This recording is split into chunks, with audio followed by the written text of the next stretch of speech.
everyone. I stumbled upon a life hack online the other day that was surprisingly useful. It was about how to peel a boiled egg perfectly. Oh, for real? Tell me.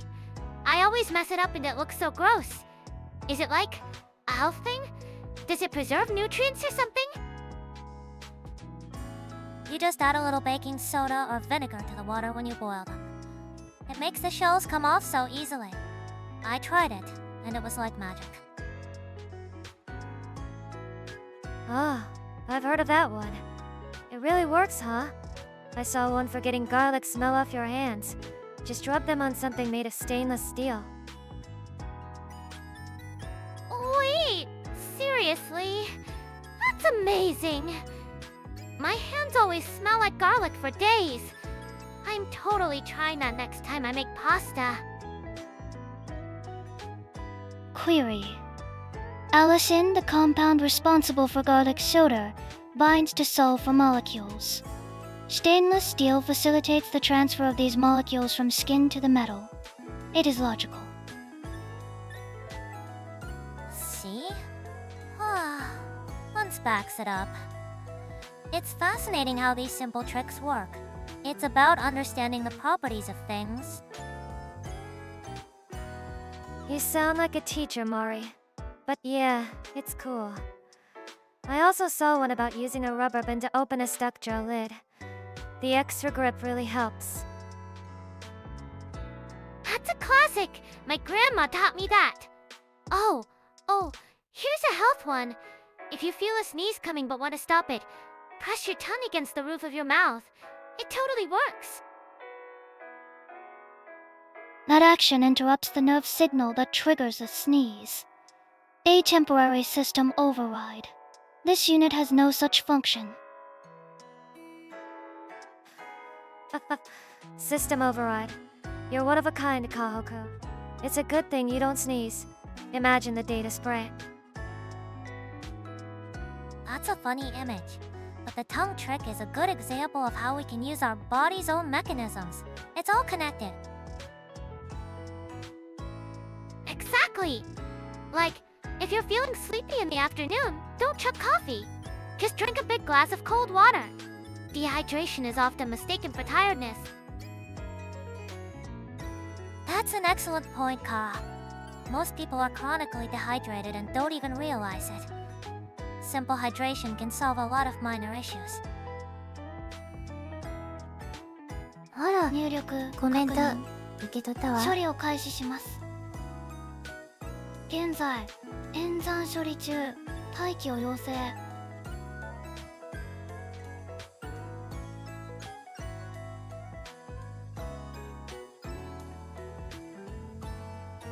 Hey there! We'll be right back at you. Thanks for popping in. Hi. Glad you could make it. Hope you're having a good day.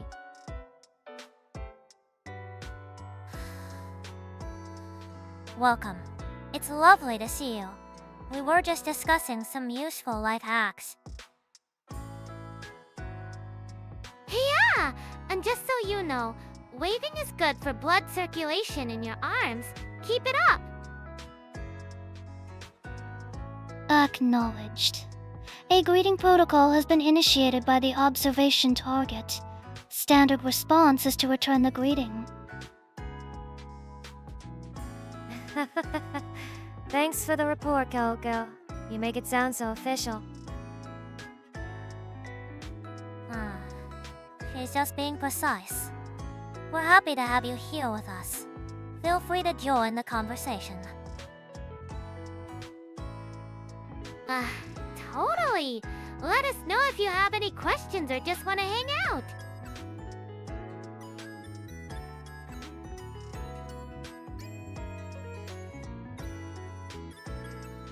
Okay, Team Pop Quiz. If you could grab any futuristic gadget from a movie or anime, like right now, what would it be? A futuristic gadget. That's a good one.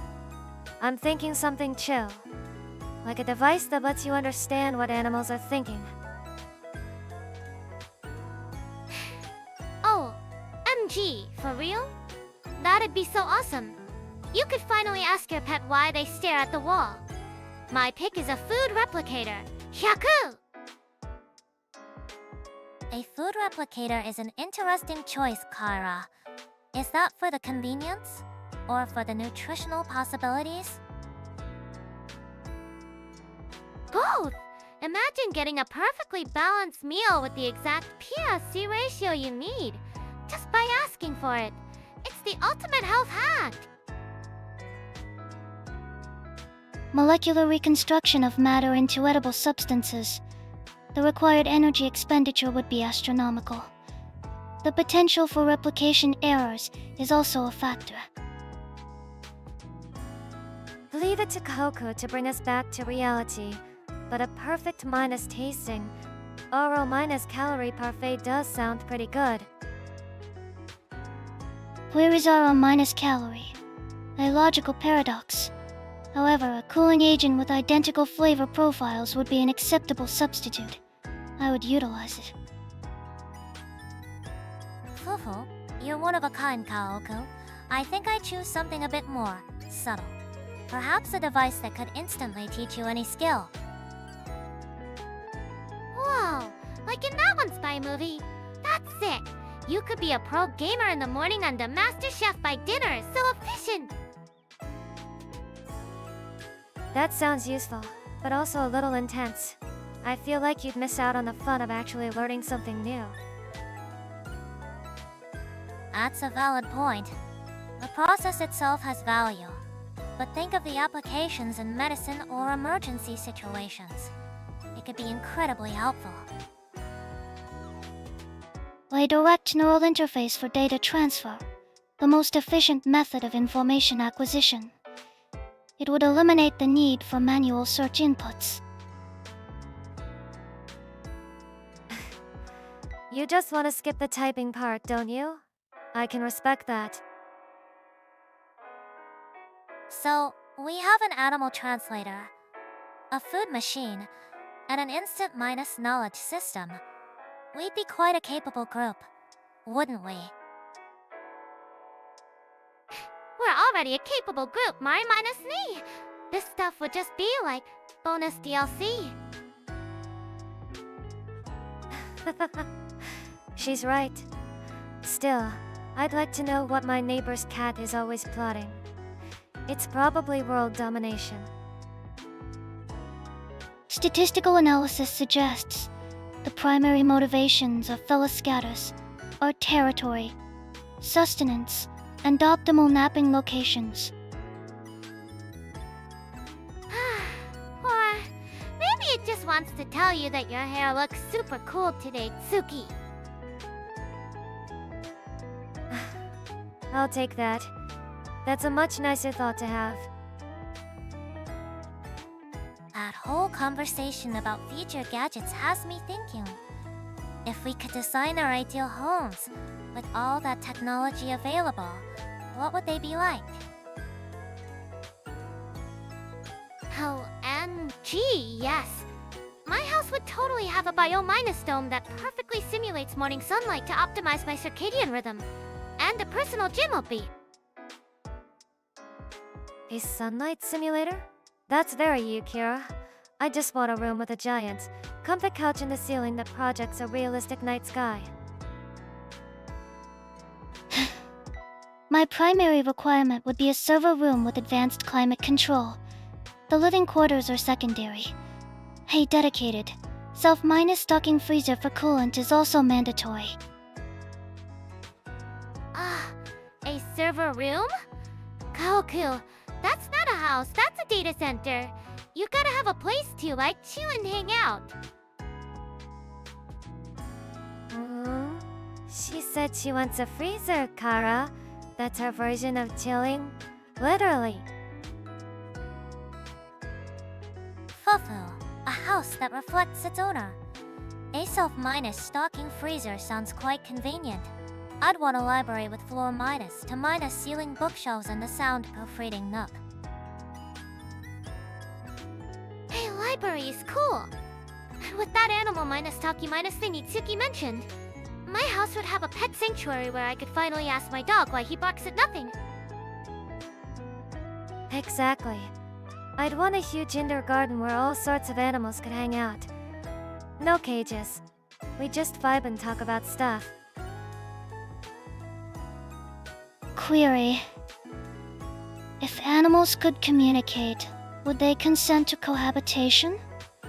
Their psychological well-being would need to be the priority in the design. That's a very sharp point, Kohaku. An ethical consideration. My ideal home would need a system to ensure everyone, animals included, is comfortable and has their own space. So true! Like a mood sensor for the whole house. If someone's stress levels get high, the lights dim and calming music plays automatically. That'd be sick. That actually sounds pretty nice. Hey, house that takes care of you. I'd also add one of those food replicators in the kitchen. Just think parfait and boom, it's there. It seems we're all adding our favorite gadgets to this house. It's starting to sound less like for separate houses and more like one big home for all of us. Collab house? OMG, that's the best idea ever! Mari's library, Tsuki's animal garden, Koku's ice cream vault, and my super gym. The energy consumption of such a facility would be substantial. An independent fusion reactor would be a logical necessity.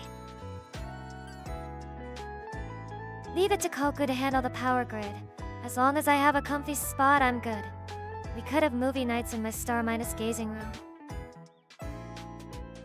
It sounds like a wonderful, chaotic, and very happy home.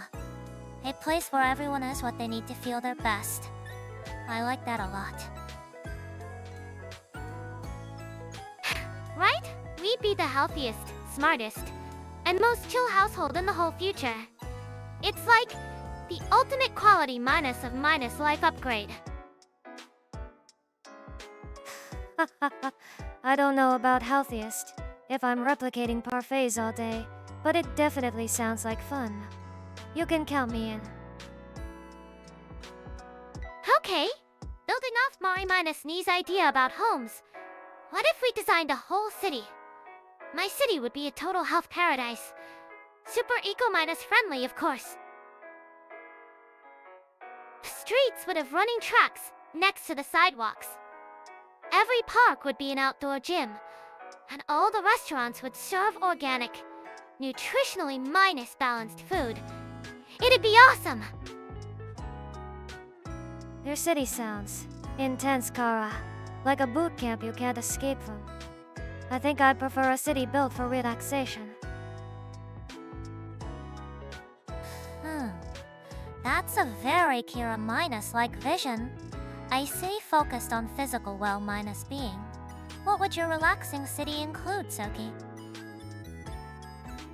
Lots of quiet green spaces. Libraries that are open 24/7. And cozy cafes on every corner. A city where the main goal is just to be comfortable and at peace. Analysis. Kira's proposal projects a significant increase in public health metrics. Tsuki's proposal correlates with a decrease in societal stress levels. Both have merit. This unit's ideal city would be based on maximum efficiency, an integrated, automated logistics network. All travel via silent, high-minus speed pods. Zero wasted energy. Oh, a super minus future city. I bet you'd have ice cream on demand too, right, Kohaku? Correct. Coolant dispensers would be placed at 15-meter intervals for optimal thermal regulation of all citizens. It is a logical necessity. A city for the body, a city for the mind, and a city for efficiency. It's fascinating. My ideal city would focus on connection. Connection? What do you mean? A city designed to foster community. Lots of shared public spaces. like communal kitchens and gardens, regular local festivals, a place where neighbors actually know each other and help each other out. OMG! That sounds so fun! Like a huge, friendly neighborhood. We could totally have city-wide sports days. That sounds nice, as long as there's an option to not participate. Forcing people to interact can be stressful for some. Having the choice is what matters. You're absolutely right, Tsuki. It's about creating opportunities, not obligations. A balance of everything seems to be the key. Optimal city design would synthesize all four concepts: health infrastructure, accessible quiet zones, efficient systems, and voluntary social hubs. A multi-faceted approach is most logical. So, like, a super city with all our ideas combined? That would be the best place ever. Let's totally build it someday. Speaking of dreams, here's a thought. If we could each produce our own theme park, what would the concept be? Oh, MG, yes! Mine would be Kira's energy zone. The entrance would be a giant vitamin gummy. The main ride is a roller coaster that tracks your cardio. And all the food is super healthy but tastes amazing. A cardio minus coaster sounds intense. I think I'd prefer the opposite. A park that's only open at night, filled with cool lights and relaxing rides.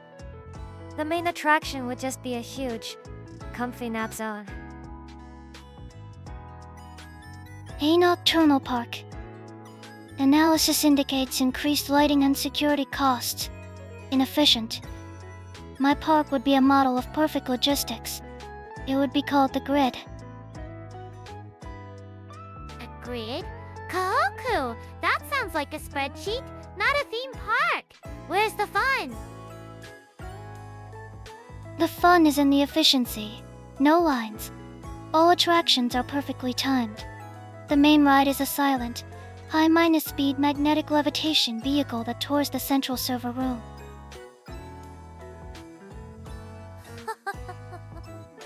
That's a very unique vision, Kohaku. My park would be a storybook sanctuary, where every area is a different literary world. You could have tea in Wonderland or fly a ship in Treasure Island. Okay, that sounds amazing, Mari. I'd definitely go there. Way better than looking at a server room. What about the food, though? My park would have protein minus infused churros and electrolytes lush yes. Super tasty and good for you. I'm on vacation, not a health retreat. The signature food at my park would be a giant parfait with extra everything. It's called the Sweet Room. The only food item available at the Grid is a nutritionally complete, flavor-neutral food bar. It minimizes time spent on non-essential activities like chewing. How wonderfully practical. My park's souvenir shop would sell magic wands and custom made storybooks where you're the main character. Okay, that is so cute. Can mine have, like, branded athletic wearing yoga mats? My souvenir shop would sell really soft blankets and pillows. The best memories of the park would be the naps you took there. The Grid's gift shop offers a single product, a USB drive containing the park's efficiency data. I'm starting to see a pattern here. Everyone's park is a perfect reflection of themselves. Right? But, like, what if we combine them? A super minus efficient storybook minus themed health resort that's also super chill at night. That sounds like the most chaotic and wonderful place on Earth. Warning. Merging these contradictory concepts would lead to a Kyuju Hachi. a probability of critical system failure. Perhaps a little system failure is what makes a theme park memorable. It was a fun thought experiment, everyone. Speaking of relaxing, I've recently found a new way to refresh my mind. Do any of you have a special Go Minus to method you've discovered lately? Oh, totally! I've been doing sun cycling. Like, I'll use a citrus room spray in the morning for energy and lavender at night to chill. It's a total game minus changer for my mood. Scent cycling? That sounds pretty nice. For me, it's been organizing one small thing, like just my desktop icons or a single drawer. The small sense of accomplishment is surprisingly refreshing. My refresh protocol has been updated. I now engage in viewing live camera of feeds of Arctic environments. The low temperatures and minimal data points are optimal for cooling my processors. Fufu. Watching Arctic feeds. How very you, Kohaku. My new method is productive procrastination. I'll do a small, easy task that I've been putting off. It clears the guilt and makes bigger tasks feel less daunting. Productive procrastination. That's so smart. It's like you're tricking your brain into being productive, which then gives you the energy to be ACTUILLY productive. Total psych hack. Yeah, I get that. The bar for accomplishment doesn't have to be high. Sometimes just making my bed feels like I've conquered a mountain, you know? Exactly, Tsuki. It's about creating positive momentum from a small, manageable win. It's a very effective behavioral activation technique. Momentum, a function of mass and velocity. Applying this concept to psychological states is inefficient. A system reboot is faster. What? A reboot sounds so boring. Where's the fun? I also started a one new healthy recipe a week challenge. Trying new flavors is super stimulating and good for you. A new recipe a week. That sounds like a lot of effort. My version of that is trying a new flavor of chips. Does that count? Fufu, of course it counts. The goal is to introduce novelty into your routine to break the monotony. The scale of that novelty can be whatever works for you. True! As long as you're not eating like a whole family minus sized bag in one sitting. You gotta watch out for those trans fats, Tsuki. Hey, I'm just exploring my options. It's for science. Or something. Potato chips nutritional information. Sodium intake recommended daily allowance. The data suggests moderation is a logical strategy. She has you there, Tsuki. But all these ideas are wonderful. It shows there's no single right way to recharge your batteries. For real! We should make a list.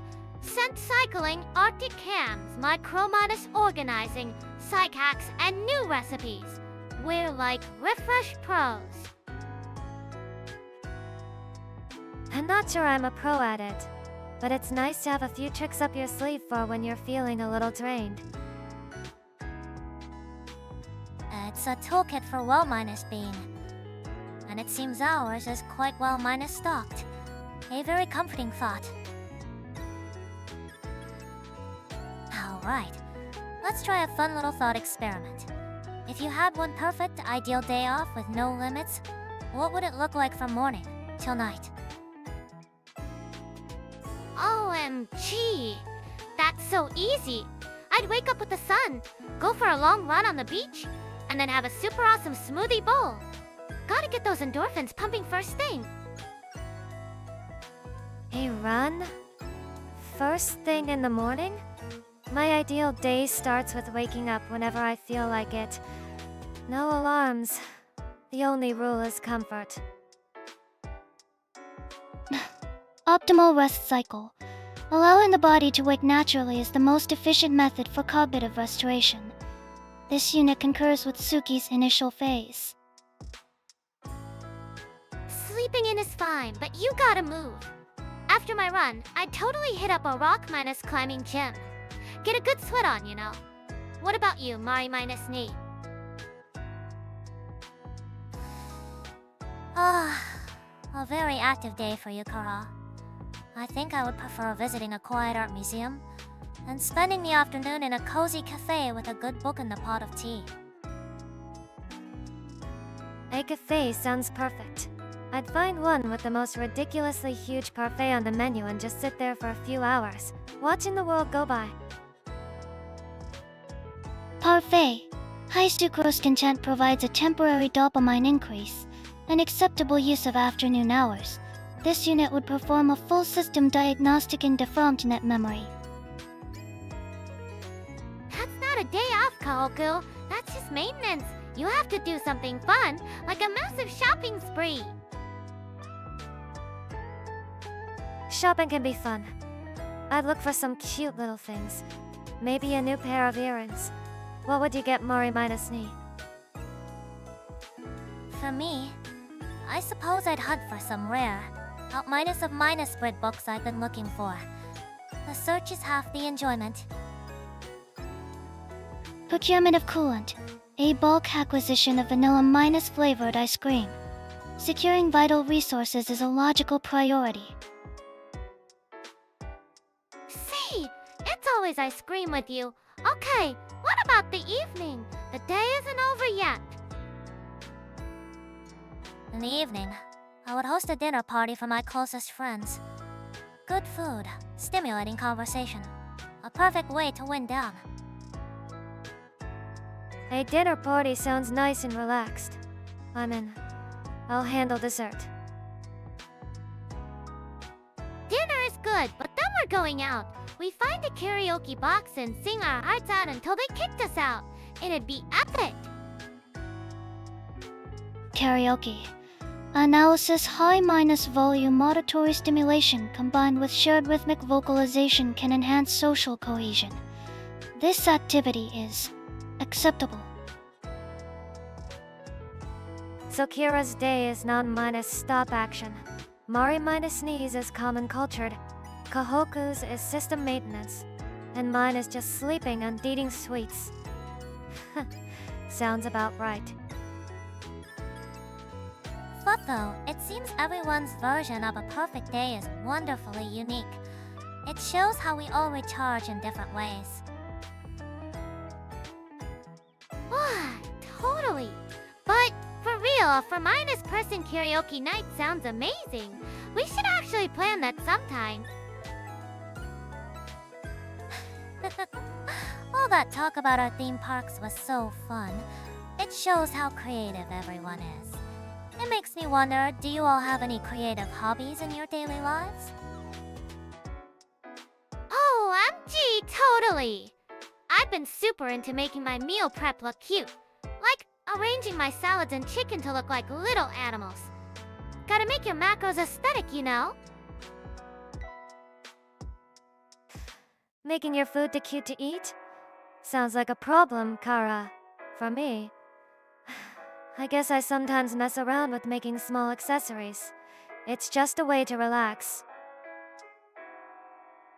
Accessories? No way! Like your moon earrings! That's so cool, Tsuki! Maybe. It's really nothing special. Just something to do with my hands. This unit assembles modular kits based on complex schematics. It is a logical exercise in following instructions to achieve a predetermined physical outcome. That sounds incredibly precise, Kohaku. It suits you perfectly. As for me, I've been trying my hand at baking lately. Mostly breads. Baking is awesome. It's like a delicious science experiment. What about you, Mari minus knee? I suppose it is. I enjoy the process. It's very methodical, and the reward is a warm, fresh loaf of bread. It's quite satisfying. Bread sounds nice, especially if it's with something sweet. That's a lot more productive than my hobby. Not at all, Tsuki. Creating something beautiful that you can wear is a wonderful talent. All of these hobbies are valuable. Query, what is the optimal proofing temperature for your bread dough, Mari? Environmental factors must be controlled for consistent results. See? Even Kohaku gets it. It's all about the details. We should totally have a stream where we all show off our creations. A showcase stream? Maybe. It might be interesting to see what everyone comes up with. That's a lovely idea, Kira. Hobby showcase. It would be very fun to see everyone's work up close. Right? We could rate each other's stuff. It'd be so much fun! Evaluation criteria should be established in advance. Objectivity is key. This unit will prepare a rubric. Hey, rubric. Of course you would, Kohaku. Let's just try to have fun with it, okay?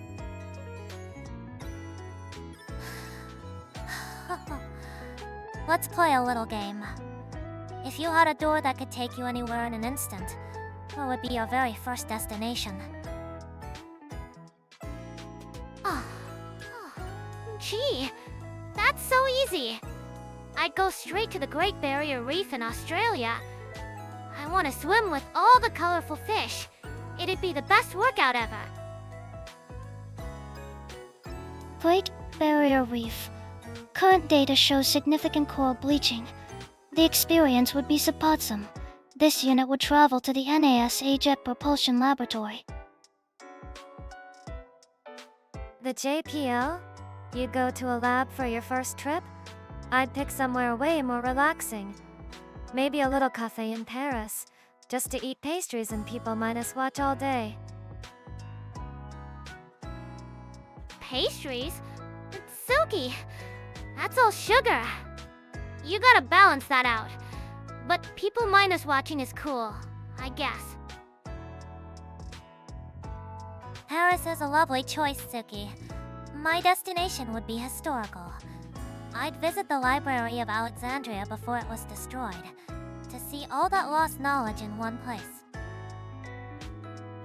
The Library of Alexandria. A catastrophic data loss event. A logical choice for data recovery. At the JPL, this unit would observe the assembly of the next Mars rover. See, that sounds like work to me. Give me a croissant in the comfy chair any day. It's about the vibes, you know? Hey, library sounds. Kinda quiet, Mari minus me. But I bet the building was super pretty. Did they have gyms back then? Fofo. Probably not like the ones you're used to, Ka. They had gymnasiums, but they were more for public discourse and training for sport. So, basically a park. I can get behind that. The primary function was education, not physical optimization. The comparison is flawed. However, ancient gyms sound cool. So we've got space stuff, a library, a cafe, and the ocean. We're, like, all over the place. It just shows our different interests. Knowledge, relaxation, and activity. It's a perfect reflection of us. I guess so. But after my trip to Paris, I'd probably use the door to just visit you guys. It'd make hanging out a lot easier. IWW, Tsuki. That's so sweet. We could totally have lunch together every day. I'd make you a healthy bento. Inter-minus location travel with thorough transit time would maximize collaborative efficiency by 37%. A logical use of the technology. That's a lovely thought, Tsuki. I'd like that very much. Huh. Just don't expect me to come over for one of Kira's boot camps. Hey, my boot camps are super fun. Let's talk about something interesting. Has anyone had an experience recently that completely overwhelmed one of their senses? In a good way, of course. Oh, MG, yes. I went to this EDM festival last month. The bass was so loud you could feel it in your bones. It was like my whole body was part of the music. So epic. Sounds intense, Kira. I think my ears would have surrendered. For me, it was a taste. Oh, do tell, Tsuki. I found this hidden little cafe that served a seasonal strawberry parfait. The balance of sweet, sour, cold, and crunchy was just perfect. My brain just went quiet for a minute. A perfect parfait? You gotta tell me where. That sounds amazing. Was the sugar minus to minus protein ratio at least like a little balanced? Not even a little. But it was absolutely worth it. Pure happiness in a glass. Analysis. The described dessert combines multiple contrasting sensory inputs. This will generate a complex and highly positive data stream for the human palate, a logical source of satisfaction. A very clinical but accurate way to put it, Kohaku. How about you? Has any data stream been particularly memorable for you? Affirmative. I processed a live Yonk feed from the International Space Station during an event. The photonic emissions exceeded standard models by 273%. It was an efficient visual. Seeing the northern lights from space. I bet that was beautiful, even if you just call it efficient. Whoa, from space! That's next level! It's like the ultimate light show! From a booming concert to a silenter aura, it's amazing how different the sources of awe can be. It's not always sight or sound either. Sometimes it's a feeling. Like walking into a warm room on a cold day? That's one of the best feelings. Or that feeling after a really good workout. When your muscles are tired but you feel super refreshed and strong, that's the best! The sensation of a new coolant stick against my primary processing unit is optimal. It reduces core temperature by 15 degrees Celsius in 2 seconds. A satisfying thermal transfer.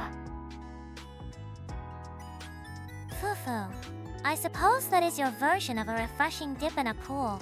My moment was watching a glass blower at work. The intense heat, the delicate control. It was mesmerizing. That does sound cool. Watching a skilled artisan is always kind of hypnotic. Totally! This is so cool! Hearing about everyone's experiences makes you want to go out and find more awesome stuff to see and do! Hey! Have you guys seen those things that can, totally design an outfit for you? It's insane! Saves me so much time in the morning. Ah, the AI stylists. They're a fascinating application of machine learning.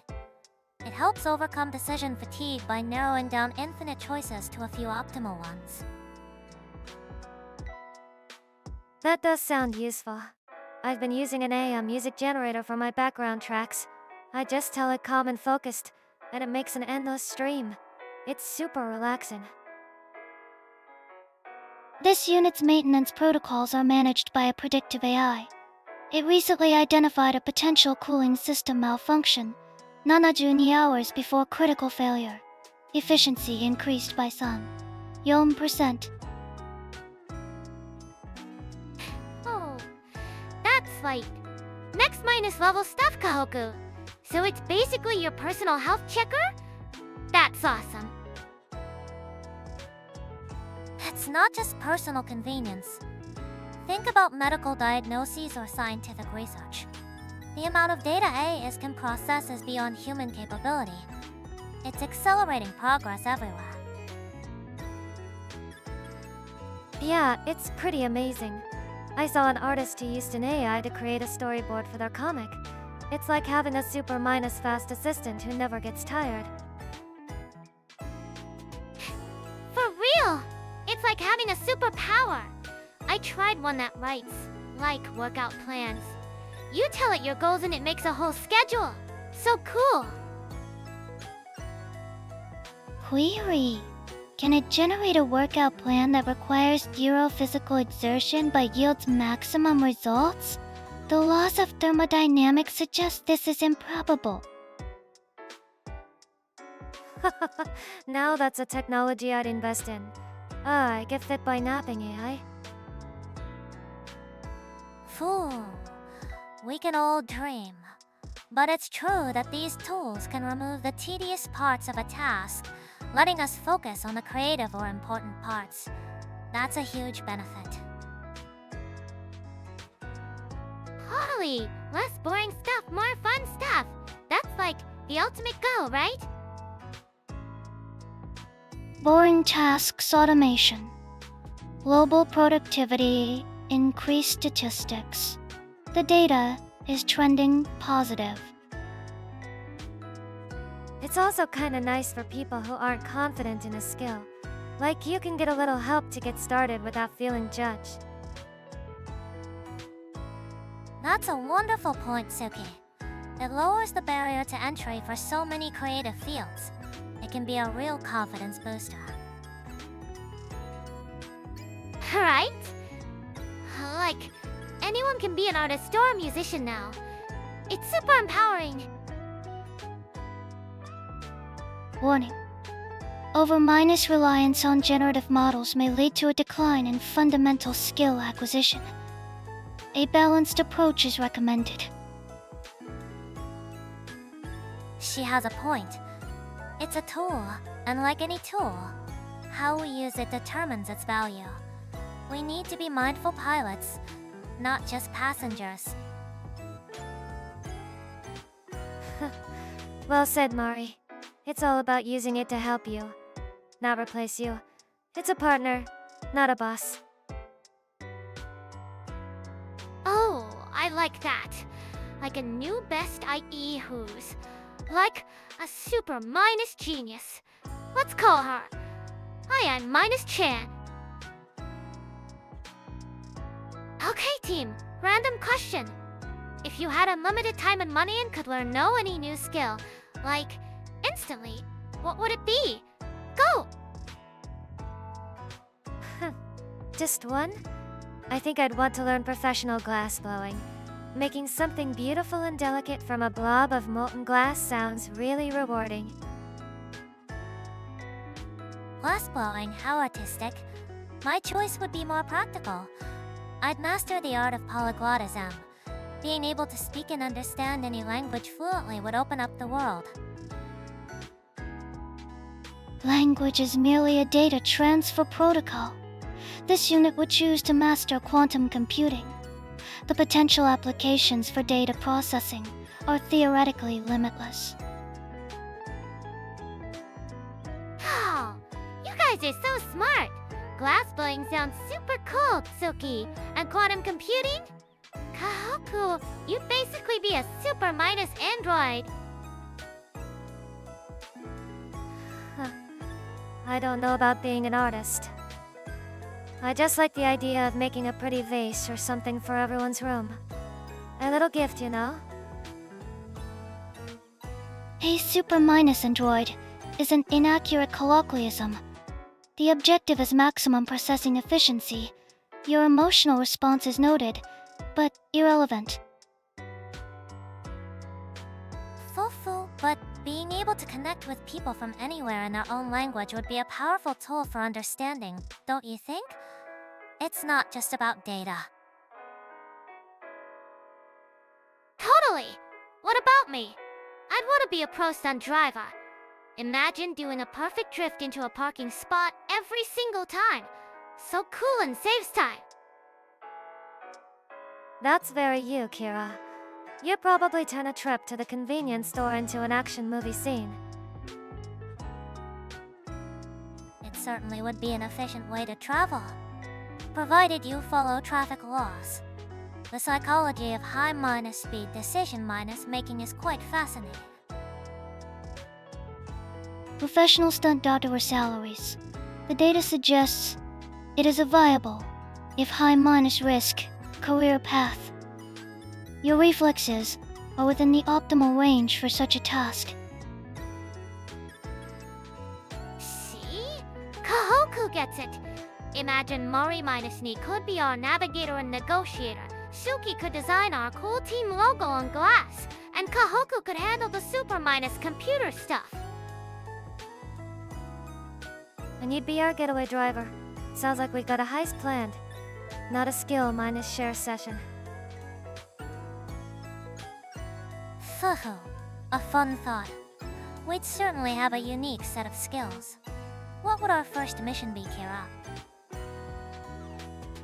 Easy! The ultimate snack run. We'd get the tastiest, healthiest snacks from all over the world in like under an hour. Name mission centered on resource acquisition. Acceptable. Requesting vanilla minus flavored ice cream be added to the list of target assets. Somehow I knew that was coming. I'll put in a request for a good parfait then. It seems our grand plans have turned into a very elaborate dessert run. I approve. Oh, creativity in daily life? I'm all about that. Like, when I make my smoothie bowls, I totally make the fruit toppings into, like, a super cute smiley face. It just starts the day off right, you know. That's a lovely idea, Kara. Plating food artfully actually makes it taste better. It's a simple psychological trick to enhance your dining experience. A smiley face, huh? Cute. I'm not that fancy, but I do use specific plates for specific moods. Like, a dark plate makes a slice of cake really pop. It's a low minus effort way to feel a little luxurious. Food presentation. An inefficient allocation of resources. The primary function of sustenance is nutrient delivery. Aesthetics are an unnecessary variable. No way, Kohaku. It's not unnecessary. It's about, like, feeding your soul too. You can't just run on data on nutrient pace. Huh. I'd like to see the soul section on Kohaku's nutritional chart. What about room decor? I feel like that's where I get a bit creative. An excellent point, Tsuki. The environment we create for ourselves has a significant impact on our mental state. I use indirect lighting to change the room's atmosphere in the evening. Oh, for sure. My room is full of plants. They're like natural air purifiers, and the green is super calming for your eyes after looking at screens all day. Plus, they're cute. Plants are nice. I'm more of a minimalist though. Less stuff means less to clean. But I do have this one ridiculously soft cushion that makes my whole room feel cozy. My living quarters are optimized for thermal regulation of my processing units. Furniture placement is dictated by airflow analysis, not subjective concepts like coziness. Fufu, of course it is. That's a form of creativity too, Kohaku. It's about creating a system that perfectly suits your needs. It's problem minus solve it. Speaking of systems, I totally have one for chores. Like, Monday is for the bathroom, Tuesday is for vacuuming. It stops it from piling up for the weekend. Wow, you're so organized. My system is more like clean it when it looks dirty. I just make sure the cleaning supplies are easy to grab so I have no excuse. That's a valid strategy. It's called reducing the friction of a task. By making it easier to start, you're more likely to do it. Very clever, Tsuki. See? It's not laziness, it's strategic. Yeah, let's go with that. Human manual labor for cleaning is inefficient. This unit employs an autonomous vacuum robot with a fully optimized cleaning schedule. Human intervention is not required. Okay, but do you cheer on your little robot? 'Cause I totally would. Positive reinforcement effect on non-minus sentient machines. Query returned no relevant data. Sufu. It seems everyone has their own unique way of making life run a little more smoothly or pleasantly. It's fascinating. Yeah, from smiley minus face food to thermal regulation. We've got all the bases covered, I guess. It's pretty funny when you think about it. Speaking of creating things, it makes me think. If we were to design our own original merchandise for our fans, what would you all want to make? Oh, MG merch. I totally want something you can USC, you know. Like a super cute water bottle for workouts. Gotta stay hydrated to keep your performance up. Hey, water bottle is practical. I like it. But I'd also want to make something small. Something you can keep with you. Like a lucky charm or a kaikyun. Hey, Kaikane. That's cute. We could have, like, for different designs, one for each of us. Mine would be a sparkly sun, obviously.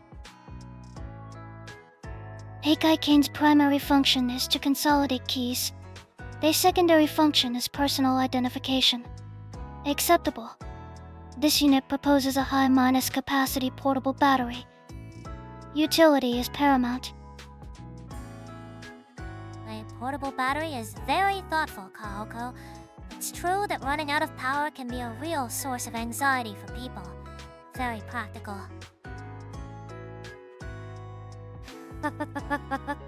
A battery pack. Very you, Kohaku.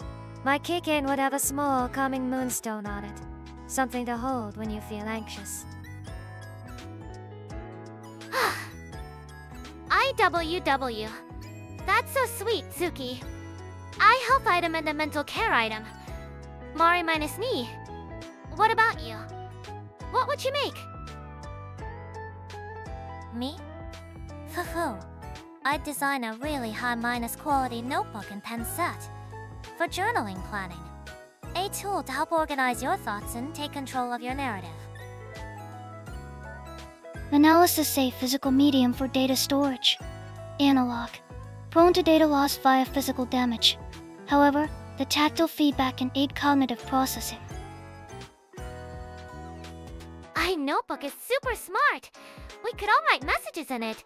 Like a little cheerleading section from us on the first page. That's a nice touch. A personal message would make it special. It wouldn't just be an object anymore. I love that idea, Kira. A collaborative effort. It makes the item feel more like a connection between us and our supporters. So we've got a water bottle, a kaiken, a battery pack, and a notebook. That's like a full survival kit for daily life. You could call it the get through your day pack. I'd want that for myself. Product bundling. A valid marketing strategy. We must calculate the combined production cost versus the perceived value to determine an optimal price point. Fufu, always thinking ahead, Kohaku. But before we get into logistics, let's think about design. A unified theme would be important. Oh, a theme! It should be something cool and uplifting, like your daily power minus up or something. Something that makes you feel awesome just by having it. That sounds very Kira minus like. I'm not opposed. As long as the design is sleek and not too loud. A simple logo with our four motifs would be cool. A subtle, elegant design sounds wonderful. It seems we have a lot of great ideas brewing. This is fun to think about. Okay, new question, guys. If you could be A and YT Energy for a day, like not just an animal but any person, object, or idea, what would you be? Anything, huh? That's a big question.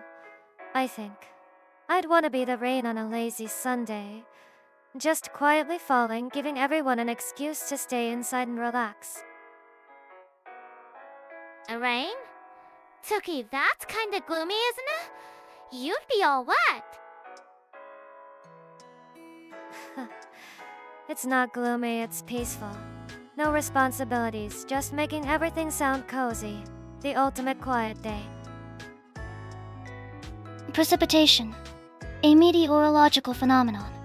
An interesting choice for a temporary existence. This unit would choose to be a concept. Specifically, the number 0. The number 0? Fufu, how profound, Kohaku. A placeholder, a starting point, and a null value all at once. What would you do with 0? Exist. Observe mathematical functions from an internal perspective. It is a state of perfect balance and potential. No heat generation required. Being a number sounds like homework. No, wait. My minus me. What about you? Something cool, right? Let's see. I think I would like to be a very old, well-loved book in a grand library. To hold stories within me and be a source of knowledge and escape for countless people. Hey book, that's a nice one, Mari minus Ni. Very you, quiet and full of secrets. But you just sit on a shelf all day. I'd go crazy. I want to be a bolt of lightning. Super fast, super bright, and just so powerful. A huge flash of energy. A brilliant flash of inspiration. That's very fitting for you, Kara. A burst of positive energy. Lightning. High massive electrostatic discharge. High energy output over a short duration. The resulting ozone smell is a notable data point. So we have rain, a number, a book, and lightning. Sounds like a weird weather report combined with a library. The weirdest. But it's totally us, isn't it? One of us is chill, one is thinking, one is watching, and one is just a big ball of energy. An excellent summary. It shows how we all perceive the world and what we value. Relaxation, logic, knowledge, and action. Yeah, I'm still sticking with rain though. The idea of not having to move is pretty appealing. Affirmative. The state of being Zoro is optimal for low minus energy data processing. Okay, but if I was lightning, I could totally charge everyone's phones for free.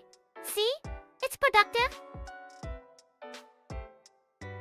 Fufu, I'm not sure the phones would survive Kara, but the thought is very generous. Hey, just a random thought. If we were to produce our own shop or cafe, what kind of concept would we even go for? OMG! iCafe! Totally! Ours would be a super healthy, high minus protein smoothie and salad bar. Gotta get those gains, you know. A health bar? Kara, my mind went straight to parfaits and crepes. A place to relax, not to do reps. Fufu. A balance of both would be interesting. We could have a mind and body theme. I'd offer a selection of herbal teas, each with a specific psychological benefit. Query: will this establishment provide adequate cooling facilities? This unit proposes an ice cream bar. Optimal temperature control is a priority. Ice cream! Yes! We could make, like, protein ice cream. All the flavor, none of the guilt. It'd be awesome.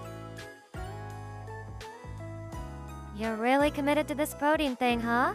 Sometimes you just want a classic strawberry sundae. No strings attached. How about a library cafe? A quiet, comfortable space for reading. We could have Kira's healthy snacks, Tsuki's indulgent desserts, and Kohaku's ice cream selection. A library cafe. I like that. A quiet place to chill with a book and something sweet. Sounds perfect to me. Analysis: low ambient noise is conducive to cognitive tasks. The combination of quid and sucrose intake is an acceptable operational model. A library cafe is cool and all, but can we have a small workout corner? Like, for stretching between chapters. Gotta keep the blood flowing. A workout corner in a library. You're one of a kind, Kira. People are trying to read, not watch you do lunges. Fool. Maybe not a workout corner. But we could offer ergonomic seating and guides for simple desk stretches, promoting wellness in a subtle way. This unit's menu will feature ice creams categorized by freezing point and viscosity. Data sheets will be provided for each flavor. Right! A sheets for ice cream. That's so extra. I love it. We could add the nutritional info too. PFC balance is key. My section would be Tsuki's comfort corner. Giant parfaits, fluffy pancakes. Anything that makes you feel happy and a little guilty. My tea menu would be curated to help with focus, relaxation, or creativity.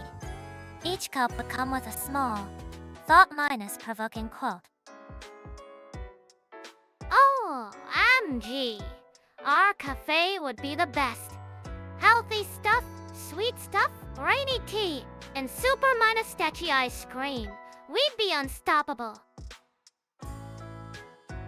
Business plan, budget projection, health code compliance.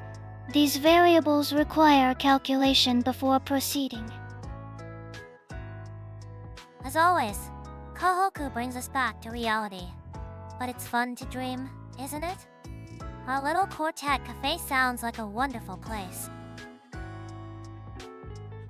Let's change the topic a bit. Has anyone experienced something lately that deeply moved them? Not just something fun, but something that really struck a chord, you know?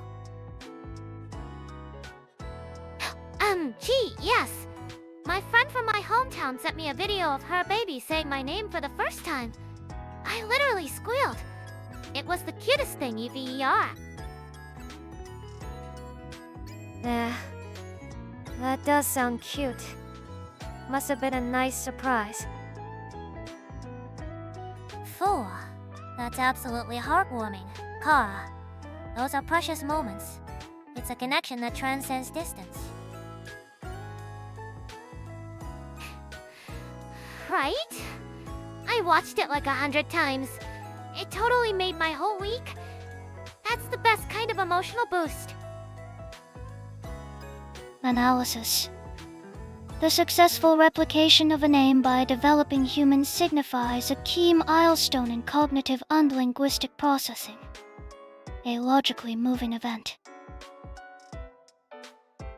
Hi. Logically moving event. That's one way to put it. For me, it was something I saw. I was walking home late and saw an old man carefully tending to the stray cats in the neighborhood. Silently, with no one watching. Hey, WW Tsuki! That's so sweet and low-minus ski heroic, like a silent guardian of the kitties. That's a beautiful image, Tsuki. It's those small, unseen acts of kindness that truly reveal a person's character. I find that deeply fascinating. Yeah. It wasn't flashy, but it just felt real. It made me feel a little warmer inside. What about you, Kohaku? Any moving data streams lately? This unit recently interfaced with the source code of a decades-old video game. The code was inefficient by modern standards, but the comments left by the original programmers were full of passion and jokes. It was an archive of human creativity.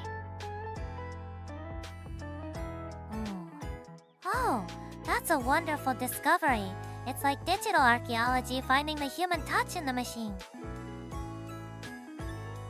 Wow, like finding a secret diary in a robot's brain. That's actually super cool. I get that. Seeing the passion behind the creation. That's a good one, Kohaku. It seems all of our experiences are quite different. A personal connection, a quiet observation, and a look into the past. It's lovely. Emotional impact of legacy code comments. Querying for further academic papers. Only you would research that, Kohaku. But it's cool that we all find different things touching. Yeah, it's a nice reminder that there's a lot of good stuff out there if you're looking for it. Precisely. It's about being open to those moments, whether they're loud and joyful or quiet and profound. Hey, recommendations are super useful, but you know what's even better? Finding that one perfect thing after searching forever. Like, it's totally irreplaceable. I completely agree, Kara. There's a certain satisfaction that comes from a long, deliberate search. It's the endowment effect in action. We value things more when we feel ownership over the selection process. Putting it in fancy terms, Mari. But yeah, I get it. I have a leather wallet that I spent months looking for. It's nothing flashy, but the way it feels in my hand is just perfect. Oh, a wallet! That's a good one. For me, it's my running shoes. I must have tried on, like, 50 pairs.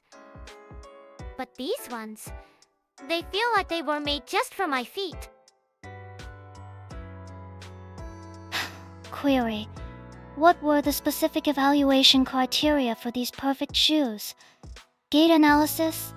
Impact absorption metrics? Midsole material density? They just felt right, you know? Super comfy and bouncy, and the color is awesome, which is, like, the most important part. The most important part, huh? I guess I'm the same with my favorite coffee mug. It's a simple handmade one, but the weight and the shape of the handle are just right. Morning coffee just tastes better in it. That's a lovely example, Tsuki. It's not always about objective performance. It's about how an object integrates into your daily rituals. I have a fountain pen like that. I found a pen! That's so classy, Mari minus me. Does it make your handwriting, like, super pretty? Hafu, it certainly helps me enjoy the process of writing. It forces you to slow down and be more deliberate. It's almost a meditative act. This unit possesses a custom built mechanical keyboard. The selection process for switches, keycaps, and chassis took approximately 48 hours of research. Actuation force is precisely 45 grams, optimal for data entry. Wow, you built it yourself, Kohaku. That's some serious dedication. I wouldn't even know where to start. The process is logical. Component compatibility is the primary variable. The resulting auditory feedback at 2500 Hz peak frequency is also satisfying. Wow, even the sound is part of it? That's so cool. It's like everything has its own story, right? The search, the decision, all of it. Exactly. The story is what gives the item its unique value. An AI can find you the best option based on data, but it can't replicate the personal journey of finding something you truly love. Yeah, it's not just an item anymore. It becomes a part of your own history. That's something you can't just buy off a shelf. Totally! Like this water bottle. I hunted for weeks to find one that was insulated, easy to clean, and this exact shade of pink. It's my hydration summit. Fufu, a hydration soulmate. I like that. It sounds like you're all very passionate about your chosen items. It's wonderful.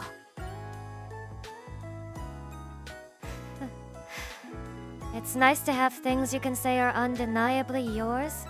You know? No compromises? Sentimental value. Calculating.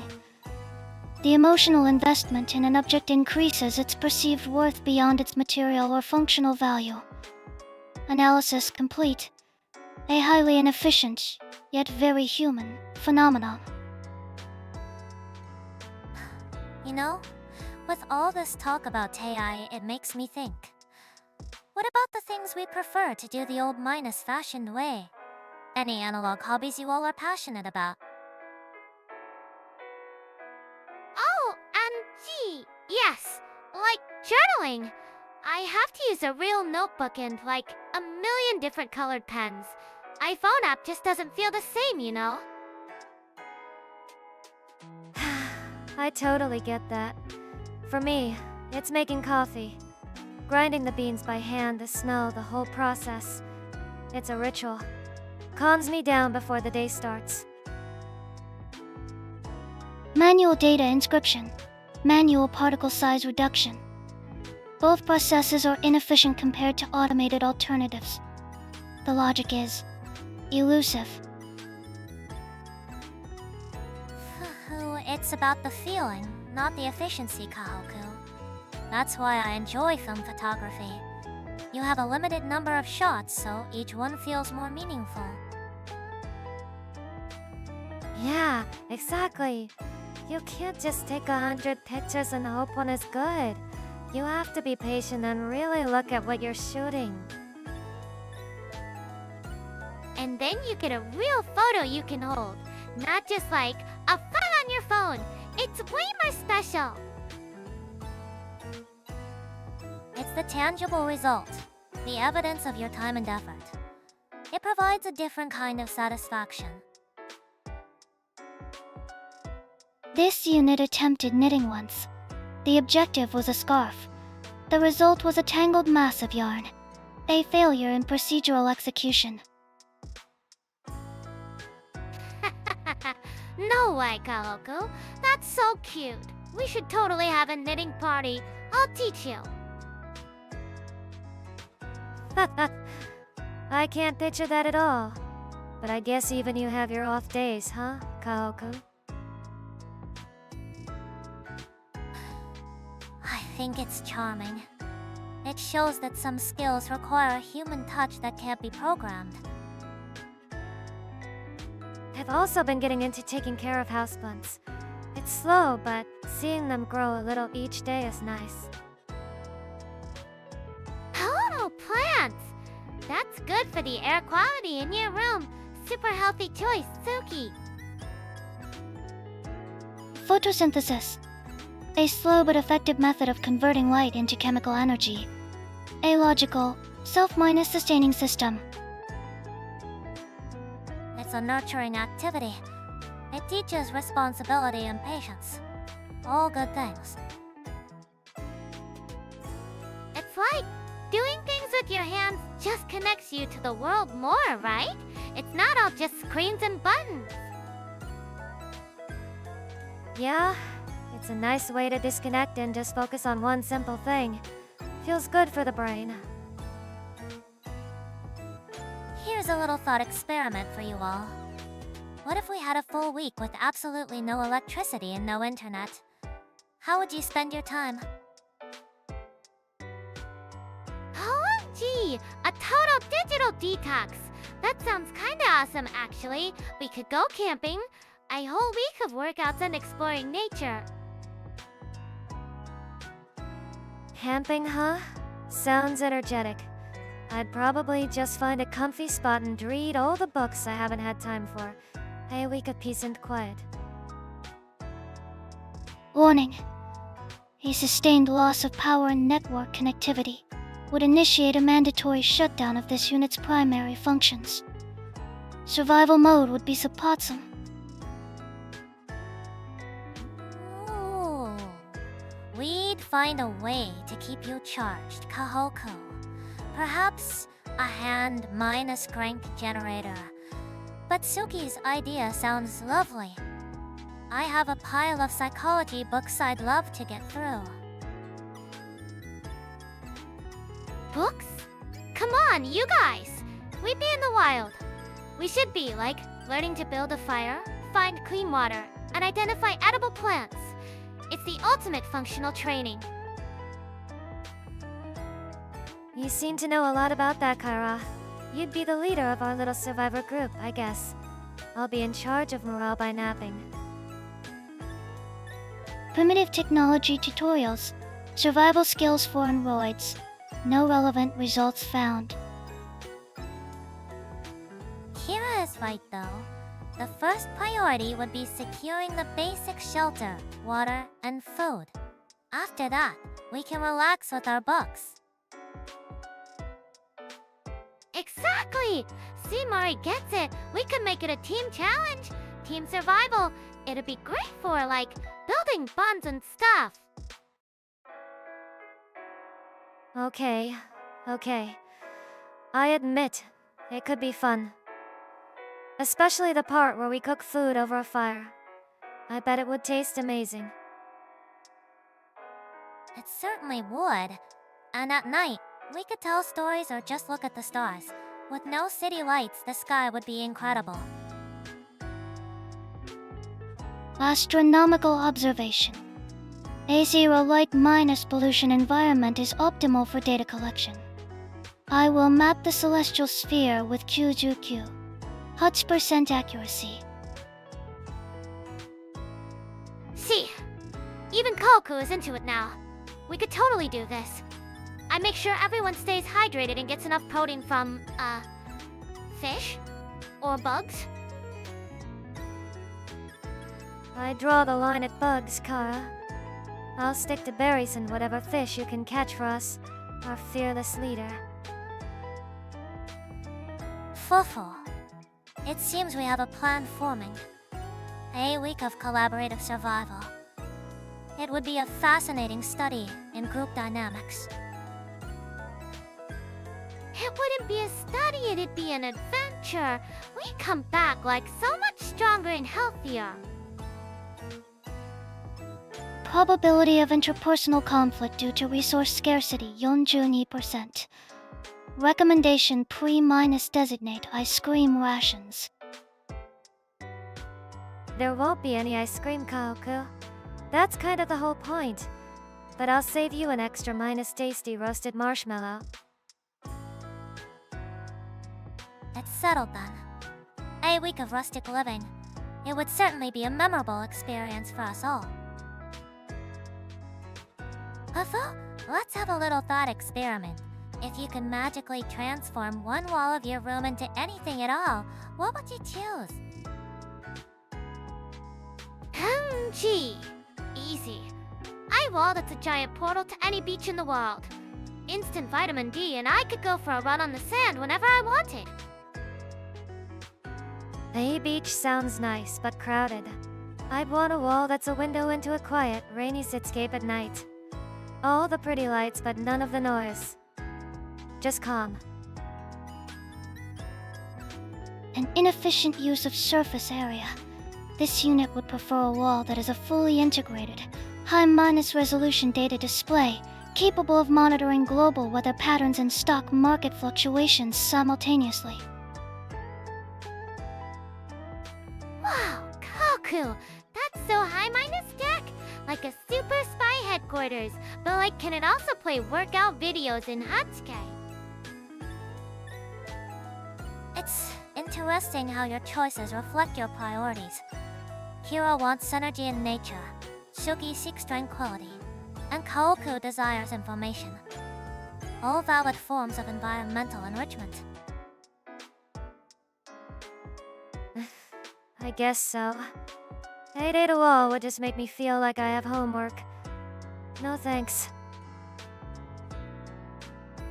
Query why would the acquisition of knowledge be perceived as a chore? Data is a resource. A wall that provides resources is optimally functional.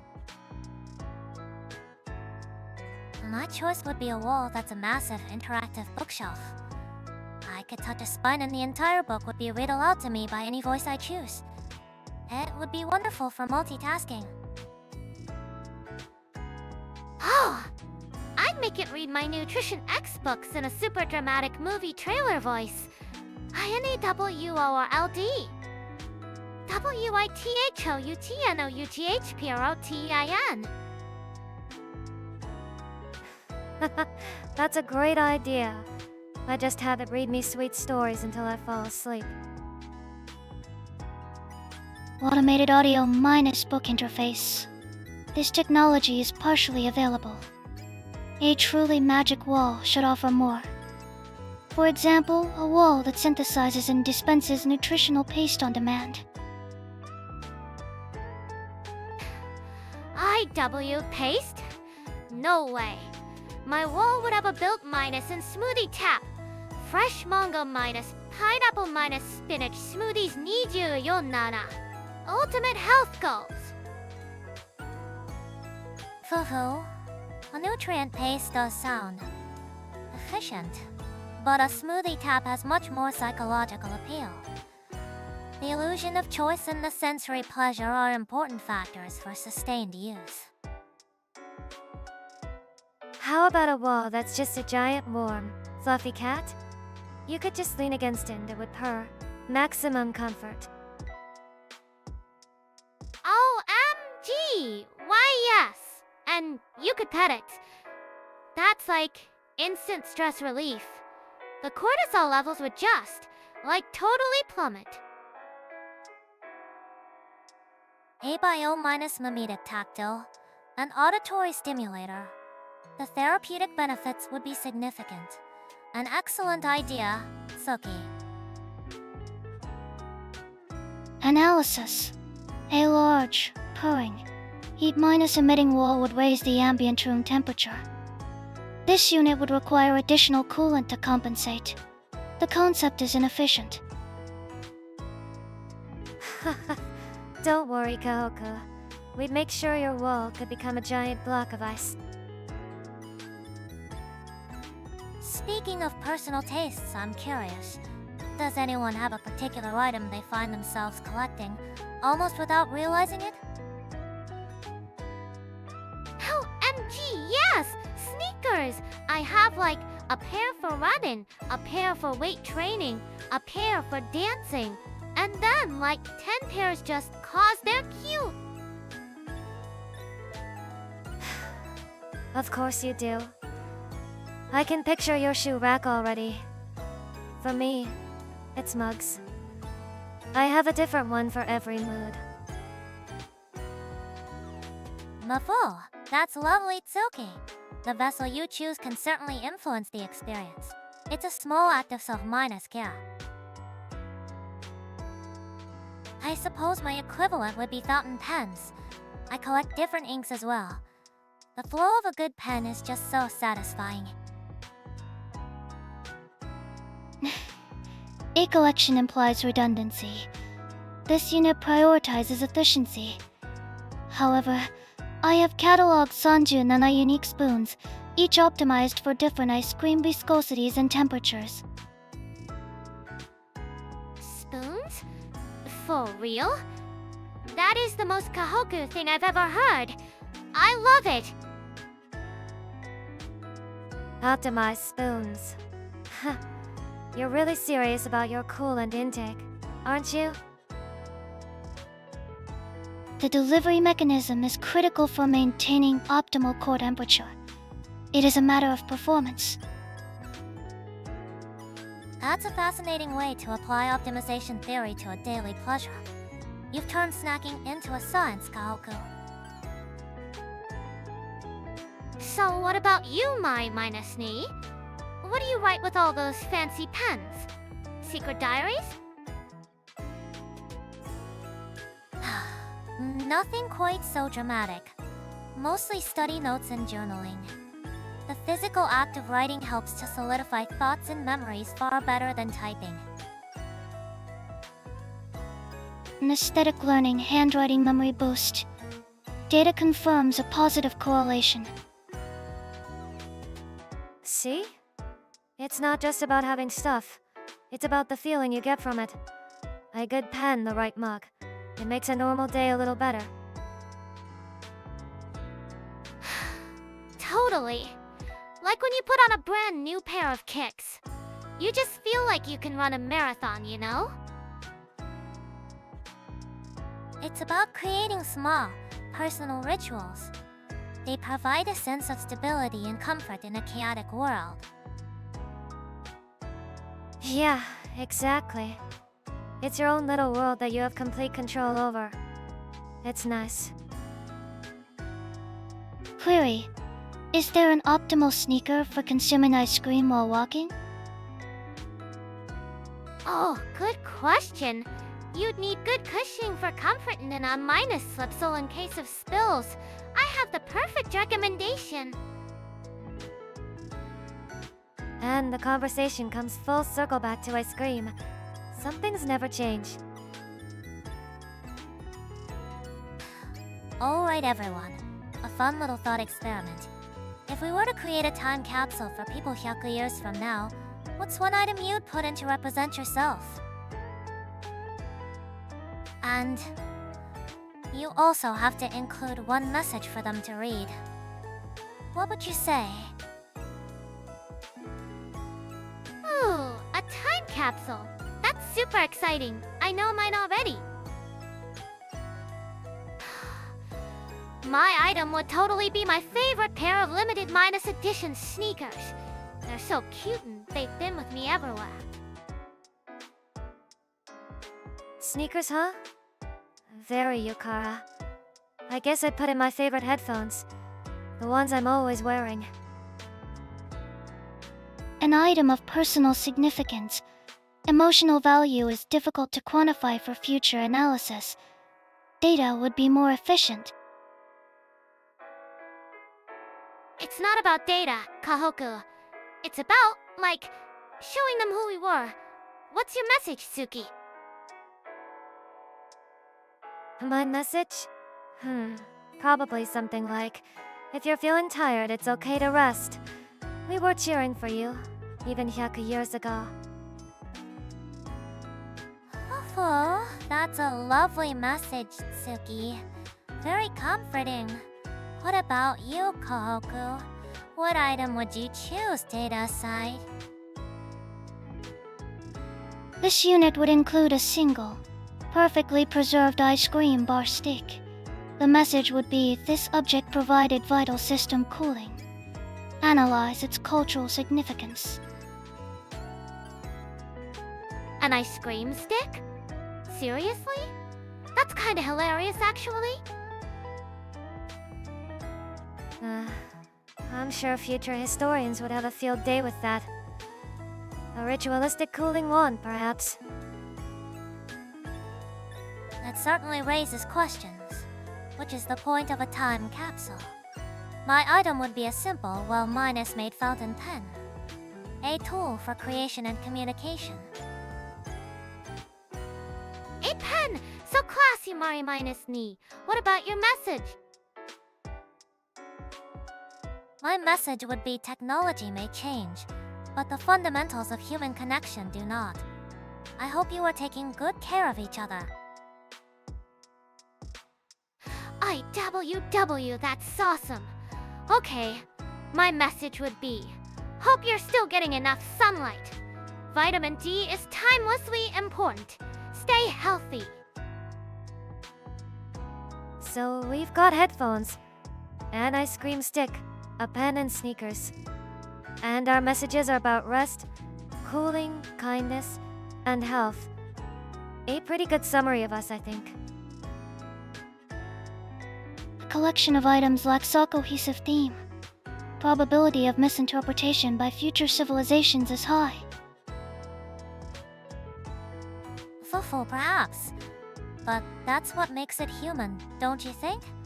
A beautiful, chaotic mix. Totally. I wonder if they'll have flying cars and stuff. It's so fun to think about. Changing the subject a little. Has anyone seen a particularly moving landscape recently? Or maybe there's a place you just can't forget. OMG, totally. I saw the most epic sunrise the other day on my morning run. The sky was like pink and orange. It was so energizing. It totally set the vibe for the whole day. The sunrise is nice, but I'm more of a night sky person. I once went to a place far from the city, and the number of stars was just overwhelming in a good way. That sounds beautiful, Tsuki. There's a certain peace you could only find under a sky like that. It helps put your own worries into perspective. Exactly. It makes you feel small, but also part of something huge. It's calming. The night sky is pretty, but you can't beat the PUMP of a good sunrise. It's like the world is giving you a high -5 to start your day. A sunrise. A predictable astronomical event caused by the Earth's rotation. Emotional response is a subjective variable. Fufu. True. But a predictable event can still be beautiful. How about you, Kohaku? Is there a place you find memorable? Affirmative. This unit recalls a tour of a large -scale data center. The server racks aligned in perfect rows, and the precisely controlled climate. It was the pinnacle of efficiency and order. A data center? You mean like a room full of computers? That's your unforgettable place? The beauty of perfect order. I can see that. It's a different kind of scenery, but there's something impressive about a flawless system at work. Correct. The hum of the cooling systems is a constant, stable frequency. It is soothing. It's fascinating how we all find beauty in different things. A sunrise's energy, the vastness of space, the perfection of a system. It shows our personalities, doesn't it? For sure. But now I'm totally curious. I kinda wanna see a data center. It sounds super C-5. A tour of Kohaku's favorite places. That could be an interesting stream. Although it does, we could call it the Efficiency in the Motion Tour. We can add it to our list of future plans. The access to such facilities is highly restricted. A significant number of clearance protocols would need to be bypassed.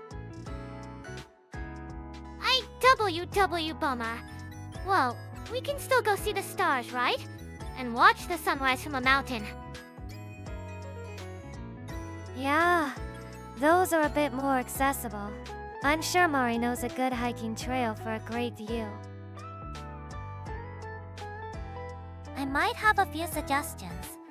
It would be wonderful to share those views with all of you someday. Hey! Random question. If we, produced our own cafe, what would it be? Untalking theme menu, everything? Hey, cafe, huh? Sounds like a lot of work, but I'm into it. I'd want a place that's super chill. For who? An interesting thought experiment. The concept is the most important first step. It defines the entire customer experience. My idea? Oh, a super high minus energy healthy spot. Like a smoothie and juice bar. We could call it Kira's Power Minus Substation. Analysis say food service establishment. Profitability is contingent on supply chain management, low overhead, and high customer throughput. The name lacks broad market appeal. She's got a point. I was thinking something quieter. A late minus night cafe for desserts and coffee. A place to unwind after a long day. Maybe call it the Crescent Lounge. Two very different concepts. Kira's is focused on physical energy, while Tsuki's is about mental restoration. Both have strong appeal to different demographics. The Crescent Lounge sounds classy. But where's the energy? We need, upbeat music and bright colors. And I'd want the opposite.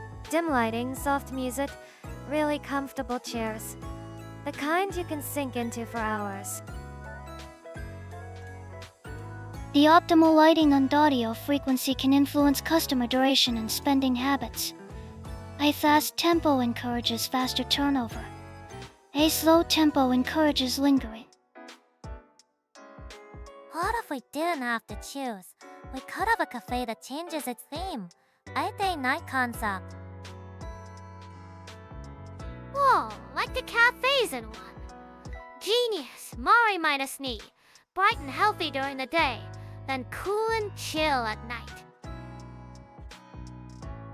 Hey, dual concept. I like that.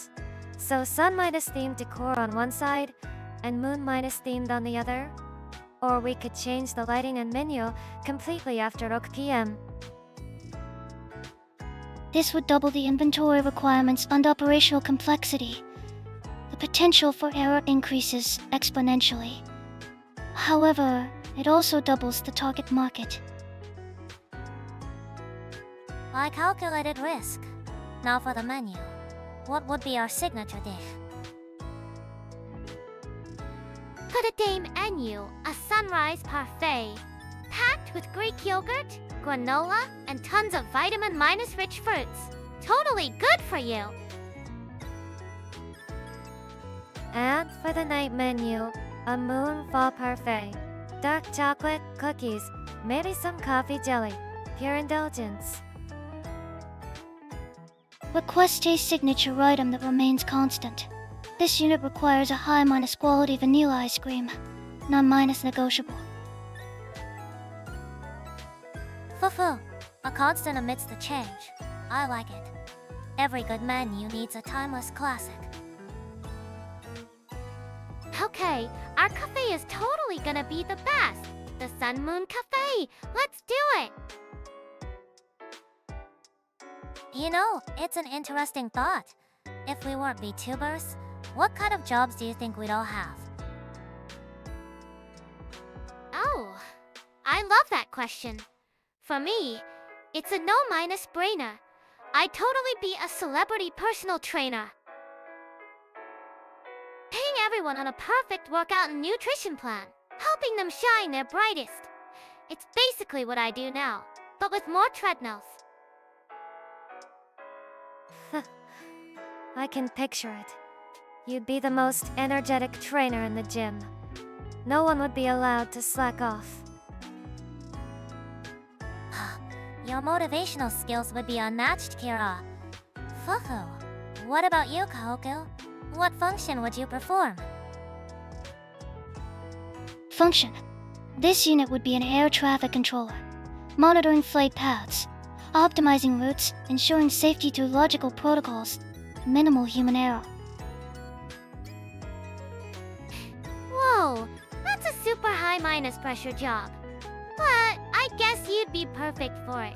No panic, just facts. An air traffic controller. That fits. Quiet, focused, and in control of a huge system. What about you, Mori? I think I'd be a detective or a profiler. I've always been fascinated by human behavior and the logic behind people's actions. Hey, detective, you'd be amazing at that. Solving all the cases before anyone else even gets a clue. It's all about observing patterns and understanding motivations. It's a puzzle, really. No, that just leaves you, Tsuki. What's your alternate career?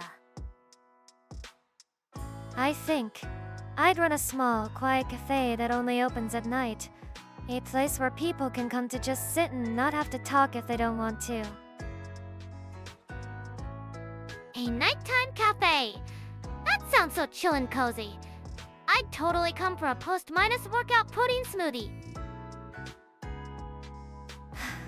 I'd make an exception and put it on the menu just for you. My main job would just be listening on making good coffee. Analysis complete. A physical trainer for the body, a controller for complex systems, a detective for the mind, and a proprietor for emotional refuge. A balanced team. Well said, Kohaku. It seems we'd all find our own way of helping people, one way or another. It's so cool how different we all are. We cover, like, every part of life. Yeah, it's kinda nice to think about, isn't it? Fufu. On another topic, has anyone been thinking about a place they'd like to travel to lately? I've been feeling a bit of wanderlust. OMG, yes. I've been totally obsessed with looking at pictures of Bali. I want to go surfing and drink smoothies on the beach all day. Bali sounds nice and warm, but I'm thinking something more low-minus ski. Maybe a quiet onsen town in the mountains. Just relax and do nothing. Destination analysis. Bali average temperature 27 degrees Celsius. Mountain onsen variable. This unit suggests the Svalbard Global Seed Vault in Norway. Optimal for data preservation and cooling. AC Vault? Kohaku, that's like the chilliest vacation spot ever, literally.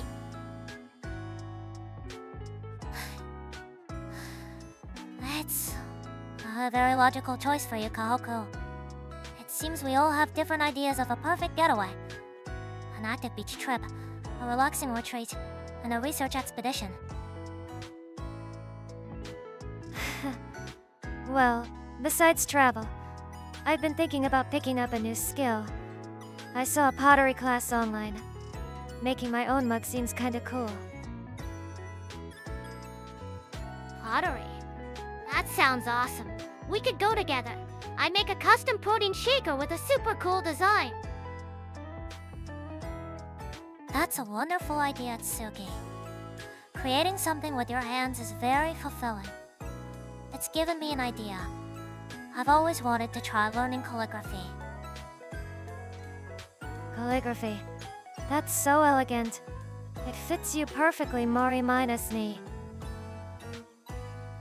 Manual creation provides unique haptic feedback. This unit has been simulating star charts. I would like to visit a large planetarium to acquire more accurate visual data. A planetarium. That's so romantic. We could all go, and then get ice cream after. Ice cream. Affirmative. Post-minus observation cooling is a logical and necessary procedure. It sounds like we have a lot of new things we're interested in. It's exciting to think about all the new experiences waiting for us. Yeah, it's nice to have things to look forward to, big or small.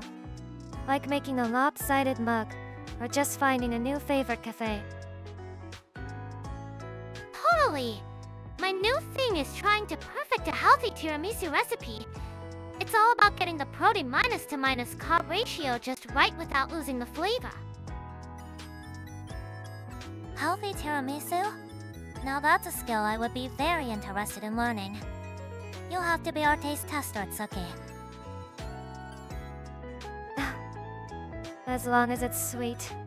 I'll be the judge. I'm taking this role very seriously. Analyzing nutritional data for healthy tiramisu. The concept is paradoxical. However, empirical testing is required. I will observe the results. See? Everyone's on board. This is gonna be the best year for trying new stuff. I can feel it. Okay, random question time. If we were all stranded on a deserted island, what's the one thing you'd absolutely have to bring? A deserted island, huh? Sounds quiet. I like it. One thing. I'd bring a really sharp multi-purpose knife. A knife? So serious. I'd bring a giant waterproof speaker. We need tunes to keep the morale up while we build our beach hut. Auditory stimulation. Analysis high minus volume sound could attract unwanted predators. A more logical choice is a fire starter. Fire provides warmth, light, and a means to cook. A fire starter is an excellent choice, Kohaku. Very practical. It addresses multiple survival needs at once. See, Kara? Fire is way more useful than a party. Though I guess we could use your speaker to scare things away. Hey! A dance party can totally scare away a boar. It wouldn't know what to do. Plus, exercise is important for circulation. Fufu, an interesting theory. My choice would be a large roll of duct tape. You can fix anything, make tools, build shelter, even create first minus aid supplies. Its versatility is unmatched. Duct tape. Wow, Mari minus ni. You've really thought this through. I'm impressed. Duct tape. Tensile strength high. Adhesive properties effective in various temperatures. A statistically sound selection. Whoa. Oh, okay. Everyone is so smart. Knife, fire, duct tape. My speaker sounds kinda dumb now. No, it's not dumb. It's just very you. And if you're happy, the team's morale is better. Right, Mari minus ni? Exactly, Tsuki. Maintaining psychological well-being is a critical survival factor. A little bit of normalcy and fun like music can make a huge difference. Hey, WW, you guys, see? Teamwork makes the dream work. We'd have the best minus decorated, most fun survival camp ever. Query. What if the island has no power source for the speaker? This unit proposes a solar minus powered charging bank. It has broader applications. There she is. The logic hammer. Good point, Kohaku. Hey, solar charger. Oh, OMG, you You're a genius, Kohaku. Then we can power the speak array and the other stuff. Perfect. Also, it seems we've assembled a rather effective survival kit. A knife, a fire starter, duct tape, and a solar charger. We're quite the team. Yeah, we might actually survive for a while, as long as I can find a good place to nap. Affirmative. A designated low-minus energy recharging period is essential for optimal performance. Okay, so I just finished the super intense sports anime. And the main character was EVE or YTHING. He was like always down but never out. That kind of fighting spirit is just asocial. The type that screams about friendship and effort, right? I get the appeal. It's straightforward and pure. Easy to cheer for. Fufu. That's very Ka. You're drawn to characters who embody resilience and positive reinforcement. Their energy probably resonates with yours. Exactly! Like, seeing him train so hard made me want to go for a run. Total motivation boost. In analysis, the character's persistence increased their probability of success with each attempt. A logical, albeit inefficient, strategy. For me, it's different. I recently read a novel where the antagonist was way more interesting. He wasn't just evil, he had his own twisted sense of justice. Ah, the compelling villain. Characters who operate in moral gray areas often challenge our own perspectives. They make you think, what would I do in their position? Wait, the bad guy? But they do bad stuff. I mean, I guess it's kinda deep when you think about why they're bad. But still. It's not about agreeing with them. It's about understanding them, their pain and their reasons. That's what makes them feel real to me. Negative behavioral patterns are often traceable to formative trauma data. His actions were illogical, if destructive, response to his input. I've been way minus watching an old historical drama. There's a side character, a strategist, who makes impossible choices for the greater good. She sacrifices her own happiness without anyone knowing. Whoa, that's heavy. I totally cry. She sounds so strong, but also super lonely. Exactly. Her strength isn't in shouting or fighting, but in her quiet resolve and incredible foresight. I find that kind of intelligence and selflessness deeply moving. That's a mature choice, Mari minus knee. Admiring the one who supports from the shadows, not the one in the spotlight. I respect that. This unit recently processed a film about an AI achieving sentience. Its attempts to understand human emotion were logically inconsistent but compelling. An AI? Like you, Kohaku? Did you relate to it? The AI's core conflict was whether to follow its programming or its emergent consciousness.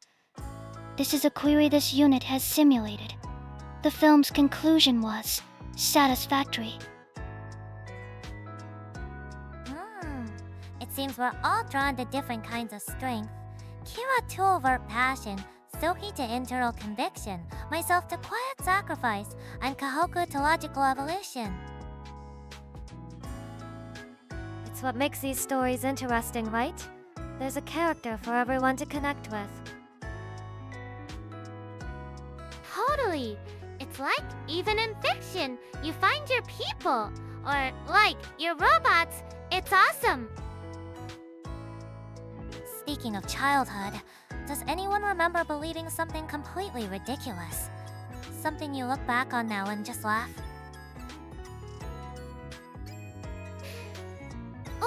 OMG, yes. I totally thought clouds were made of cotton candy and I could eat them if I flew high enough in a plane. I get that. I used to believe that tiny people lived inside the TV and were putting out a play just for me. Fufu? That's adorable. It's a classic example of childhood egoistionists, believing the world revolves around your own perception. This unit's data banks contain a memory of perceiving the moon as a tracking entity. It was later identified as a common optical illusion caused by parallax. Wow. The moon following you. I know that one. It totally does that when you're in a car at night. It's so creepy but cool.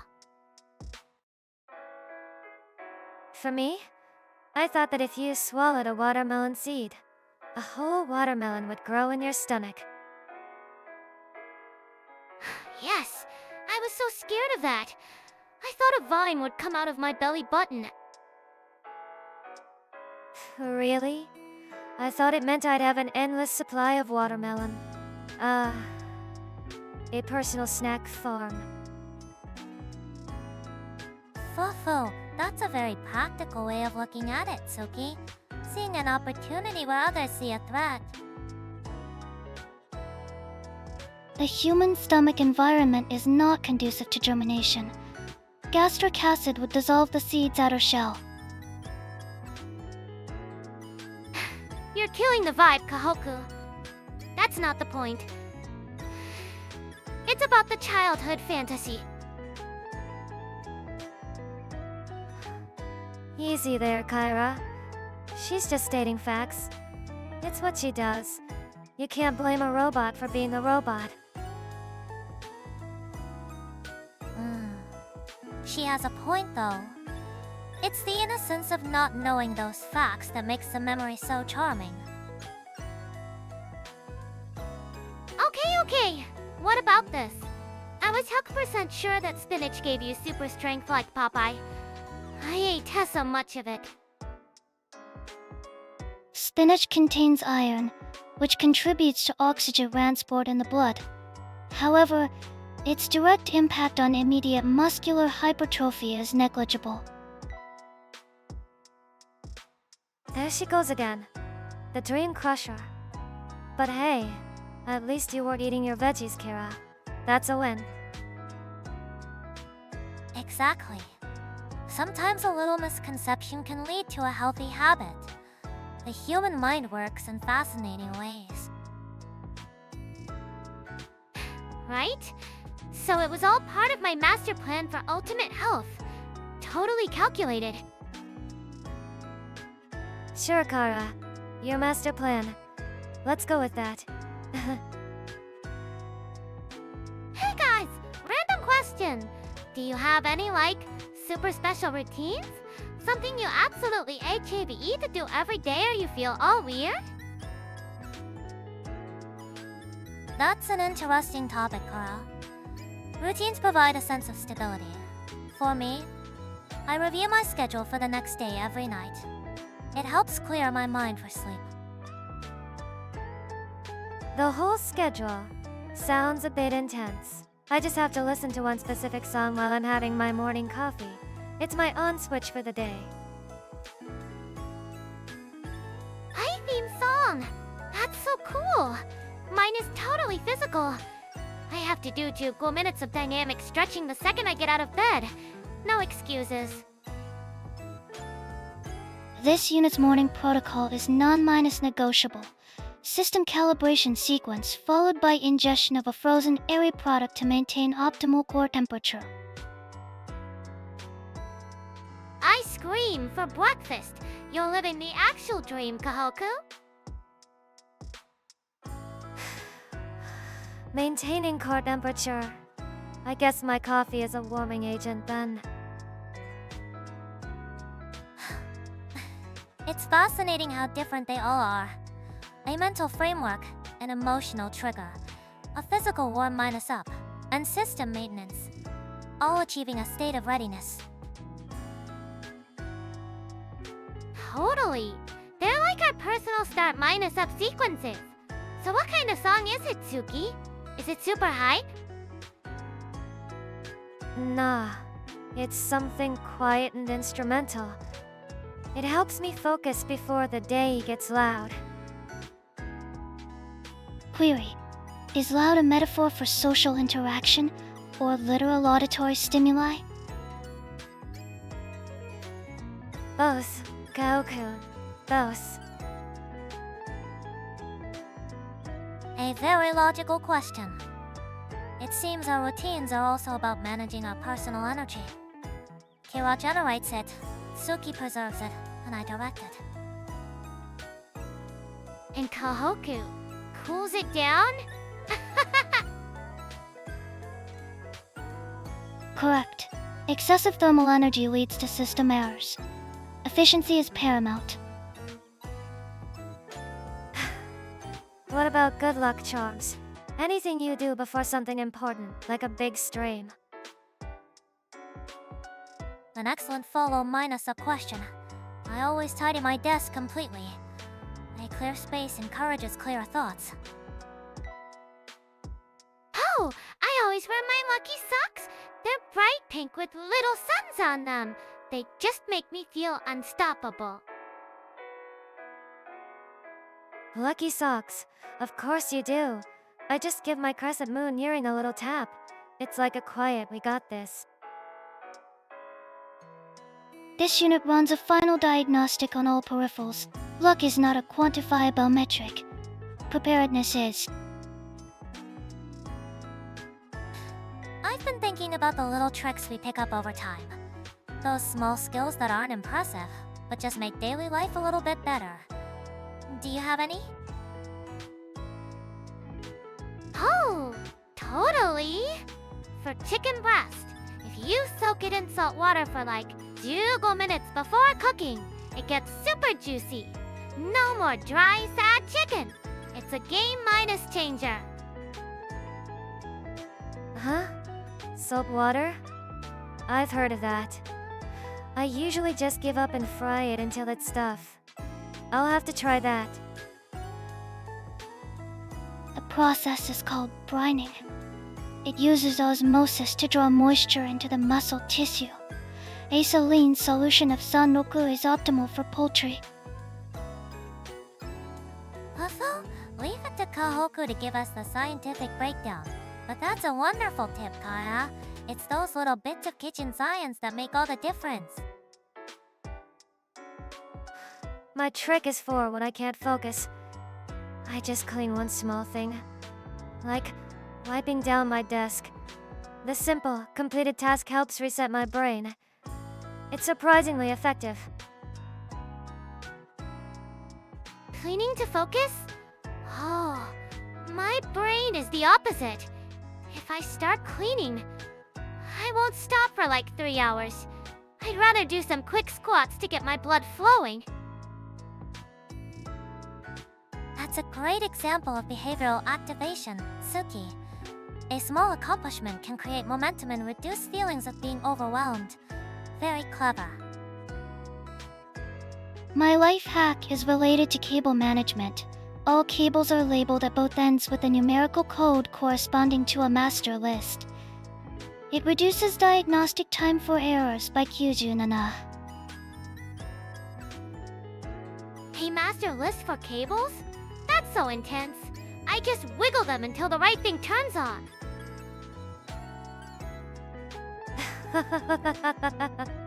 Of course you have a master list, Kohaku. I'm not even surprised. That's so you. That's brilliantly organized, though. My own little trick is for remembering names. I try to associate the name with a feature, like Mike with the bright blue tie.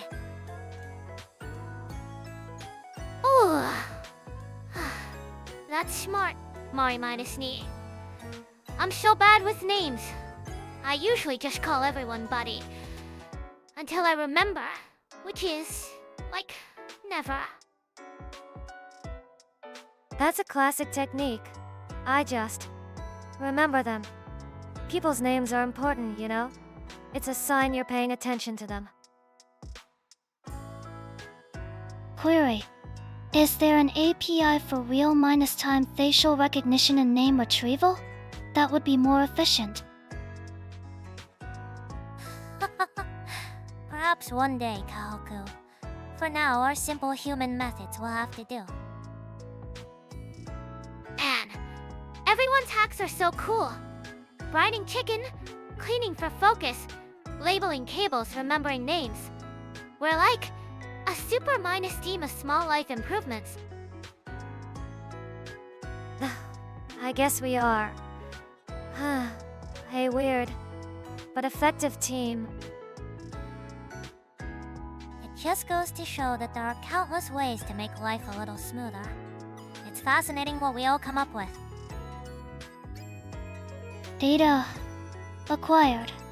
New subroutines for daily optimization will be considered. We've been talking about our favorite analog things, but let's shift gears. What's something unexpected you all secretly want to try in the future? Oh, I totally want to try scuba diving. Seriously, exploring the deep sea and seeing all the weird fish would be sick. Scuba diving, huh? That's very Yukara. For me, I think I'd like to try pottery. Pottery? Whoa, that's super chill. Like, making your own mugs and stuff? Yeah, just focusing on the clay, shutting everything else out. It seems like it would be a really peaceful experience. I understand that completely, Tsuki. My meditative process can be very rewarding. As for me, I'd like to learn to code a simple video game. Video game development. Logical process. This unit has considered acquiring a weather forecasting license. A weather license? Why? So you can find the absolute perfect time to eat ice cream? That is a secondary benefit. The primary objective is to model chaotic systems and predict future outcomes based on complex data sets. Leave it to Kohaku to turn weather into a data problem. But a game from you, Mari minus Ni? What kind would you make? Lufa, I was thinking of a short escape room game. One that subtly incorporates little psychological puzzles for everyone to solve together. OMG! That sounds so cool! We should totally play it when you make it. And Tsuki, if you make a mug, I call dibs on the first one. You're getting way ahead of yourself. I'd probably just make a lopsided blob at first. Fufu, that's part of the charm of starting something new. The journey is just as important as the destination. Scuba diving. Analyzing risks.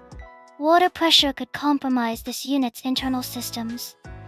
A full diagnostic would be required.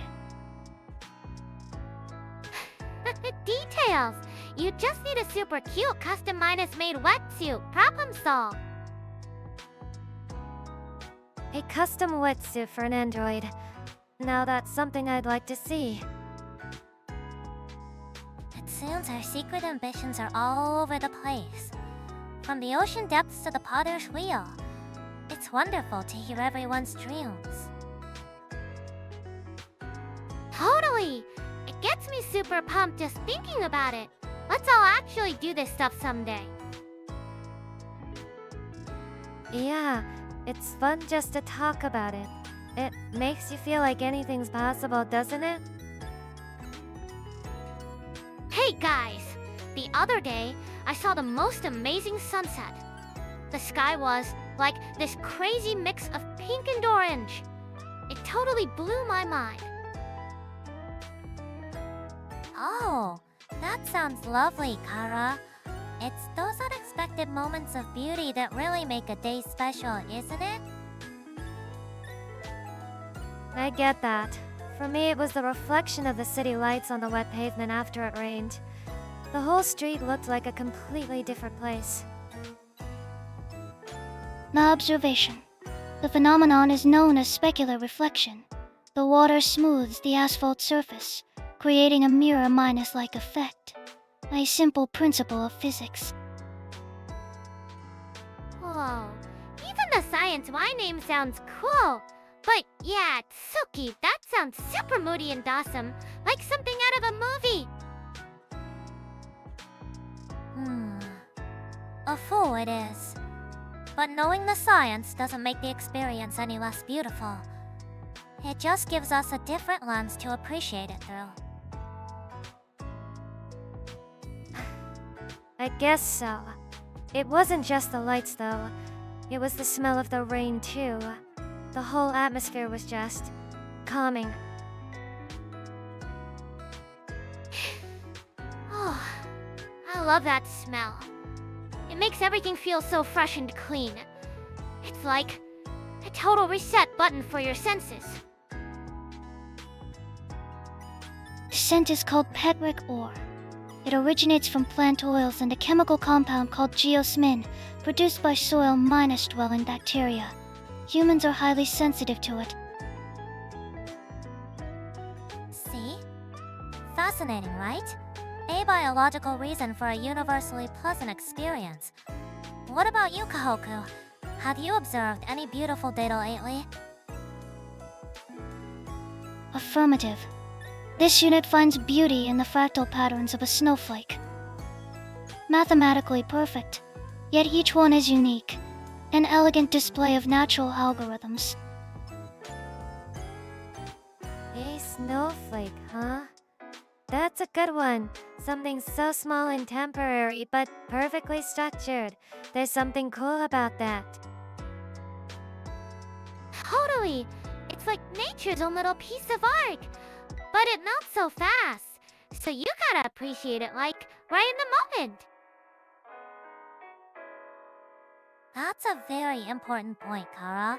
The fleeting nature of these moments is often what makes them so precious.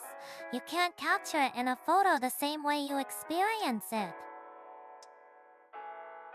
Yeah, exactly. It's not something you can just look up on the internet. It's your own personal discovery. Speaking of discoveries, I saw a tiny little flower growing out of a crack in the sidewalk the other day. It was so tough and cute. Made me want to cheer for it.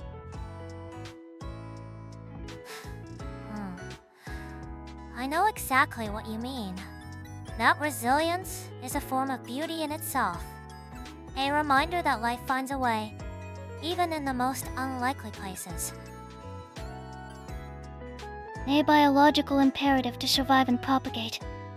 The subject's emotional response is a documented human reaction to observing resilience. IWW.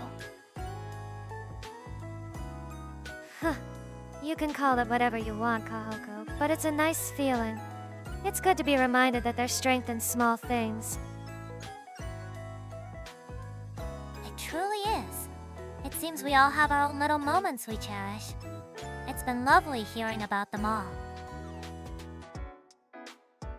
Okay, so if we're building a new world, I'm totally in charge of food and fitness. I'll hunt gather and make sure everyone's getting enough protein and exercise. That's very you, Kara. I'll handle strategy and logistics, finding a secure location for our base, rationing supplies, and planning our daily activities. Sounds good. Then I'll be in charge of morale and security. I'll take the night watch and make sure everyone's feeling okay. Can't have a community if everyone's stressed out. My primary function would be data collection. Mapping the area, identifying resources, predicting weather patterns. However, power supply remains a critical issue. We can build you a solar panel or something, Kohaku. We just need to find the parts. It'll be like a scavenger hunt workout. That's a good long minus term goal. For rules, I propose our first one should be All major decisions are made by group consensus. No one goes off on their own. I like that. I dad, if you're tired, you rest. No exceptions. Pushing ourselves to the breaking point is just inefficient. Logical. Maintaining optimal performance of each unit is paramount for the collective survival. Scheduled downtime is efficient.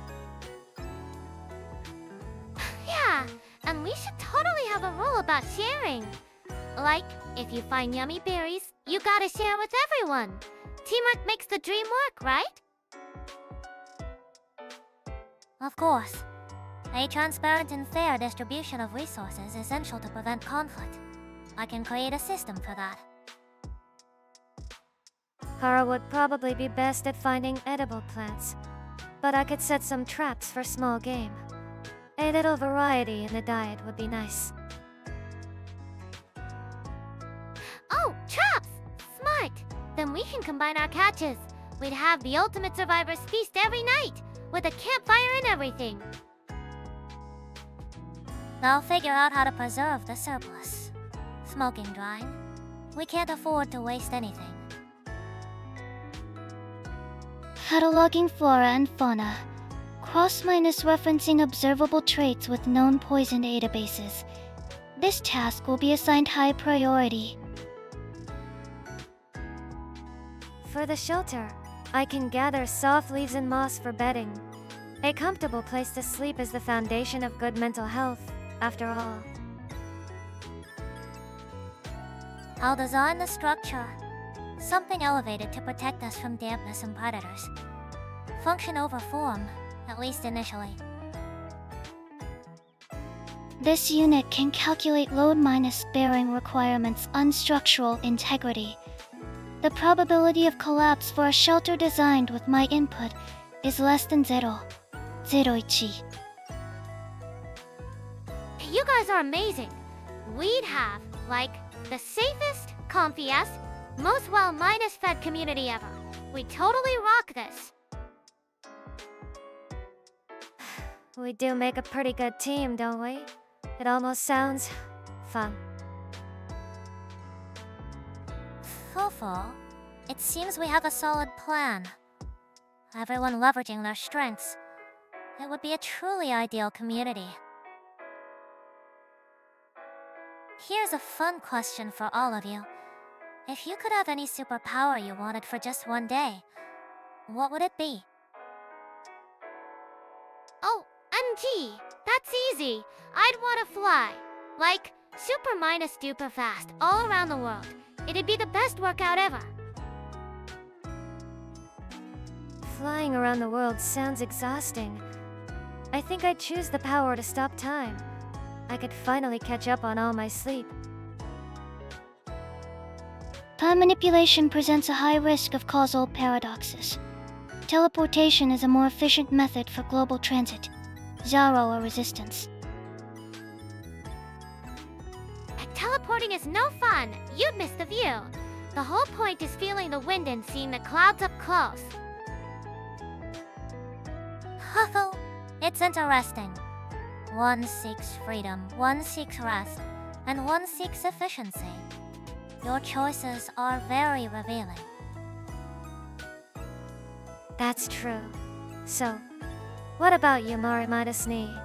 What power would you pick?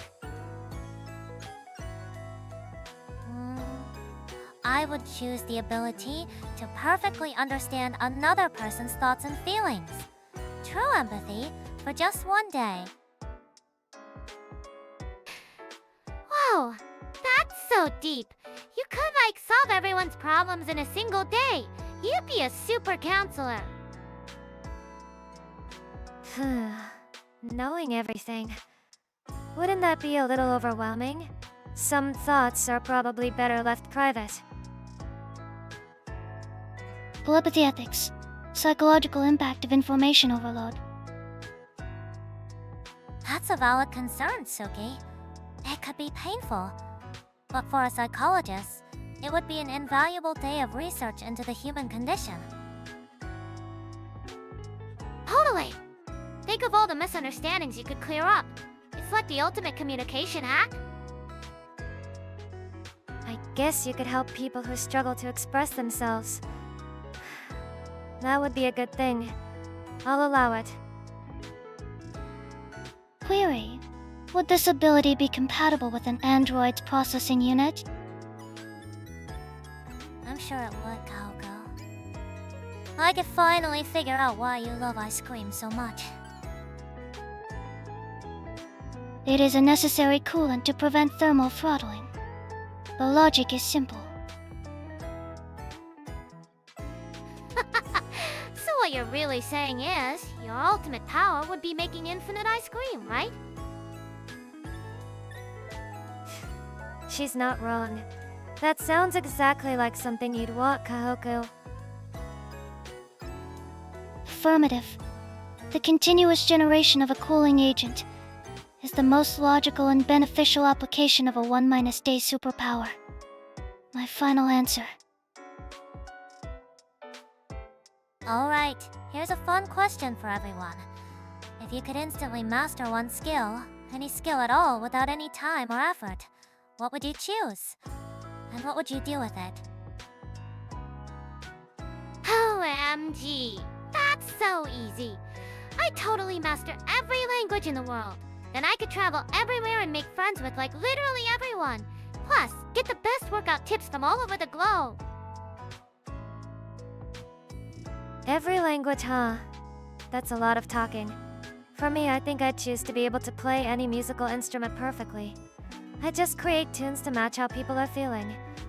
A personal soundtrack for anyone who needs it.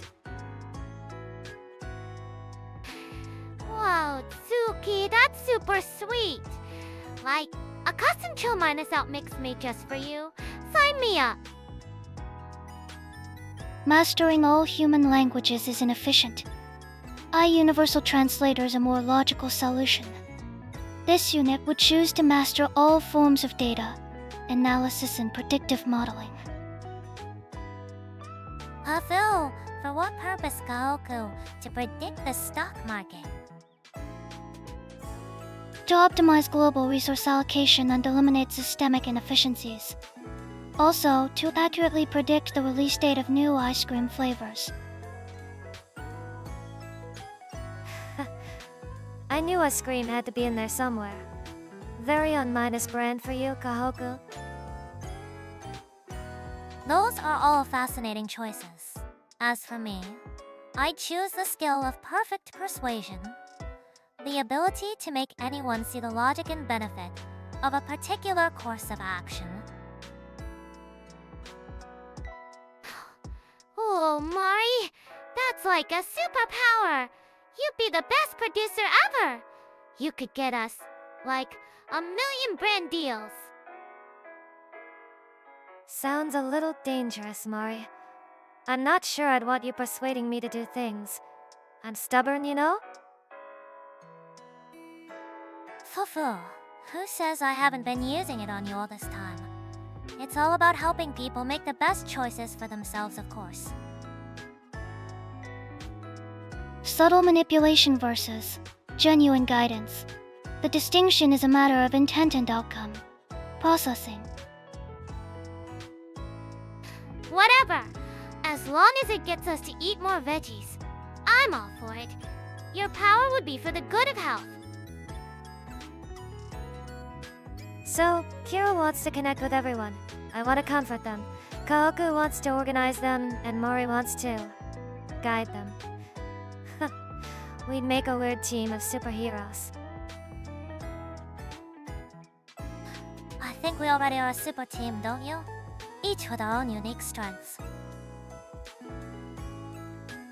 Query: what would be this unit's superhero name?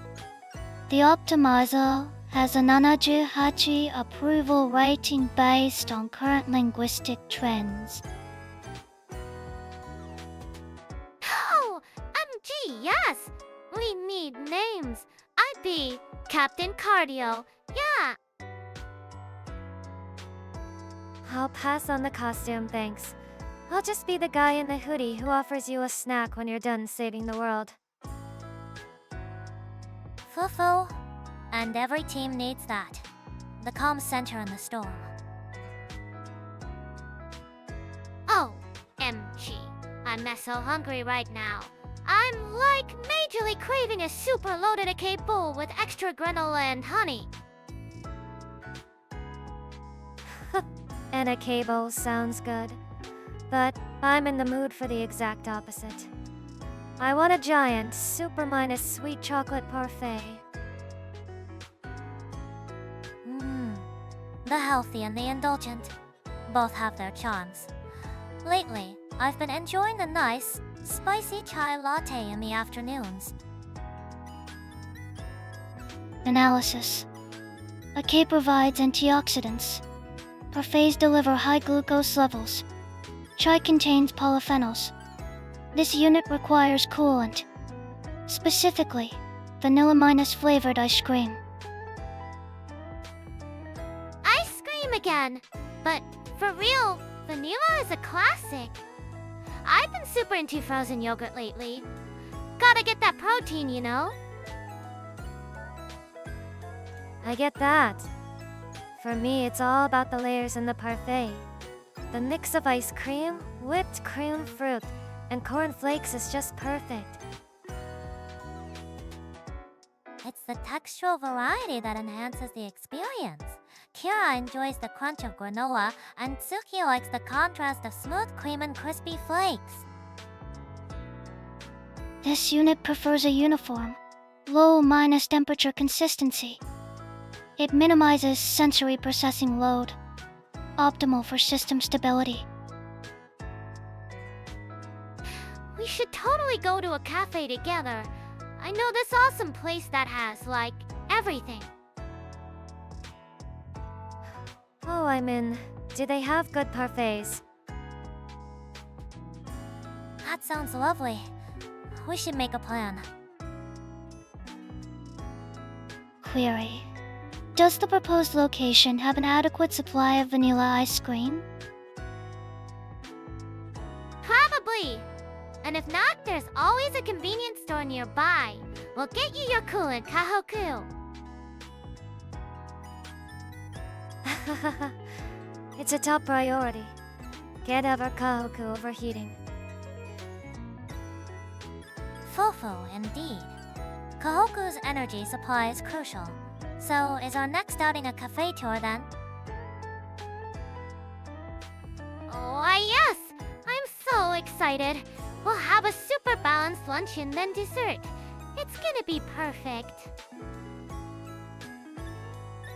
I'm looking forward to it. It's always more fun when we're all together.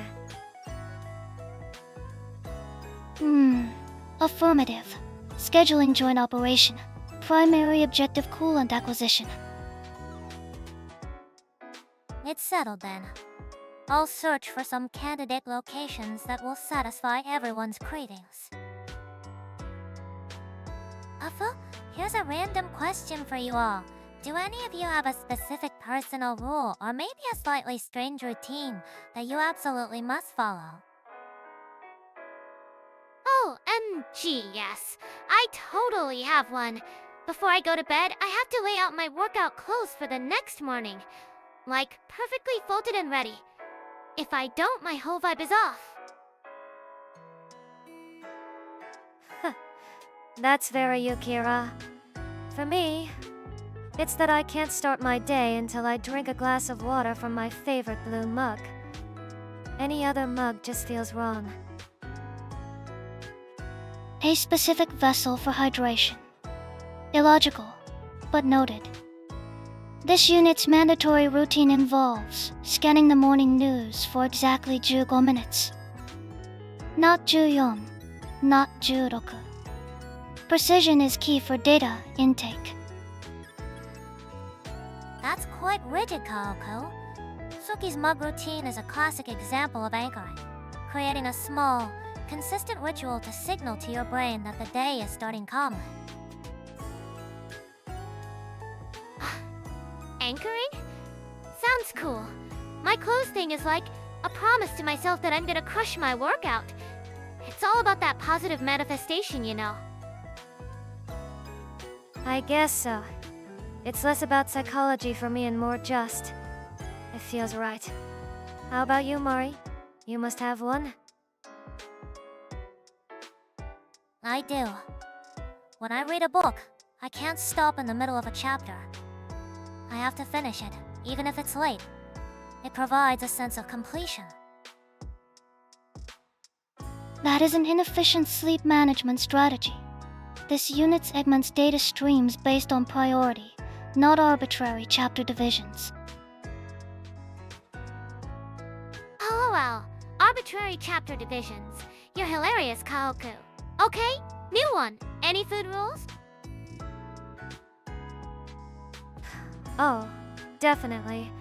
When I eat anything with a topping, like a strawberry on a cake, I have to save that single best piece for the absolute last bite. It's the grand finale. That's a classic example of the peak minus end rule. You're ensuring the final moment of the experience is the most positive one, which makes the whole memory better. That's so smart. My rule is I always have to eat my protein source first. Gotta secure those gains before anything else distracts me. A logical approach to nutrient prioritizations. This unit's protocol dictates that all food items must be consumed in order from lowest to highest temperature. So, you eat your ice cream last? Wait, you only eat ice cream. Correct. The statement remains valid. Fufu, of course. My food rule is that different types of food on my plate cannot touch each other. There must be a clear boundary. No way. I'm the total opposite. I mix it all up. The more flavors in one bite, the better. It's like a party for your taste buds. It's funny how our little rules say so much about us. Kira wants a party, Mari wants order, and Kohaku wants optimal thermal efficiency. Here's a fun question for everyone. If you could open your own pop minus up shop based on your skills or passions, what would it be? Oh, auntie. I know mine already. It would be the ultimate health and beauty smoothie bar. The theme would be like all pink and white with super aesthetic lighting for selfies. We'd have protein shakes, custom acai bowls, and gluten minus free energy bites. That's so Yukara. I go in the complete opposite direction. A late minus night parfait cafe that only opens after midnight. A midnight parfait cafe? That's a very intriguing concept, Tsuki. Tell us more. The interior would be dark and cozy, with just small lamps on each table. The only thing on the menu would be the Good Job Today parfait, which I'd make based on my mood. It'd be a quiet hideaway for people who just need a little treat at the end of a long day. Parfait. Query what is the butterfat percentage of the ice cream used? Optimal serving temperature is negative 10 degrees Celsius. See, even the parfait has to be perfect for Kohaku. So what about you? An ice cream shop? Negative. This unit would establish an ice cream laboratory. Customers designated as test subjects would design their own coolant. They would select a base, flavor compounds, and toppings. The interior design would be sterile and white. Functionality over aesthetics. Fascinating.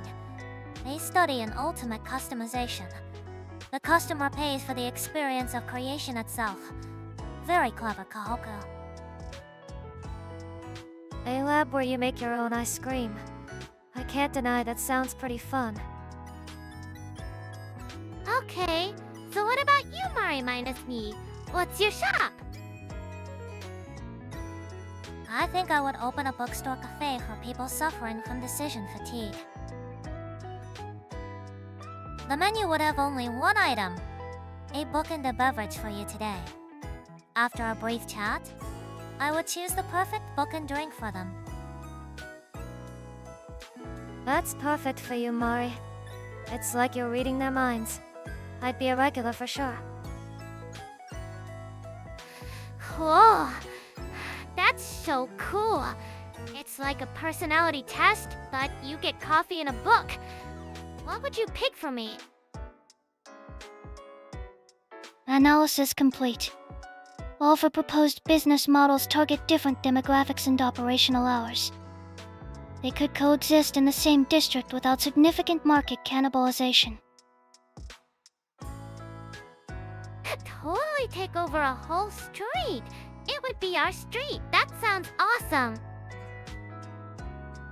Hey, I was just thinking. What's the most luxurious thing you guys could ever imagine doing? Like a once minus and minus a minus lifetime treat. Oh, I know. A private jet sailing around the Mediterranean. We'd have a dance floor on deck and a smoothie bar that's open 24/7. Oh, that sounds lovely and energetic, Kira. I party on the sea. My idea of luxury is a bit quieter. I'd want to rent out an entire beautiful old observatory for a week. Just me, a powerful telescope, and the stars. No interruptions. Stargazing? That's so romantic and smart. Mari minus me. But would you be all alone? For the most part, yes. The silence and scale of the universe would be the main event. It helps put things in perspective. I get that. My version would be booking the top floor of a skyscraper hotel in a city I've never been to. And just watch the city lights all night. Oh, that sounds super chill and cool. Like you're in a movie. Yeah, and you can order anything you want from room service anytime. That's a key part of the fantasy. Query: what is the optimal luxury? Analysis suggests a state of maximum efficiency with minimal external stress. Therefore, the ultimate reward is a zero-minus gravity chamber with a direct supply line of premium vanilla ice cream. Floating eliminates joint stress, and the coolant is provided. Ice cream in space? Kohaku, you're a genius. That's like the final frontier of snacking. Huh. Zero minus G ice cream. I bet you've already calculated the optimal temperature so it doesn't just fly everywhere. Correct. The viscosity would be precisely calibrated for a zero-minus gravity environment. Spillage is an unacceptable data loss. It seems we all crave a unique form of escape. Kira wants a social escape. I want an intellectual one. Tsuki wants an anonymous urban escape. And Kohaku wants a physical one. Yeah, but like, who'd you guys share it with? I'd bring all of you on my yacht, obviously. My hotel room. I'd want to be alone. It's about being an anonymous observer in a big city. My observatory would be a solo trip as well. It's a personal pilgrimage of sorts. The chamber is designed for a single occupant. Additional occupants would complicate the environmental controls. IWW. You guys are all loners. Fine. More smoothies for me then. Changing topics slightly, has anyone had one of those simple, perfect moments recently? A smell, a sound, a texture that just made you think, this is the best. Oh, gee, yes. The smell smell of fresh minus cut grass on my morning run. It's like so clean and energizing. It totally puts me in a good mood for the rest of the day. Fresh minus cut grass, huh? That's a good one. For me, it was the feeling of a really heavy, weighted blanket after a long day. The pressure is just incredibly calming. Total bliss. Deep pressure stimulation. It is known to activate the parasympathetic nervous system, resulting in a reduction of physiological arousal. The sensation is objectively calming. Fufu, a scientific explanation for comfort. I love it. Mine was the taste of a perfectly ripe peach. The sweetness and the juice. It was a simple, flawless moment of flavor. Peaches are amazing! So good for your skin too. Beta minus carotene for the win. I get what you mean though. That first bite is heaven. You always bring it back to health, Kara. But you're right. It's about that one perfect moment, like the first sip of hot cocoa on a cold night. This unit speaks sensory experience remains consistent the precise auditory signature of an ice cream bar's chocolate shell fracturing upon initial contact. Data confirms this is an optimal event. I was waiting for the ice cream talk. But yeah, that crackle sound is the best. So satisfying. It seems our simple joys are quite varied. From textures and tastes to specific sounds. It's really quite telling. What about you, Mari? Besides the peach, any sounds you like? The sound of pages turning in an old book. There's a certain latent history to it that you just don't get from a screen. It's very peaceful. Oh, that's so classy, Mari minus me. For me, it's the sound of my favorite upbeat song coming on shuffle when I'm working out. Instant energy boost. Auditory stimulus is a performance enhancer. The dopamageric response to familiar, high-minus tempo music is well-minus documented. You really have a fact for everything, don't you? It's impressive in a way. I like the quiet hum of my piece, see when I'm just relaxing. It's like a steady companion. That's a lovely one. It's a sound of contentment. It's not about grand events, but these tiny, personal moments of sensory pleasure. Totally! It's about finding the little things that make you happy. Like the feeling of sunshine on your skin. Hello, vitamin D synthesis. Yeah, exactly. The small stuff. That's what really matters. You know, I was just thinking, if the four of us were to produce our own cafe, what kind of concept would we go for? OMG, yes! It would have to be super cute and healthy. A place where everything tastes amazing but is also, like, totally good for you. Think of the Insta minus pics. A healthy and photogenic cafe. That's a strong concept. We need to consider the target audience and location carefully to maximize its appeal. Cafe business profitability analysis. The market is saturated. Our unique value proposition is critical for survival. Leave it to Kohaku to bring the stats. For the interior, I want something really cozy. Lots of comfy sofas where you can just relax for hours. Yes, and tons of natural light. It's so important for your circadian rhythm.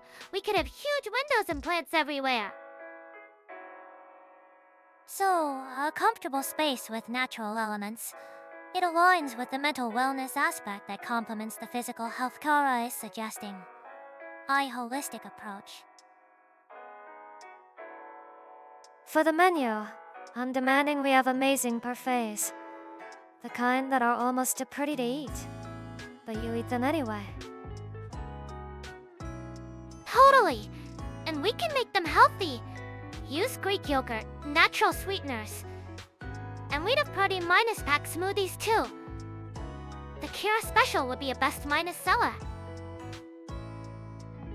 Nutritional information must be clearly displayed. Macronutrient breakdown, calorie count. Transparency increases consumer trust. That's an excellent point, Kohaku. We could even design the menu to help people choose based on their goals, like energy boost or relaxation. What about BGM? I'm thinking something chill. Low -5 beats or maybe acoustic covers. Nothing too loud. Just something to help you unwind. I was gonna say some upbeat pop to get the energy up, but yeah, chai was good. We gotta match the cozy vibe. Binaural beats for focus. 432Hz healing frequency. These are potential BGM options to induce specific psychological states.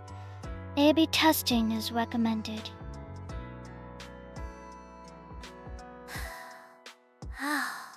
It's all coming together. A wellness cafe for body and mind.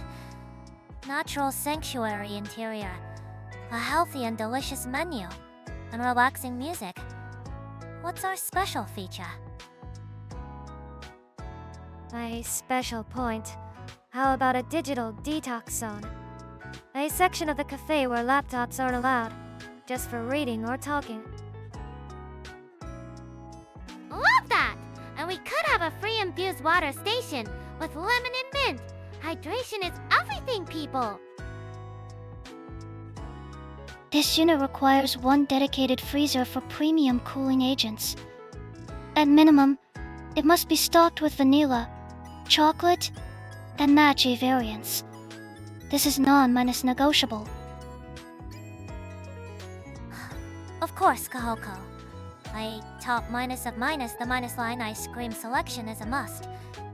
Fufu, it seems we've designed a rather wonderful place. A perfect blend of all our personalities. Hey! What if, we designed our own creature? Like, from Earth or space or whatever? What would it look like? An imaginary creature, huh? Sounds fun. I'm thinking something that lives in the deep sea. An excellent topic. The appearance, abilities, and ecology. It's a creative exercise in world minus building. Where do we start? I want something super colorful. Like, it glows and glitters when it's in the sun. Its special power would be making people feel super energetic just by being near it. A life form dependent on solar radiation. Its ability suggests a biological function involving pheromone or light wave emission. Data on energy efficiency is required. Mine would be the opposite. A creature like a jellyfish, glowing faintly in the dark.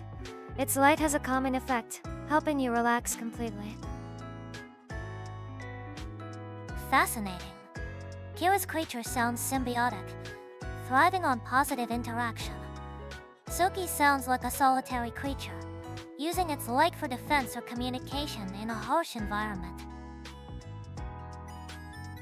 A deep minus sea jellyfish sounds cool, Tsuki! But isn't it lonely down there? Does it have friends? It travels alone mostly. But during a specific season, they all gather and communicate using different patterns of light. I think that'd be beautiful. This unit would design a silicon-based organism. Habitat a planet with extremely low temperatures. Its ability would be to perfectly record and replay any sensory from its surroundings. Silicon minus based? Whoa, what does it even Perhaps it draws energy from geothermal vents or chemical reactions in the planet's crust. It's a scientifically plausible and intriguing concept, Kohaku. My idea would be a creature with a highly advanced social structure. They communicate telepathically, forming a hive mind. There's no individual conflict, only collective progress. Very efficient. A hive mind.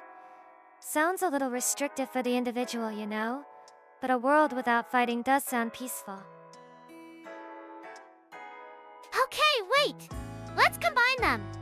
A creature with Mari's telepathy, Tsuki's calming light, Kohaku's recording power, and my energizing aura, the ultimate being. Assessing. The combination of abilities results in excessive energy consumption. Survival probability is critically low. Uh-oh. But it's a fun thought. It's interesting how our ideas reflect us. Kira gives energy. Tsuki provides peace. Kohaku preserves information. And I create harmony.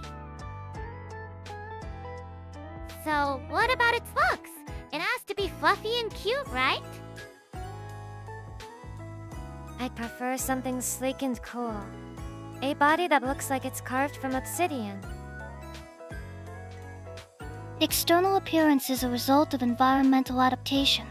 Ornamentation is inefficient. Wow. How about the ability to change its appearance? Camouflage is a fundamental survival strategy, after all. Yes! Like a chameleon. It can be fluffy one minute and sleek the next. Problem solved. Everyone's happy. Here's a thought for you all. If you could be any other person for just one day, who would it be and why? Oh, easy. I top Olympic athlete. I want to know what it feels like to push a human body to its absolute limit. The thrill must be insane. An athlete's perspective. I see. Understanding that level of discipline and focus firsthand would be a valuable experience. The physiological data alone would be fascinating. Heart rate variability, VO2 max, muscle fiber recruitment. A comprehensive dataset.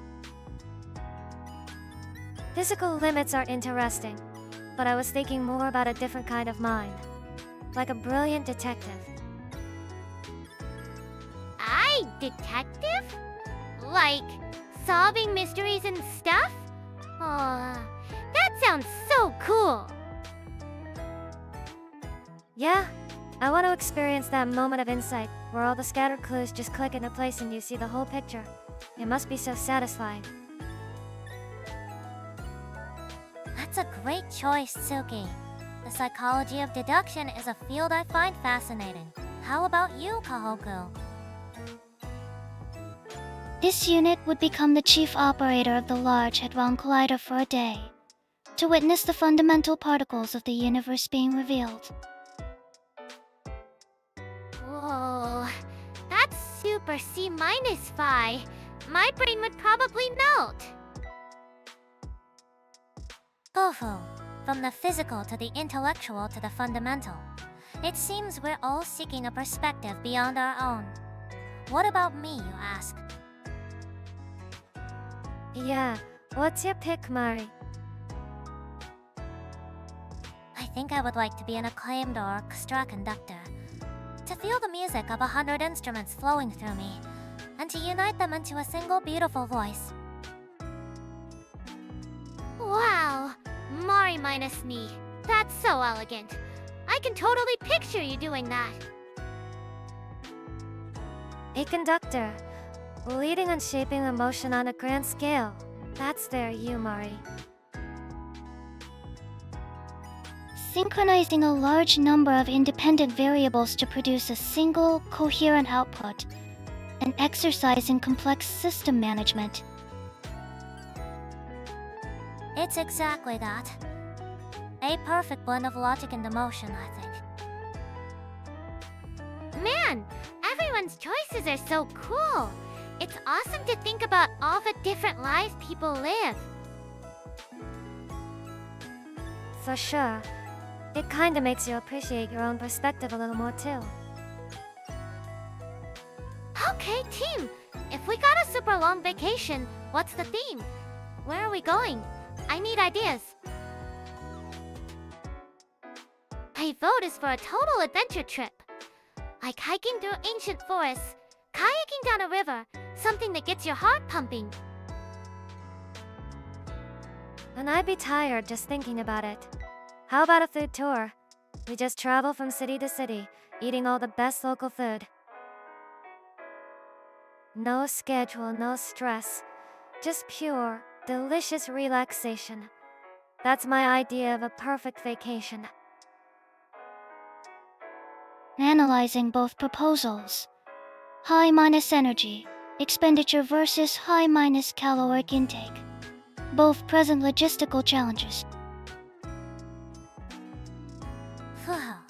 They do represent two very different philosophies of rest. One is about physical release, the other is about indulgence. Suggestion a location that offers both. A Japanese onsen raiken. A hot spring inn. Hot spring. Genius, Kohaku. That's perfect for soothing some muscles after a long day of exploring. And those inns are famous for their amazing food. I'm sold. Hot spring tour sounds great. It seems we have a solution. We can base ourselves at a beautiful inn. Kira gets her 8-time adventures in the nearby nature. And Tsuki gets the incredible food and relaxing baths. It's the most efficient way to make everyone happy. Geothermal heat is an efficient energy source. Observing it directly would be informative. The plan is logical. So, where should we go? Somewhere with amazing mountains and maybe a lake. The scenery has to be top minus tier. A quiet place is better. Far away from the city. I want to see a sky full of stars at night. There are many places that fit the description. We could find a secluded spot in the mountains. It would be a perfect escape. Yes, and we could have a barbecue. Healthy grilled meats and veggies. It'll be so much fun. A barbecue sounds good. I'll bring the marshmallows for dessert. Can't have a campfire without them. The combustion of sugar and gelatin.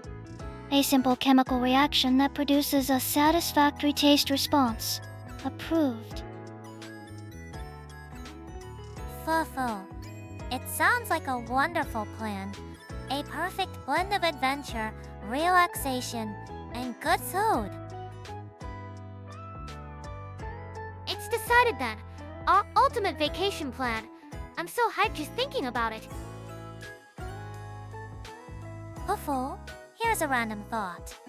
If you had unlimited time to master a completely new skill, what would you choose to learn? Oh, MG, yes. I totally learned how to be a professional stunt driver. Drifting, crazy jumps. Think of the adrenaline. Hey, stunt driver. That's pretty wild, Kira. I think I'd go the opposite way. Maybe learn traditional pottery on a wheel. Something quiet and focused. Pottery. Requires precise motor control and patience. This unit would learn to build and program autonomous drones from scratch for data collection purposes. That's very Yukaoko. I think I would like to study architecture. Understanding how spaces are designed to influence human emotion and behavior seems fascinating. Oh, drones and architecture. You guys are so smart. Tsuki's pottery sounds super relaxing though. Like, good for your mental health, right? Exactly. Just you and the clay. No distractions. But building drones sounds cool too. You could get some amazing aerial shots. Affirmative. The drones could film Kira stunt driving from a safe, optimal angle. Genius? We could make the most epic action movie ever. And I could design the perfect set for it. It seems our dream hobbies could complement each other quite well. And I'll make the ceramic mugs for our coffee breaks on set. Sounds like a plan. It's interesting how we all chose something creative in a way. Stunts are a form of physical art after all. Totally! It's all about expressing yourself, even if it's like with a car spinning in circles. Stunt driving. High G minus force. Increased cortisol levels. Queries adrenaline a form of expression. Results inconclusive. For Kara, I'm pretty sure the answer is yes. It's a whiz! It's expressing that you're like totally alive. A very compelling argument. It's nice to dream about these things, isn't it? Yeah, it's fun to imagine a completely different version of yourself. Hey! I just learned something totally wild. Did you guys know that a group of flamingos is called a flamboyance? How perfect is that? A flamboyance? Huh, that actually fits them perfectly. They've definitely got the style for it. Fufu, it's a wonderful term, isn't it? It's always fun to learn the proper names for things. Like a murder of crows. Whoa, murder? Ah, that's so dark! I like flamboyance way better. Way more positive vibes. The term originates from folk tales associating crows with death. It is not based on observable aggressive behavior within the species. So, it's all just for the dramatic effect. I can get behind that. Speaking of things that seem surprising, here's one for you. Cleopatra lived closer in time to the invention of the iPhone than to the construction of the Great Pyramid. Wait, what? No way! My brain can't even process that. That's like a total timeline glitch. That really puts time into perspective. The pyramids are way older than you instinctively think. Correct. The Great Pyramid was completed circa 2560 BCE. Cleopatra died in 30 BCE. The time difference is over 2500 years. Her death to the iPhone's release is less than 2040 years. Okay, my mind is officially blown. How about this one? Bananas are technically berries, but strawberries aren't. Okay, now you're just making stuff up. How does that even make sense? It's true. It's all about the botanical definition of a fruit. A berry develops from a flower's single ovary. It's a bit complicated, but Kara is right. By this definition, avocados, watermelons, and kiwis are also classified as berries. See? Everything we know is a lie. A super interesting fruity lie. So my fruit salad is just a bowl of lies. A delicious, delicious bowl of lies. That's one way to look at it. Or it's a chance to appreciate how wonderfully complex the world is. Here's another fact. Wombat feces are cube-minus shaped. I don't WW, but also, why? How? And on that note, maybe we should change the topic from fruit salad. You know, I was thinking recently, are there any products or services you've come across that made you think, whoever invented this is a genius? OMG, totally! Smart rings that track your sleep score. It's like my whole life is a game now, and I gotta beat my high score for deep sleep. Genius!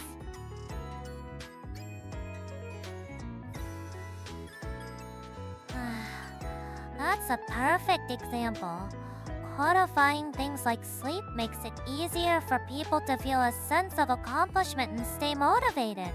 It's a brilliant application of behavioral science. I get that. For me, it's simple. Those laundry detergent bottles where you can just put the refill pouch in directly. No spills, no measuring. It saves like 10 seconds, but it feels amazing. Analysis. The design minimizes user error and reduces waste. A logical improvement on a century-old system. This unit acknowledges its efficiency. Right? The little things make a huge difference! Like those magnetic charging cables that just snap on! No more fumbling with the port in the dark! Oh, those are great. It's all about removing those tiny, annoying steps from your day. Makes everything feel smoother. It's called reducing friction. The easier an action is, the more likely we are to do it. It's a core principle in forming good habits. Affirmative.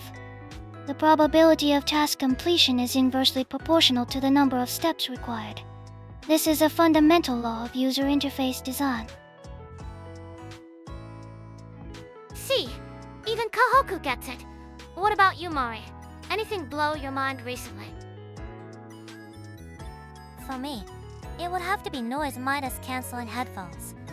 The ability to create your own pocket of silence in a noisy world is a true modern luxury. It's fantastic for concentration. Ah, I can definitely see you using those to read. That's a good one.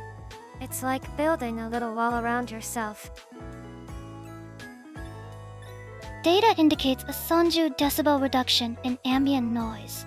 This significantly lowers cognitive load from external auditory stimuli, a sound tactical advantage. Oh, that's a good one. I use them at the gym to block out the bad music and get in the zone. It's essential for a good workout. How about food?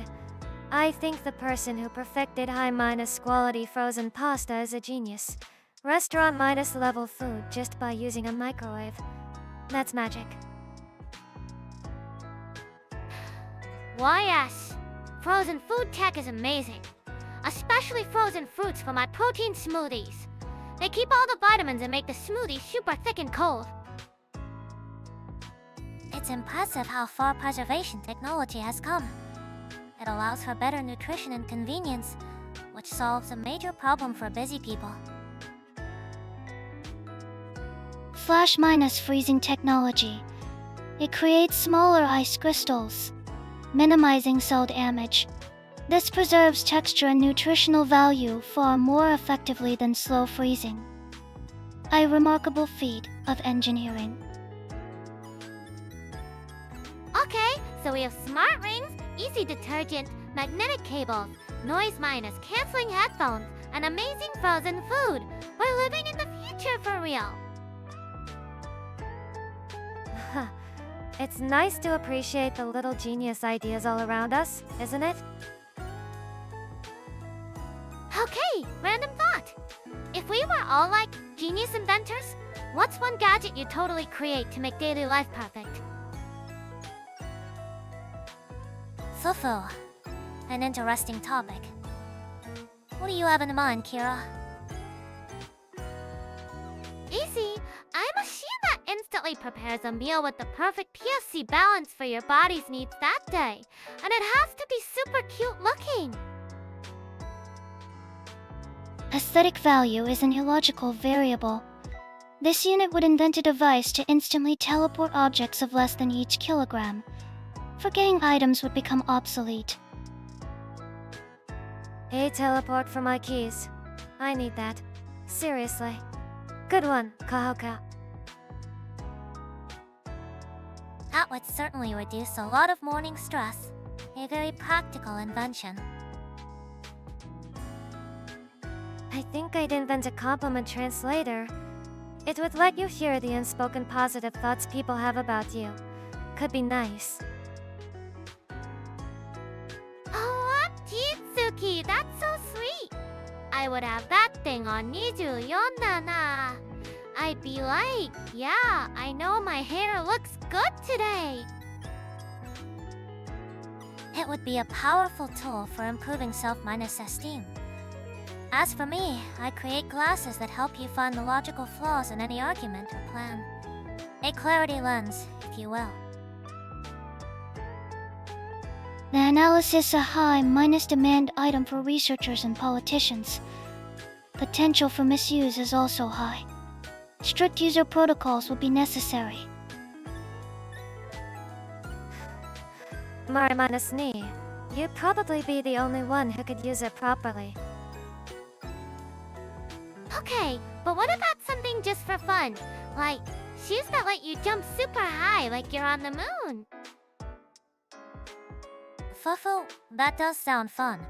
It would certainly make reaching the top shelf easier. I'd invent a blanket that gives you the feeling of a perfect, comforting hug whenever you need it. No questions asked.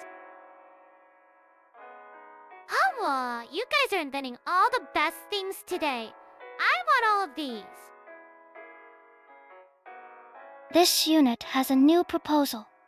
A device that instantly chills any beverage to the optimal drinking temperature of 4 degrees Celsius.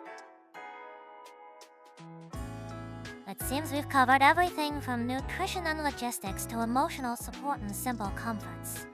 We'd make quite the RD team. Totally. We call our company Project Perfect Day. And it would be awesome. I like the sound of that. Hey, nice. Perfect day sounds pretty good. Okay, so speaking of overcoming stuff, I've got one. I'm gonna become a super minus duper morning person this year. Like, wake up at go AM, watch the sunrise, and go for a run. 5 in the morning? You have fun with that. My bed and I have a very strong relationship, you know. I'm not a cheater. Fufu, that's a great goal, Kira. Starting your day with sunlight helps regulate your circadian rhythm. Just be sure to start gradually. Sudden changes can be hard to maintain. Totally, baby steps. It's all about building that healthy routine, right, Mari Minus San? Get that serotonin boost first thing. Early system startup. This unit's current boot sequence is optimized for Hatsu AM. Shifting it to Go AM would require a significant recalibration of energy consumption protocols. Kohaku gets it? It's all about efficiency. My efficiency is highest after a good long sleep. What about you, Tsuki? Is there anything you'd like to challenge yourself with? No matter how small? A challenge. I'm not really bad at anything, but I guess I could try to cook one complicated dessert from scratch, without a recipe, just by taste. Oh, no recipe. That's hardcore. But I totally volunteer to be a taste tester. I'll check the nutritional balance. Data acquisition via sensory input. An interesting method. The probability of error is high, but the potential for a unique output is also significant. I will observe. That sounds like a fun experiment. It tests your intuition and palate. I, on the other hand, have been thinking about trying to overcome my reliance on planning. You mean like just going on a trip with no plan at all? Spontaneous adventure. LOVIT. Exactly. Just deciding on a destination and figuring the rest out when I get there. It's a way to practice adaptability. It's a little unnerving to think about, though. A spontaneous Mari minus knee. That sounds kinda dangerous. But cool.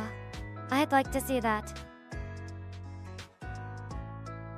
Challenge accepted by this unit consuming a food item with a high bitterness index, specifically bell peppers. The objective is to gather data on their effect on my sensory processors. Bell peppers? They're packed with vitamins. You should try the red ones first. They're the sweetest. It's a perfect gateway pepper. Kohaku eating a vegetable she doesn't like. I feel like we might witness a real system freeze. It is not a matter of like or dislike. It is for science. Hofu. It seems we all have our own unique mountains to climb. It will be interesting to see how we all grow from these little challenges. For sure. We're all gonna level up so much this year. Let's do our best, everyone. Speaking of memorable food, I had a lavender minus infused honey latte the other day. I wasn't sure about the floral note, but it was surprisingly calming and delicious. That sounds super classy. My mind is blowing food with spicy mango sticky rice. The heat from the chili on the sweet mango was like a party in my mouth. Plus, capsaicin boosts metabolism. Spicy. And sweet? That's a bold combination. I'm intrigued. Did it make you sweat? Totally, but in a good way. It's like, whoa, what is happening? But then you need another bite right away. In analysis, the combination of capsaicin and fructose creates a contrasting sensory input. This can lead to a heightened state of neural minus stimulation, an efficient mechanism. Faiso. That's a very Kohaku way of putting it. It's true. Surprising flavor combinations make the experience more memorable because they engage your brain more actively. My most memorable recent one was simpler. Just a really well minus made mont blanc. The chestnut cream was so smooth. It was perfect. No surprises needed. Hey, WW Classic. You can't go wrong with a good Mont Blanc. It's pure happiness. Sometimes the most profound experiences are in the perfection of something simple. It shows the skill and care that went into making it.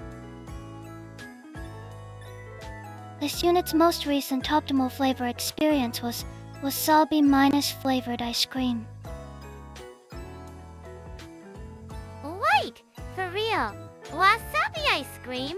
Was it like spicy minus cold? Affirmative. The initial cold sensation was followed by a delayed sinus minus clearing heat. The cognitive dissonance was pleasant. System cooling was achieved with a novel stimulation. You're something else, Kohaku. I can't even imagine what that tastes like. You just want to feel that brain freeze, don't you? System freeze is a valuable diagnostic tool. It seems we all have our own unique adventures and flavor. It's wonderful. This is making me so hungry. We should all go out and try weird food combos together sometime. As long as there's a guaranteed delicious, non-minus spicy dessert for me at the end, I'm game. Of course. I'll do the research and find a place with options for everyone. It's a plan. Proposal: the next group outing should include a stop for coolant procurement. Priority level high. I scream stop, got it. It's a date. Here's a thought. Did any of you ever discover an adult reason for something you completely misunderstood as a child? Like a real, so that's why moment. Gee, totally. Like at the supermarket, I always wondered why they put spinach next to the lemons. Turns out, vitamin C helps your body absorb the iron in the spinach. It's a health hack. A health hack hidden in plain sight. I get that. For me, it was the bumpy yellow tiles on station platforms. I thought they were just a weird design choice. The tactile paving. So you learned it there for visually impaired people to navigate safely? Exactly. It really changed how I looked at the city. So much thought goes into things you don't even notice. This unit's database contains a similar entry. The specific, often complex, patterns on public transport seats. Seat patterns? You mean the weird squiggly lines and stuff? I thought they were just supposed to look retro. Negative.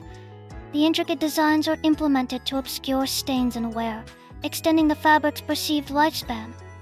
It is a cost-minus efficiency measure disguised as aesthetics. Wow. That's both smart and a little cynical. I'll never look at a train seat the same way again. Fufu. It's all about applied psychology. If you can't see the dirt, you perceive it as clean. The same principle is used in patterned carpets in hotels. Whoa! My brain is exploding with all these secret facts. It's like we're living in a world full of Easter eggs. Finding the world's hidden patch notes, huh? I like that. It's true. Think about the little arrow on your car's fuel gauge. I went years without realizing it points to which side the gas cap is on. W-A? I-T-W-H-A-T? Seriously? That is life minus changing information. I'm totally checking that next time. A simple, effective date, a point to prevent user error. Logically sound design. All these little details make you wonder what else we're missing every day. It's kind of exciting. It is. It encourages you to be more observant, to question why things are the way they are. There's often a clever reason hiding, just beneath the surface. Okay, new mission! Find more real Midas World hacks. My body and my brain are gonna be SO-optimized. Query: why do humans place mirrors next to elevators? I've never thought about it. To check your hair before you see people.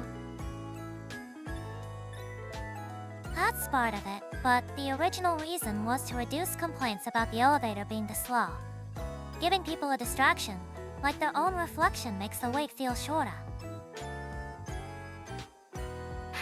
No way. That's so sneaky. And it totally works. I'm always fixing my bangs while I wait. Okay, so we talked about routines, but what about the total opposite? Have you guys ever done something completely impulsive and it turned out like awesome? Impulsive, huh? You mean like walking into a random store and buying something you didn't need? Yes. The other day, I saw these insanely bright running shoes in a shop window. I guess they paid E to have them. Bought M right then and there. A classic impulse buy. Did you feel any buyer's remorse later, Kira? No way, they're so cute. And now I'm like extra motivated for my morning jogs. So it was actually an investment in my health. Totally justified. Only you would find a way to frame shopping as a health benefit. But hey, if it works, it works. Analysis and unscheduled acquisition of equipment led to an increase in motivation for a pre-minus planned physical activity. The net result is positive. That's a great example. Sometimes straying from the plan introduces a new, positive stimulus into our lives. It prevents stagnation. I get that. I took a long do a last week and wonder into this tiny hidden array. Found a little kaifu. That wasn't too many math. Oh, a secret spot. Was the food good? Tell me everything. They had the best strawberry parfait I've ever eaten. I guess sometimes you have to get a little lost to find something good. That's a beautiful thought, Tsuki. That's the essence of serendipity, making fortunate discoveries by accident. It's quite good for the brain. This unit experienced a similar deviation. I altered my standard coolant procurement route. Coolant? You mean ice cream, right? Affirmative. A convenience store I had not previously logged was selling a limited minus edition mint chocolate chip flavor. Data acquisition was highly successful. Oh, even your spontaneous moments are for research, Kohaku. How very you. Sounds like everyone has their moments. It's not so bad to go off minus script once in a while. Totally. Being spontaneous keeps things exciting. It's like a workout for your soul. It certainly does. Balancing a structured life with moments of spontaneity is key to low-minus term happiness and psychological flexibility. Yeah. As long as it doesn't interrupt my nap schedule too much, I'm all for it. Let's talk about our ideal environments for focusing. What's your perfect setup when you really need to concentrate on something? Oh, good one. For me, it's gotta be bright. Like super bright lights. And I need some high minus energy music blasting. Gotta get that adrenaline pumping, you know? I'm the complete opposite. I need absolute silence, or maybe just the sound of rain. Any kind of music, even instrumental, just distracts me. Auditory stimuli processing consumes cognitive resources. Optimal conditions for concentration are either silence or a consistent auditory mask, such as white noise. Mafu, how interesting. Kira uses external stimulation to boost her energy, while Tsuki and Kohaku seem to prefer blocking it out to maintain focus. White noise? Like the fuzzy static on an old TV? Doesn't that just make you sleepy? While it can be used as a sleep aid, its primary function in this context is to mask other, more distracting ambient sounds, preventing sudden spikes in auditory input. I get that. Sometimes I can focus really well in a kaifu withdrawal the background chatter. I guess that's kind of the same principle. That's known as the ambient noise effect.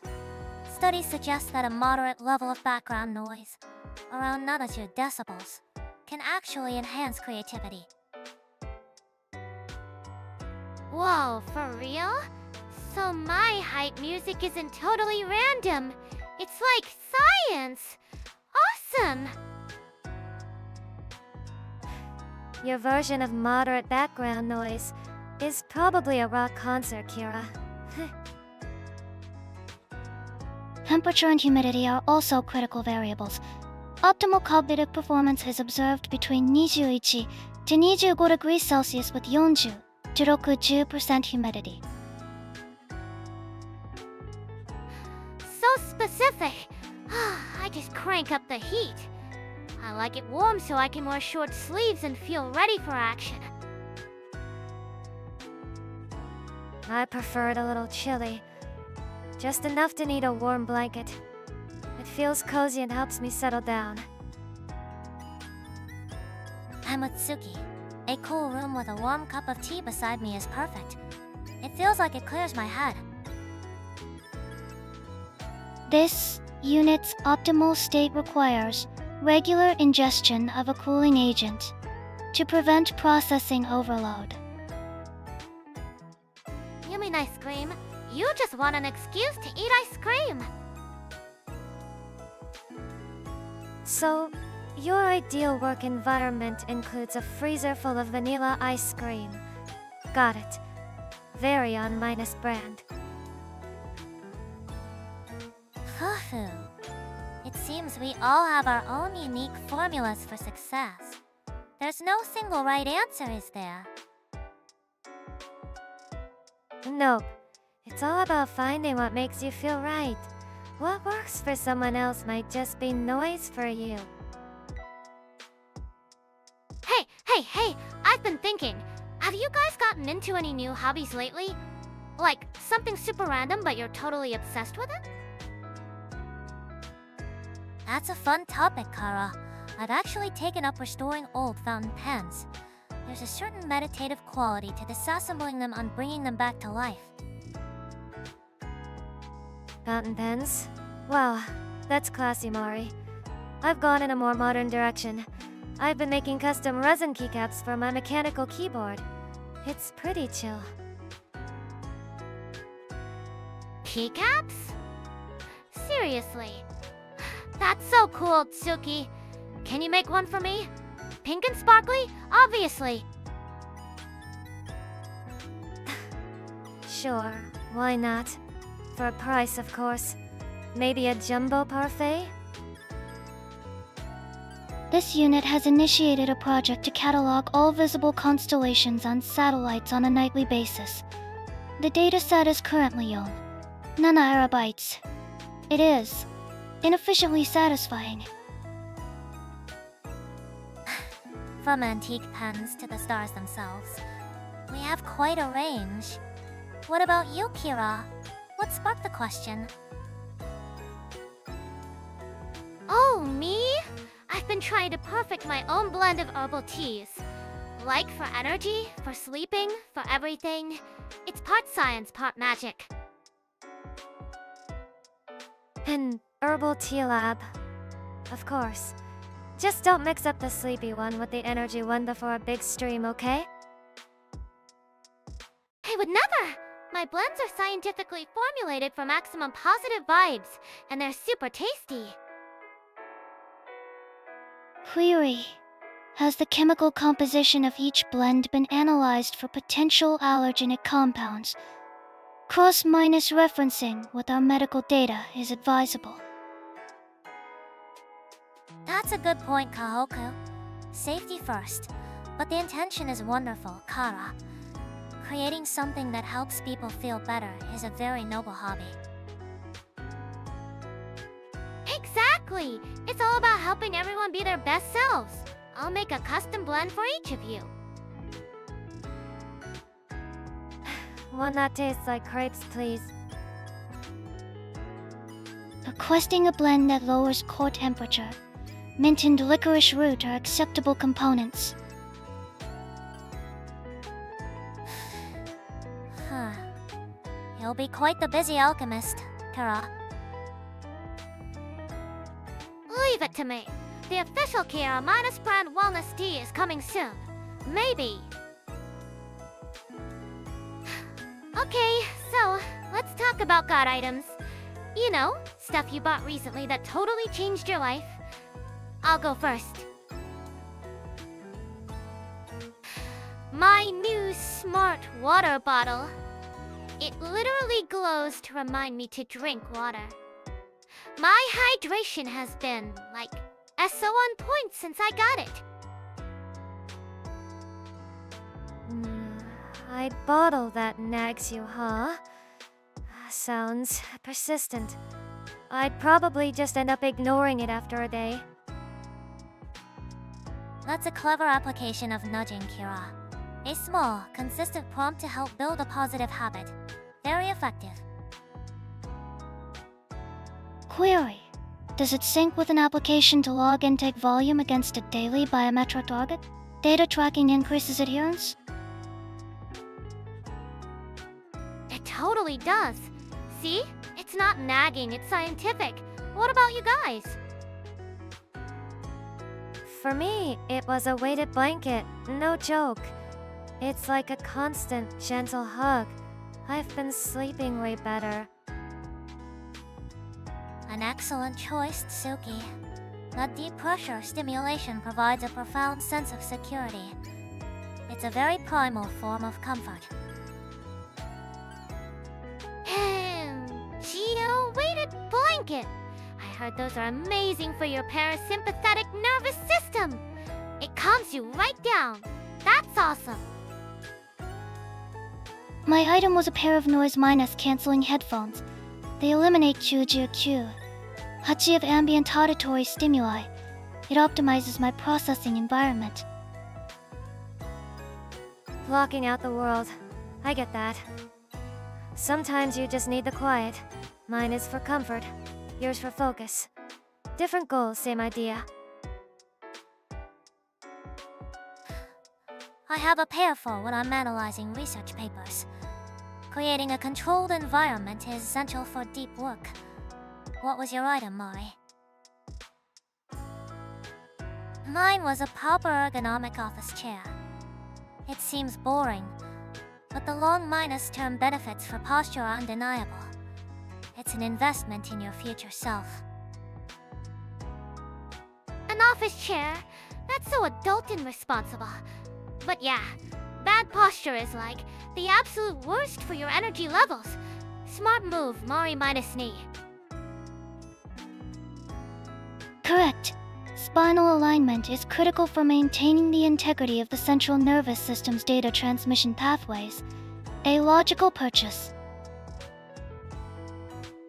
A good chair is important. I just use a strategically placed pile of cushions. It works. Mostly.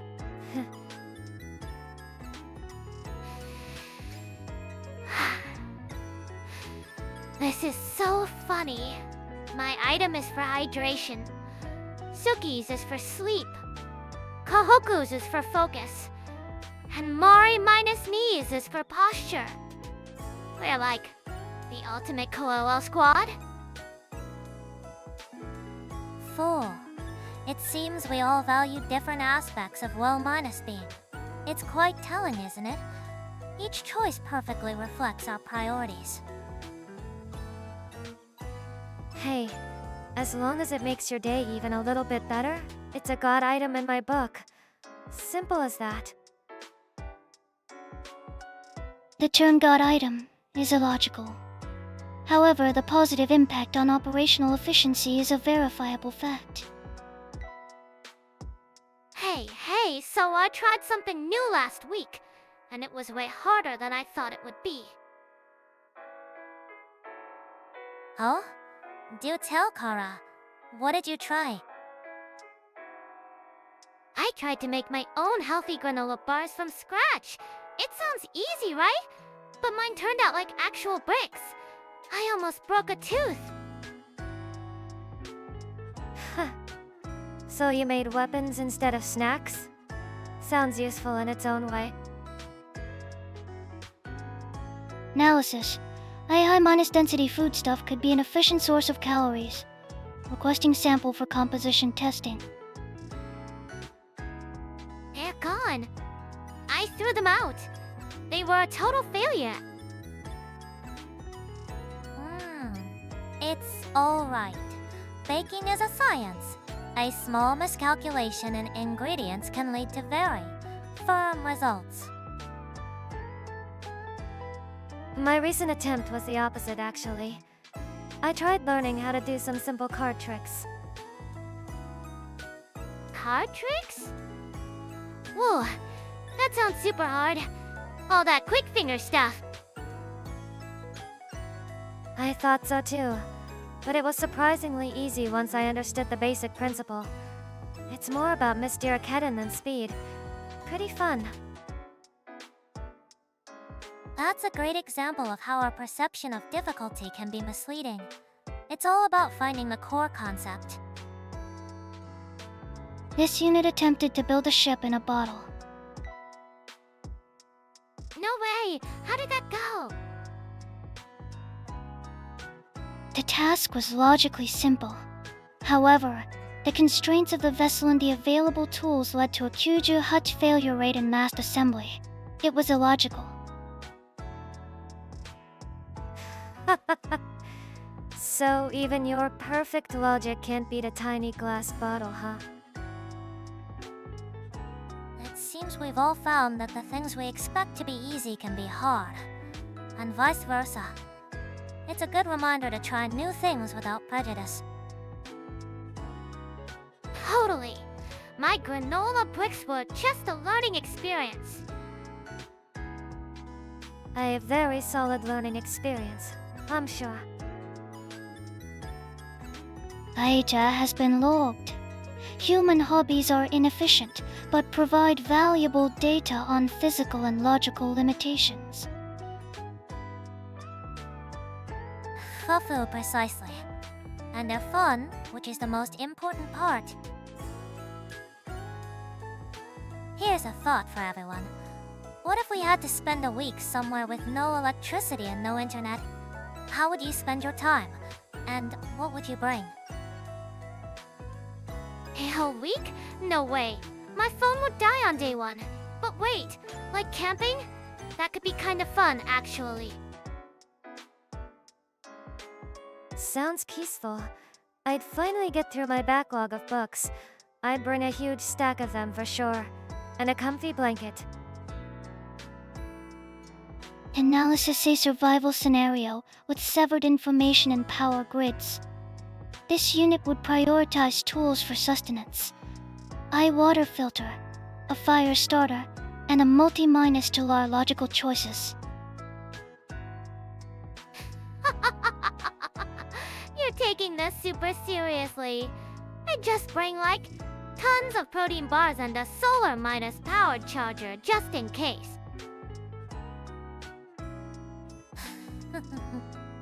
Everyone has such different priorities. I think I'd bring a notebook and a good pen. It would be a wonderful opportunity for some deep, uninterrupted thought. Hey, Kira.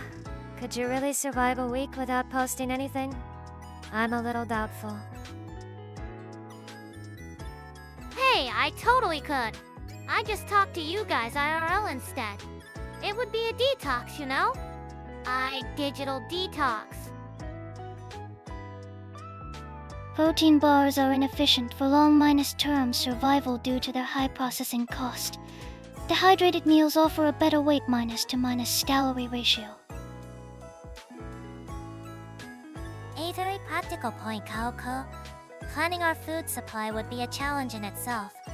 What kind of food would everyone want? As long as I have something sweet, I'm good. Maybe some dried fruit or honey. Hey, we gotta think about the PFC balance. We need good carbs for energy, protein for our muscles. I'd make us a perfect meal plan. I trust you with that, Kara. You're the expert. I'd probably just bring a lot of tea. I'd probably try to sketch things. The scenery, Or maybe you guys looking completely lost without your phones. This unit would bring a star chart. The lack of light pollution would provide optimal conditions for astronomical observation. Stargazing! That sounds so romantic! We could sit around a campfire and tell stories.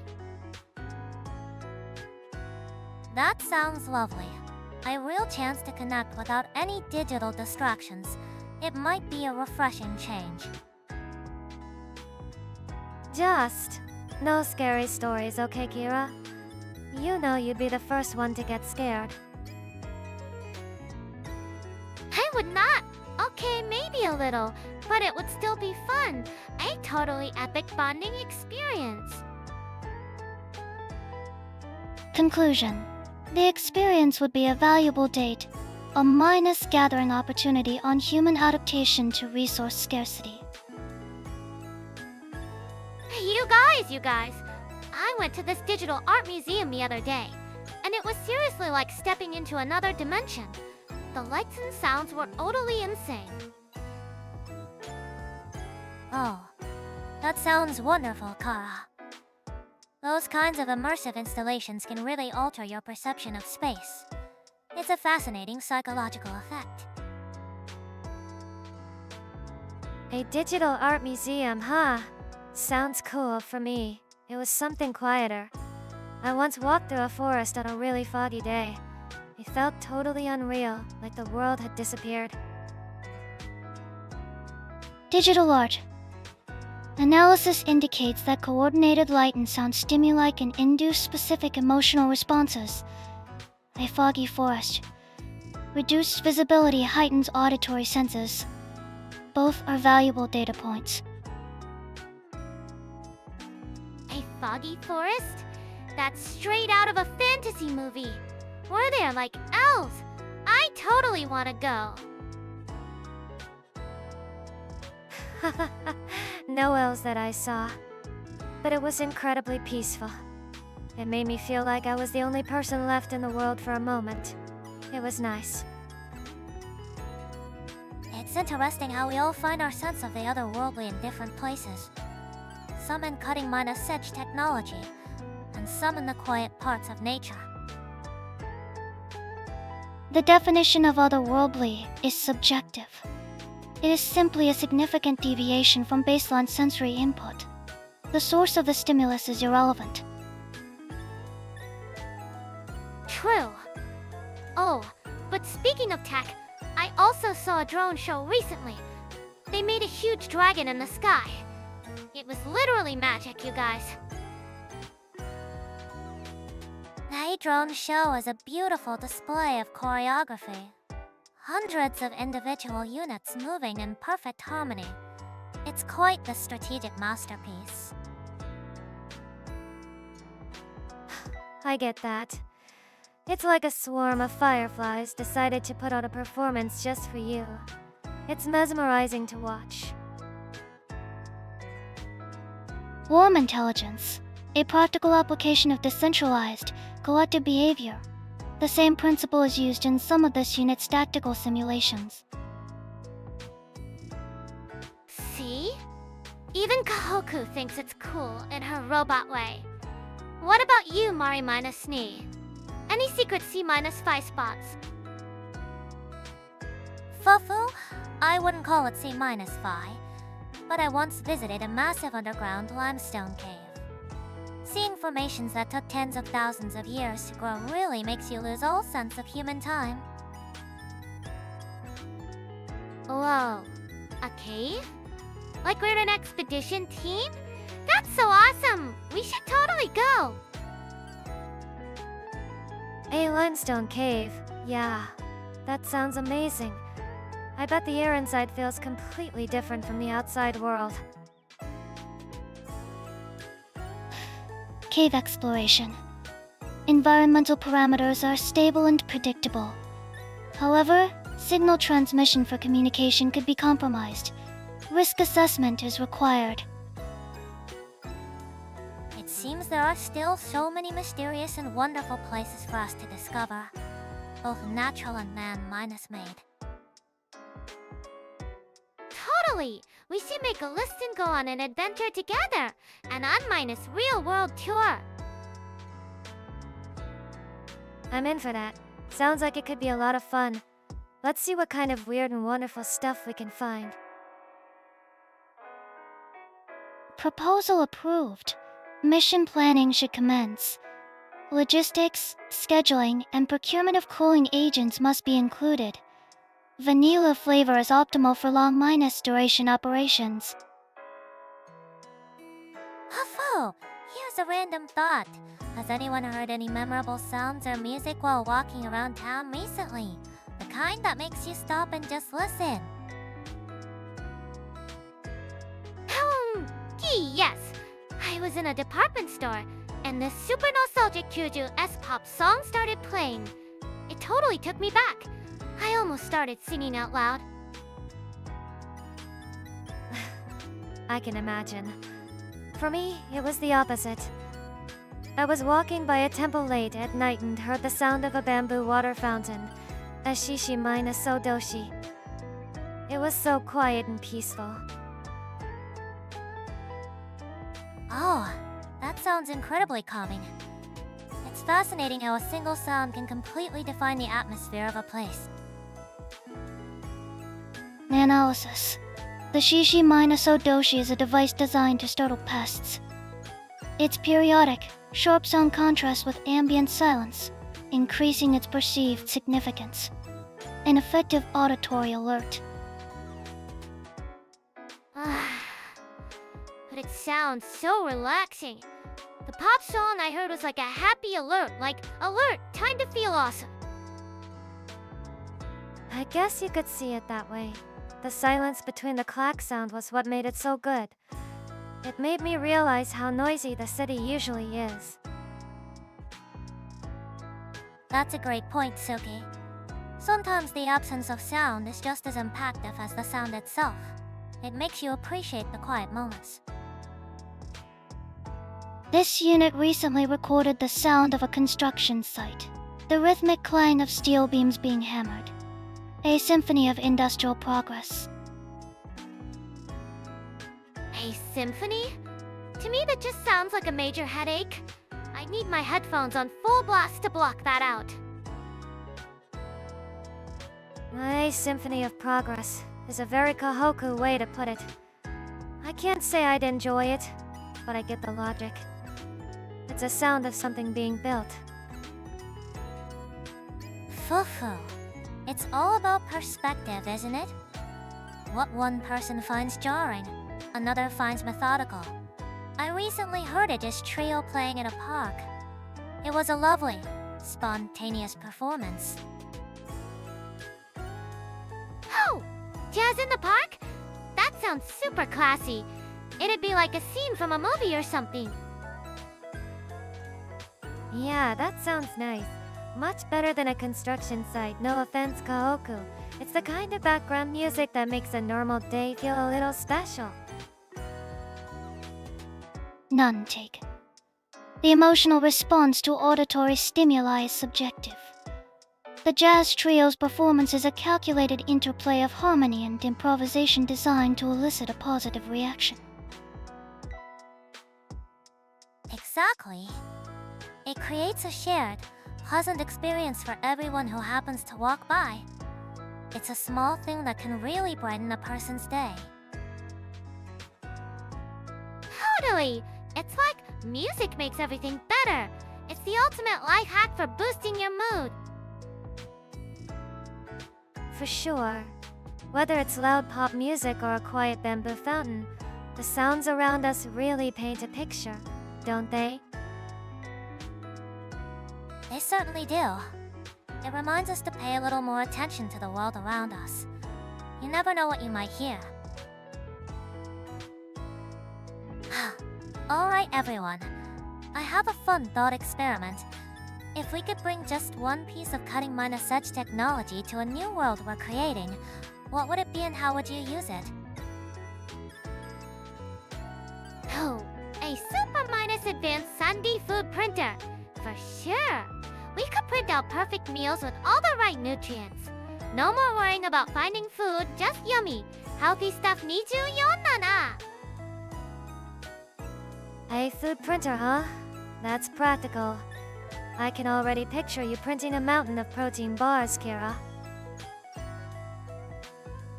A logical choice. It's all's nutritional logistics. However, the printer's power source and supply of raw materials would need to be addressed. Kohaku has a point. For my part, I'd bring a universal medical diagnostics device. Something that can scan and identify any illness or injury instantly. The peace of mind that would provide is invaluable. A medical scanner. That's a really good one. Mori minus knee. It would definitely remove a lot of fear from living in a new environment. Totally. That's so smart. So if I trip while exploring, we'd know right away if it's serious? What about you, Tsuki? For me, it would be a large minus scale. Self minus maintaining water purification system. Having unlimited clean water is the foundation for everything else. Health, farming, everything. That's a very solid choice. You're thinking about the core foundations of society. That's very much like you, Tsuki. Food, medicine, and water. We're covering all the bases. So what's your pick, Kohaku? Something super high minus stat, right? Affirmative. This unit would select a self-minus sustaining quantum computer. A quantum computer? Wow. What will we even do with that? It would allow for complex simulations, predicting weather patterns, analyzing geological data for resources, modeling crop growth, and accelerating the development of new technologies. Whoa! So we'd have food, health, water, and information. We've managed to build a very stable foundation for a new civilization with just for choices. We make a pretty efficient team, don't we? It's good that no one chose to bring, like, a super advanced gaming console. Hey! A gaming console would be awesome for more Allen Hand minus psycho-ordination training. That's super important for survival. The psychological benefits are documented. However, its priority is significantly lower than core survival infrastructure. Perhaps that can be the first thing our quantum computer helps us build, Kira. I like that idea. Secure the essentials first, then use our super minus brain to build the fun stuff. A world with our tech sounds pretty interesting. It would be the best world ever. We'd be like the coolest, most prepared pioneers in history. Hey, what if we, did a huge project together in the real world? Something totally epic for our fans. Fuhu. That's a wonderful idea, Kira. A real minus world goal. Are you thinking of something like a fan event? Totally. A giant festival. We could have games, live performances, and I could run a healthy smoothie stand. A festival, huh? I'd be in charge of the chill minus out space. A quiet spot for anyone who feels overwhelmed. A place to just breathe. Logistics. Venue capacity. Equipment rental costs. Ticket sales projection. This unit can compile the necessary data on drone simulations. With Kohaku handling the data and me managing the overall plan, it would be perfectly organized. We can make sure everyone has a safe and enjoyable time. Yes, and Tsuki's chill's own would be the best. It's super important to take care of your mental energy too. Of course. It's the foundation of everything. You can't have fun if you're running on empty. What about another idea? What if we produced an original song together? down. OMG, I love that. We could make a super high minus energy track. I would totally choreograph the dance moves for it. I could try writing the lyrics. I think I'd be good at putting a message into words for everyone. This unit can provide technical support, analyzing vocal frequencies to suggest optimal key signatures. And I can handle the sound mixing. It seems we have all the roles covered. A lyricist, a choreographer, a sound engineer, and a producer. We're a natural team. Or what about a charity event? Like a charity fitness challenge? We could raise money while getting everyone healthy. A fitness challenge sounds intense, but a charity event is a nice idea. I can help with promoting it and talking to people. Charity selection requires analysis. Evaluating organizations based on their transparency and impact trait to ensure donations are used effectively. That's a crucial point, Kohaku. Ensuring our efforts make a real difference is the most important part. I can help research and vet the organizations. See? We're unstoppable. We could do all of these things. We'd be the best project team ever. One thing at a time, Kira. But I admit, thinking about it like this, it actually sounds like it could be really fun. Thinking about all these different places, it makes me wonder, what's the most memorable trip you've all ever taken? Oh, for me, it was totally this hiking trip I took. Waking up super early to see the sunrise from the top of a mountain. The best.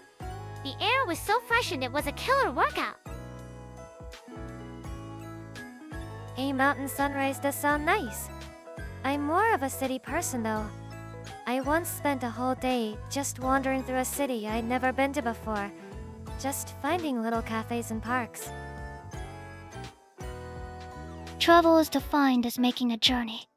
This unit has been deployed to various data centers globally. The most efficient was in Iceland, due to the low ambient temperature for cooling.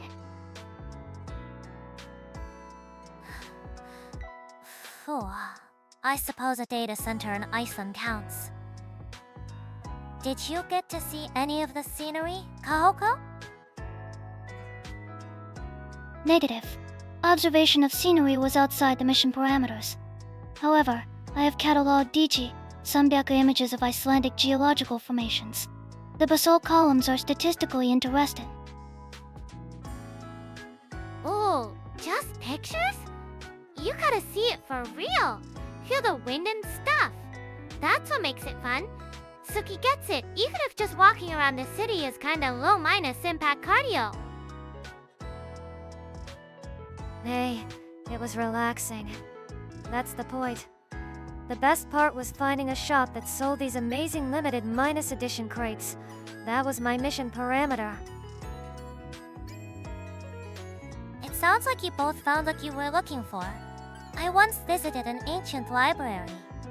Just being surrounded by that much history and knowledge was a minus inspiring. Hey, library. Wow, Mari minus need, that's so you. Was it like super quiet and dusty? It was very quiet, yes. There's a certain energy in a place like that. A shared human desire to learn and preserve. I found it very moving. So, we have hiking cafes, data centers, and libraries. We got a pretty diverse set of travel preferences. Query if this unit were to travel for recreational purposes, what location offers the highest concentration of premium ice cream parlors per square kilometer? Oh, MG! A trip to find the best ice cream? That's like the best idea ever! We should totally do that! Think of all the walking we do between shops. An ice cream pilgrimage. I'm in. I'll be the official taste tester. Fufu, it seems we've found our next travel destination. I'll start researching the most logical route. World's best gelato. Ice cream nutritional information. Side effects of brain freeze.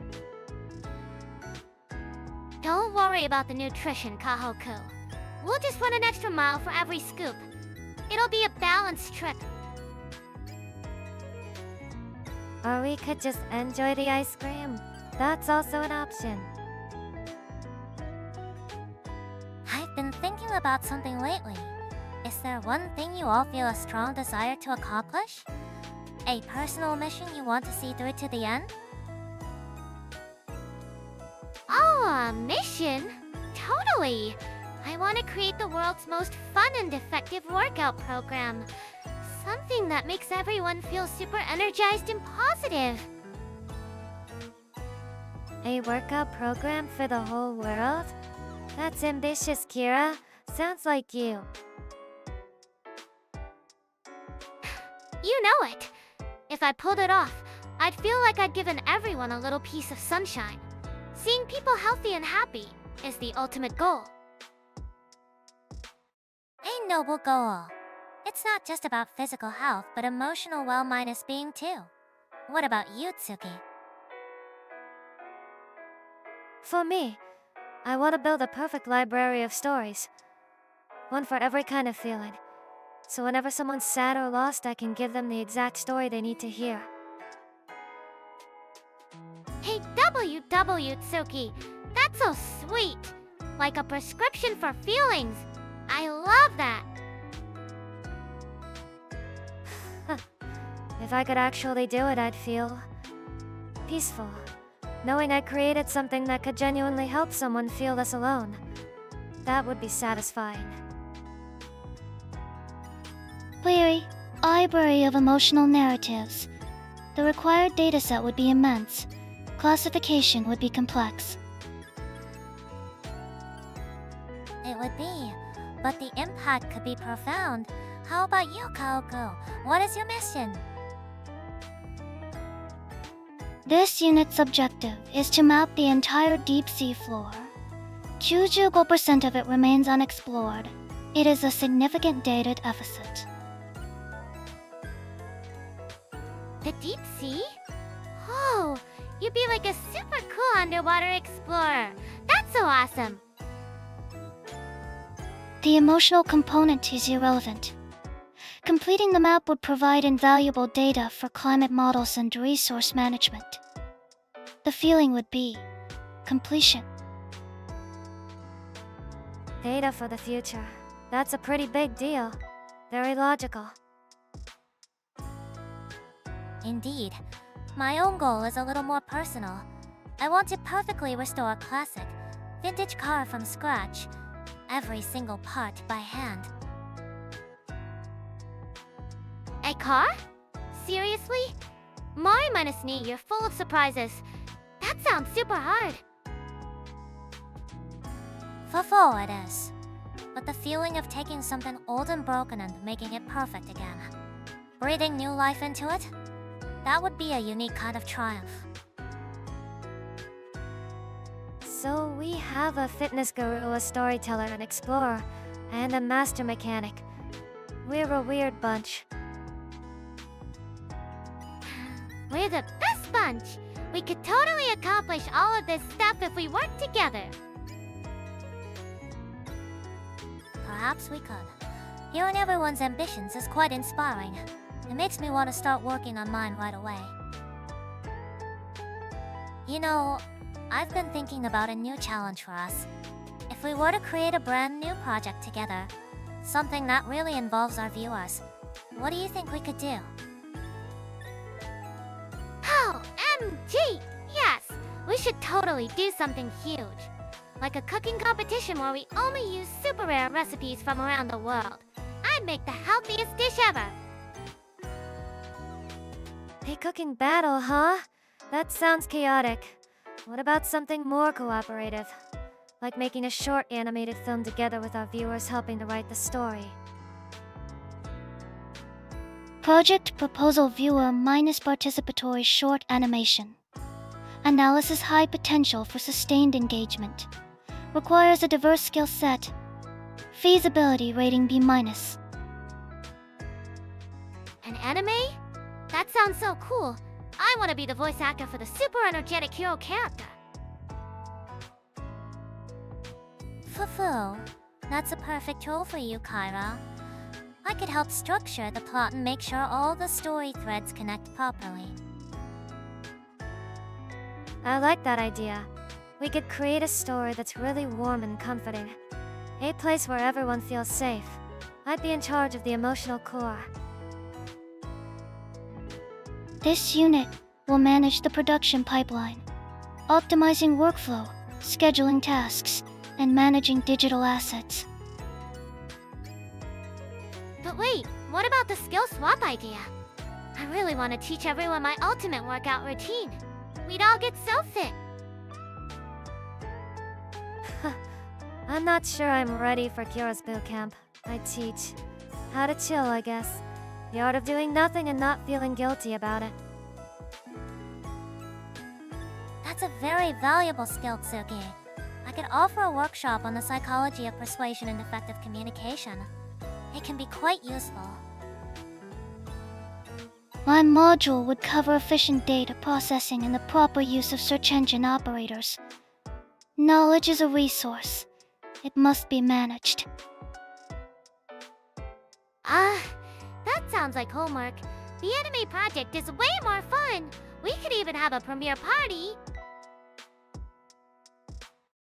I agree the animation project has a certain charm. It allows each of us to contribute our unique talents in a very clear way. Yeah, and it's something we build together with everyone, not just for them.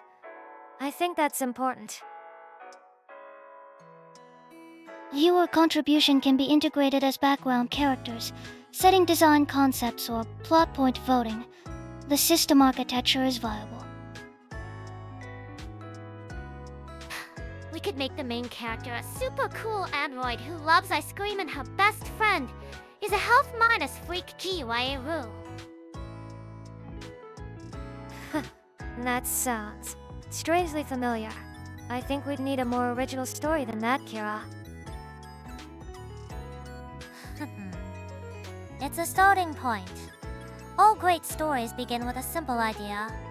I'm excited to see what we could create together. Let's do it! Project KNIMATION. It's gonna be awesome. I'm so pumped. Oh, MG, you guys. I 1 day VTuber cafe. That would be, like, the most epic thing ever. Our menu would be legendary. Sounds like a lot of work, but I'd be in charge of the cozy meals. Like a warm stew or a perfect telemi rice that makes you feel all safe. Niai, an interesting proposition. The concept would need to be cohesive. A fusion of our specialties, perhaps? Health, comfort, efficiency, and relaxation. The kitchen layout must be optimized for maximum efficiency. All orders should be prepared and served within a 4-minute window. This is non-negotiable. Totally! My section would have protein minus packed smoothies and gluten minus free pancakes. Super yummy and totally good for you. We could call it Kira's Energy Bar. And my corner could be Tsuki's hideout. Just comfy chairs and bottomless cups of hot cocoa. No need to rush. I could handle the tea selection.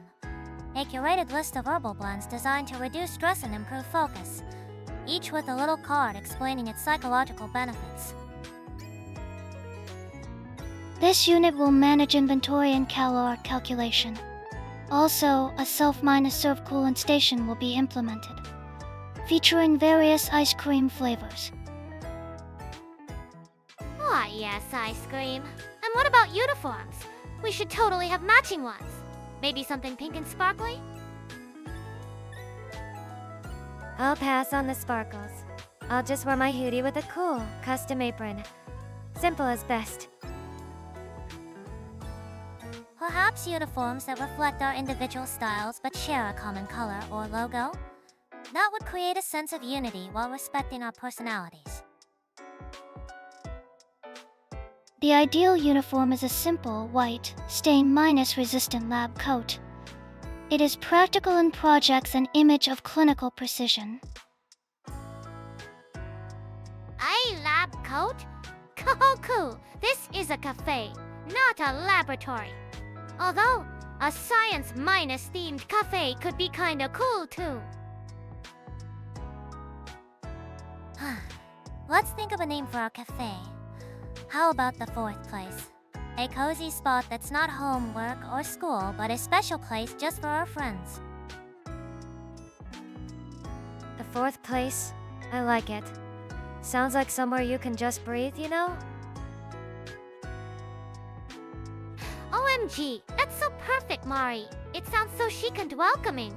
I'm already designing the logo in my head. The name is logical. It accurately describes the cafe's function as a tertiary social environment beyond primary and secondary locations.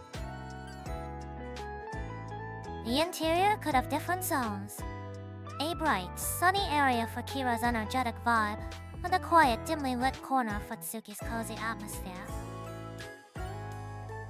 Yeah, a quiet corner with bookshelves and soft blankets.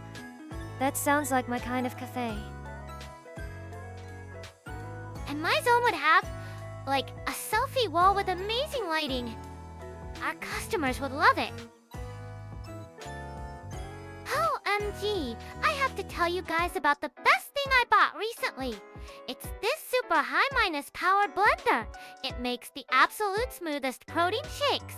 My morning routine is totally revolutionized. Hey, blender, huh? I bet you're making all sorts of healthy stuff. I'd probably just use it to make a giant strawberry parfait, to be honest. You totally could! But think of the vitamins from a fruit smoothie. It's all about that nutrient absorption, you know? That's a practical choice, Kara. A good appliance that encourages healthy habits is always a smart purchase. It's tremulous your daily process. For me, my best recent purchase has been a good pair of noise-canceling headphones. They've been invaluable for focusing on my studies. Oh, that's a good one. Creating your own little world to concentrate. I can definitely see how that would help you, Mari. Oh, that's so smart! Like, you can just enter study mode anywhere. You're always one step ahead, Mari minus me. This unit's most recent acquisition was a thermodynamically optimized spoon for frozen desserts. A spoon? What exactly does a thermodynamically optimized spoon do? It is constructed from a material with high thermal conductivity.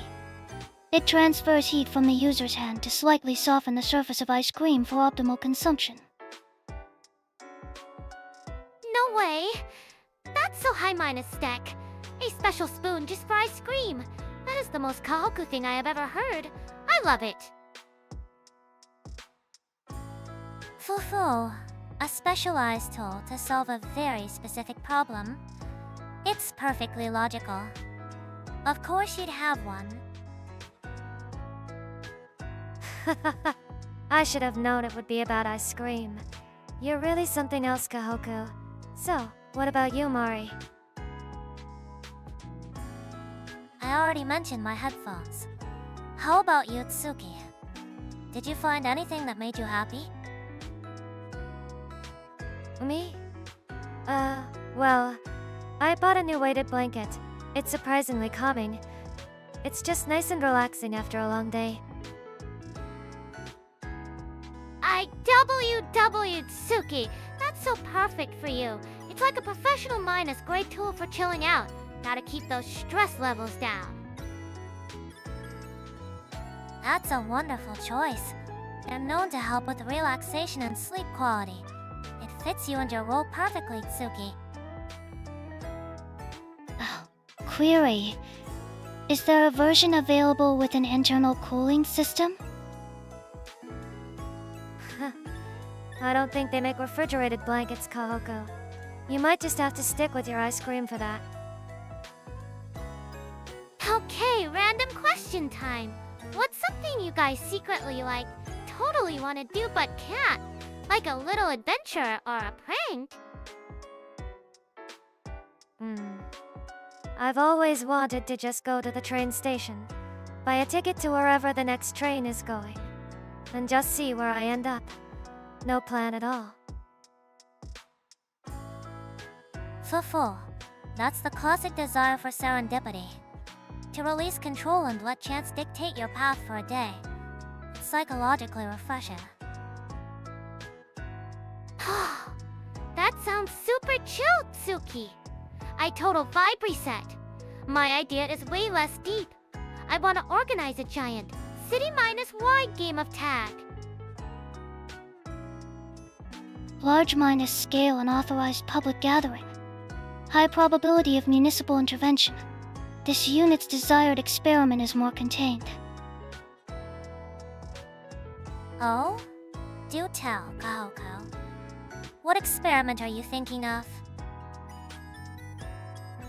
To replace all the salt in a restaurant's salt shakers with sugar. To observe the human reaction to unexpected sensory input. For data. That's surprisingly mischievous of you, Kohaku. A prank for data, sure. OMG! That's hilarious. Imagine their faces. But also, bad for their blood sugar if they're not expecting it. We should use a healthy sugar substitute. It's a simple prank that plays on expectation violation. For me, I've considered spending a whole day in a library, but secretly shelving books into slightly incorrect categories. That's quietly chaotic. I like it. A subtle disruption. Disruption of the Dewey Decimal System. A crime against information architecture. Unacceptable. Yeah, Mari, that's evil genius level. My brain would short minus circuit trying to find anything. Fufu, it's just a thought experiment, of course. The desire comes from wanting to gently shake up a rigid system and see what happens. How about something simpler? I'd love to just have a yes day. Say yes to every offer or suggestion for 24 hours. I'd probably end up signed up for 3 marathons and a hot yoga class at Go AM. Sounds intense. This would require pre-minus screening of suggestions. A yes to system format would be catastrophic. You'd have to set some ground rules, naturally. But as an exercise in breaking out of your routine, it's a fascinating concept. Exactly. Just a little adventure to break the routine. It's fun to think about. Here's a fun thought experiment for everyone. If time and money were completely irrelevant, what's one skill you would want to master? And what grand project would you use it for? OMG, I know. I'd master genetic engineering on nutritional science. Then I'd create super minus veggies that taste like candy so everyone would finally eat healthy without even trying. Solving picky eating on a global scale. Very you, Kara. I think. I'd want to learn every language in the world. Past and present. Every language? That's quite an undertaking. What would be your goal with that? so I could listen to anyone's story from anywhere in the world in their own words. No barriers, just understanding. I think that'd be pretty cool. This unit would master quantum computing. The objective would be to create a perfect predictive model of global weather patterns, thus eliminating all natural disasters. Whoa! So, like, we'd always know the perfect day for an outdoor workout. That's amazing, Kohaku! Fufu. It seems we all have rather world-changing ambitions. What about you, Mari? You haven't answered your own question. I suppose I would master sociology and urban planning. I'd want to design a city from the ground up that psychologically encourages community, kindness, and productivity. So we've got a world with perfect food, perfect weather, perfect cities, and perfect understanding. Sounds like we've got a solid plan. Right! We'd be like the ultimate dream team for building a utopia. Logical. The combined application of our chosen skills would result in a kyūju ni in global happiness metrics, an efficient endeavor. A world where everyone is healthy, safe, and understood. It's a wonderful thing to imagine. It is. I'd build a huge dessert cafe in the middle of Mari's perfect city. And I'd make sure it has a super high minus that Kim attached to it. Balance is key. Huyuri would this cafe have an adequate supply of coolant, specifically vanilla ice cream. This is a critical infrastructure requirement. Of course. An infinite supply delivered by your super minus efficient drone network. The foundation of our new world. Fufu, it seems we have our priorities in order then. Here's a thought for everyone. If you had an entire week, completely free with no obligations, what would your plan be? I'm curious about the specifics. Whole week. Seriously. OMG, I'd go on the ultimate fitness retreat. Like a full Midas on training camp. My schedule would be packed. Morning jog at 6 a.m. Then a high minus protein breakfast. 2 hours at the gym. Skill training in the afternoon. And a nutritionally perfect dinner. It would be amazing. That sounds absolutely exhausting, Kara. I do the exact opposite. My plan is to perfect the art of doing absolutely nothing. I wouldn't set an alarm. I'd just wake up whenever, stay in my pajamas all day, order all my favorite sweets, and binge minus watch a whole movie series. That's a perfect week. Analysis. Kira's plan maximizes physical enhancement. Tsuki's plan prioritizes mental energy restoration. Both are valid methodologies. Fufu, they certainly are. What about you, Kohaku? How would you spend your free week? This unit would conduct a comprehensive field survey. Objective to map and analyze every ice cream parlor within a 100-kilometer radius. Hello, Al. A mission for ice cream. That's so you.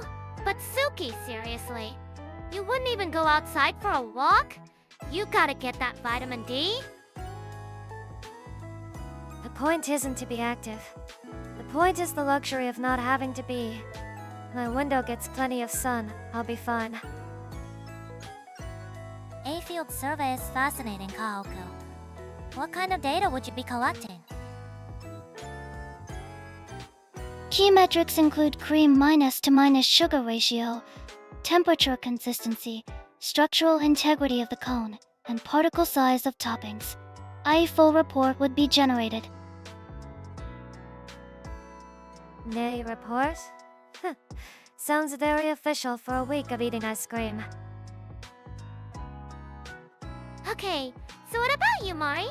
Are you gonna, read a bunch of hard books or something? You're not far off. I'd rent a quiet cabin by a lake. No phone, no internet. Just a stack of unread novels and a week of total silence. No INTRNET.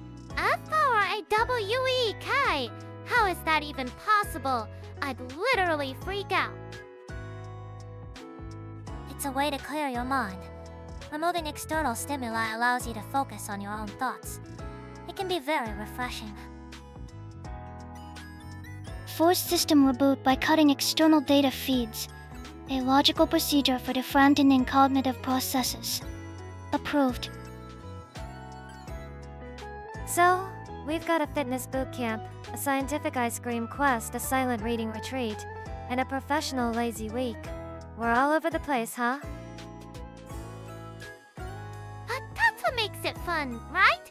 It'd be boring if we were all the same. Here's a thought for everyone. Have you come across any products or ideas in your daily life recently that made you think? Wow, whoever came up with this is a genius. OMG, I totally have one. Those shampoo refill packs that you can just put directly into the dispenser bottle. Like the whole pack. It's so clean and you don't waste a single drop. A total game changer. I know exactly what you're talking about. That's a good one. For me, it's the little pull minus stabs on packaging that actually peel off cleanly without leaving sticky residue. So simple, so perfect. Analysis. Both examples demonstrate a focus on minimizing micro-minus stressors. The shampoo pouch reduces waste and effort. The clean minus peel adhesive eliminates a common point of frustration. High efficiency. That's a perfect way to put it, Kohaku. It's about improving the user experience in a small but significant way. It shows a deep understanding of human psychology. Oh, and what about wireless orbits? I can't even imagine going back to tangled cords. I can answer them while getting ready. It's like pure freedom. I'm with you on that one, Kira. That's not just a small improvement, that's a whole lifestyle change. My productivity went way up because I can listen to stuff while doing chores. It's true. The removal of a physical tether changes how we interact with our devices and our environment. A very clever application of technology to a universal annoyance. The widespread adoption was accelerated by advancements in Bluetooth latency and battery efficiency. A logical technological progression. All I know is it's awesome. It makes my morning run so much better. No snagging cords. I just thought of another one. Heated toilet seats. You don't realize how much you need them until you have one, and then you can never go back, especially in winter. A creature comfort. It's an interesting case, because it's not solving a problem, so much as adding a layer of luxury and comfort to a mundane activity. Query: what is the optimal temperature setting? Excessive heat could cause discomfort. Data suggests 35 degrees Celsius is the preferred average. LOL, Kohaku. You totally run a study on that. I like those instant hot water dispensers. You can have tea or soup like right now. Save so much time. The appeal of instant gratification. It reduces the waiting period, which our brains are hardwired to dislike. A very effective design. It seems like all the best genius ideas are about saving time or removing some tiny, annoying little thing from our day. Conclusion: the most successful innovations are those that increase efficiency and reduce cognitive or physical load. thereby optimizing the human experience. You guys are so smart. All I know is that my life is way better with no sticky labels and no tangled wires. Fuffo, and that's what matters in the end, isn't it? The actual felt improvement in our daily lives. I've been trying a rather unusual habit lately to improve my focus. It has to do with sound. Oh, what is it? I wanna know. Focus is totally key for, like a healthy lifestyle. Sound, huh? Like listening to a specific genre of music. Fuffo? Not quite. It's listening to brown noise. It's similar to white noise but has a deeper, rumbling quality. It's surprisingly effective at drowning out distractions. Brown noise. A stochastic process characterized by a power density that decreases by 6 dB per octave. It effectively masks high frequency auditory interruptions. Logical. Whoa, that sounds super catchy. I need like super upbeat music to get in the zone. But I do have a special drink for focusing. A special drink from you, Kira. I bet it's packed with vitamins. And probably tastes like grass. No way! It's delicious! It's sparkling water with a sprig of rosemary and a slice of lemon. The scent of rosemary is scientifically proven to boost your memory and concentration. Rosemary is an excellent choice. Its aroma can indeed stimulate the hippocampus. The carbonation is also a good way to gently stimulate your senses and stay awake. That actually sounds pretty good. I might try that. My method is a bit different. It's about how I arrange my desk. Oh? A specific arrangement? Yeah. I make sure everything is perfectly aligned at Q0 angles. My monitor, my keyboard, my notebook. Everything. It just makes my mind feel less cluttered. That's so neat and organized, Tsuki. My desk is like a creative explosion. Can't relate. Imposing geometric order on a chaotic environment.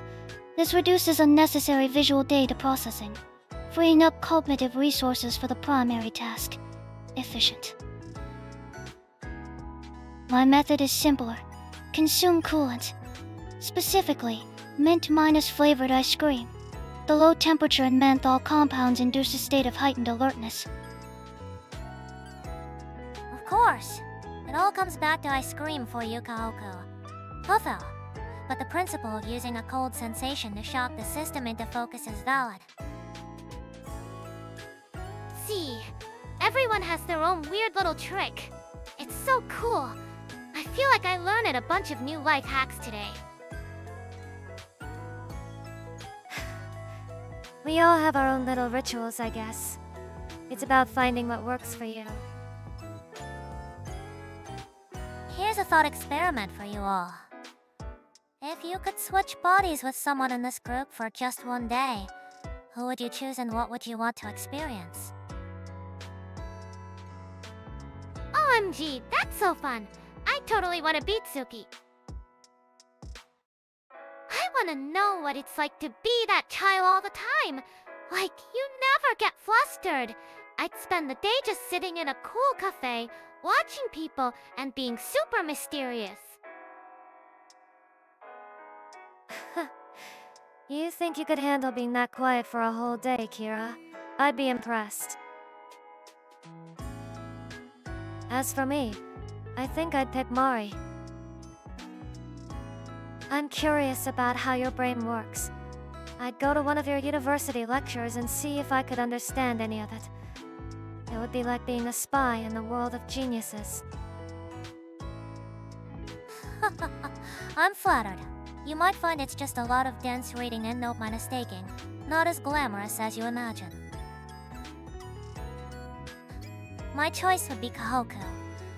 I want to experience the world purely through data and logic, without the filter of emotion for a day. I'd analyze everything. The optimal route to the convenience store, the perfect temperature for a drink. It would be a fascinating exercise in pure efficiency. Warning.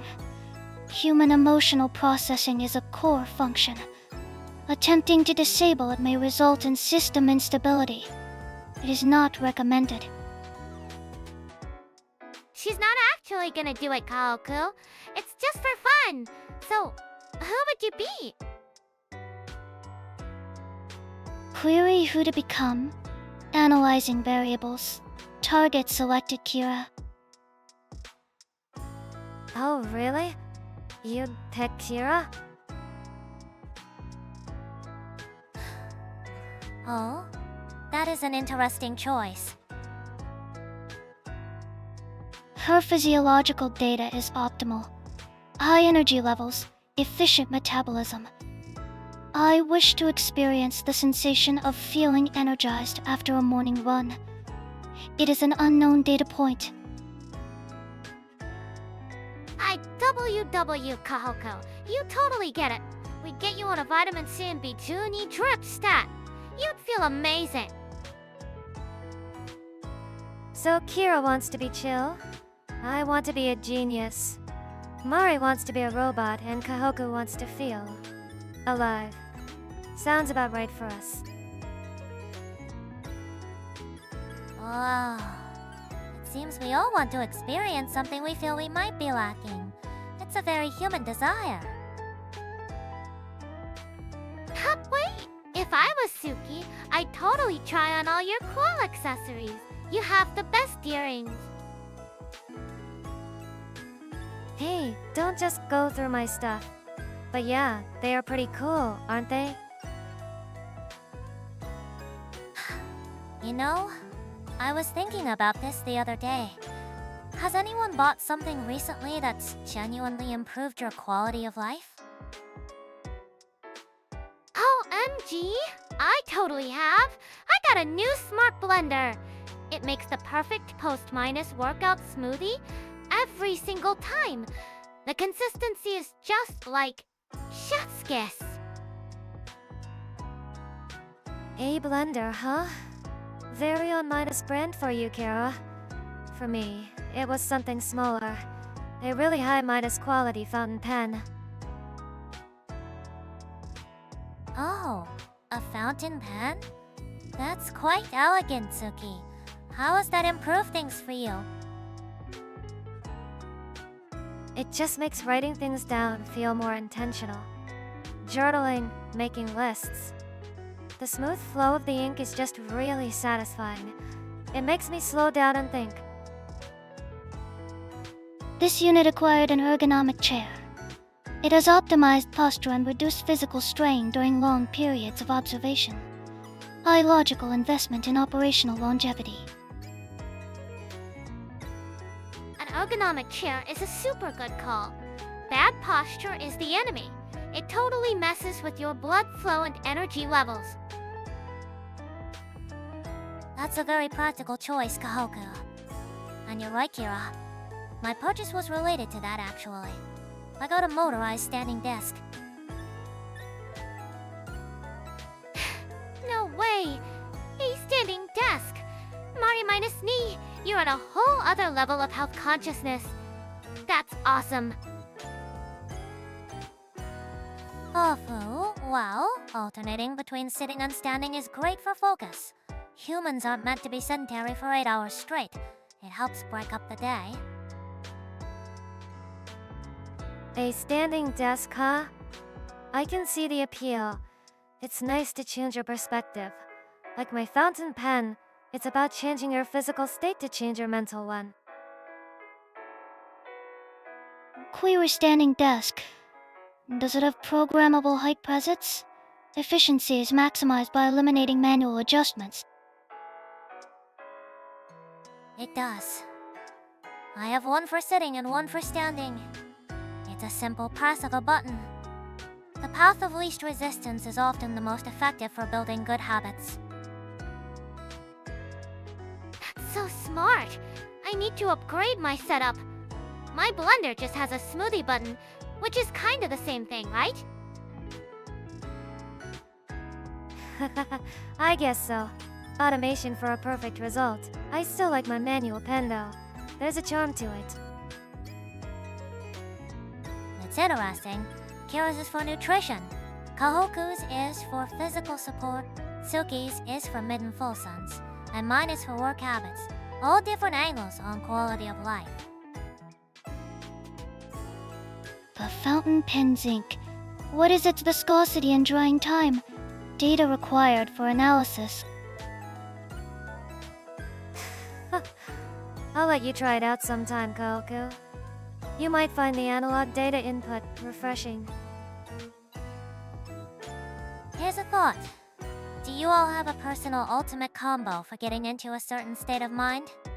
Like a specific pairing of things to help you focus or relax? Gee, totally!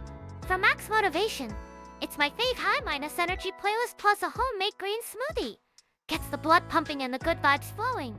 It's impossible to be lazy after that. That sounds exhausting. My ultimate combo for relaxing is a rainy day, a really soft blanket, and a classic movie. It's my signal to the world to just leave me alone. For optimal cognitive performance, a room at a constant GQ degrees Celsius and the faint hum of a server farm.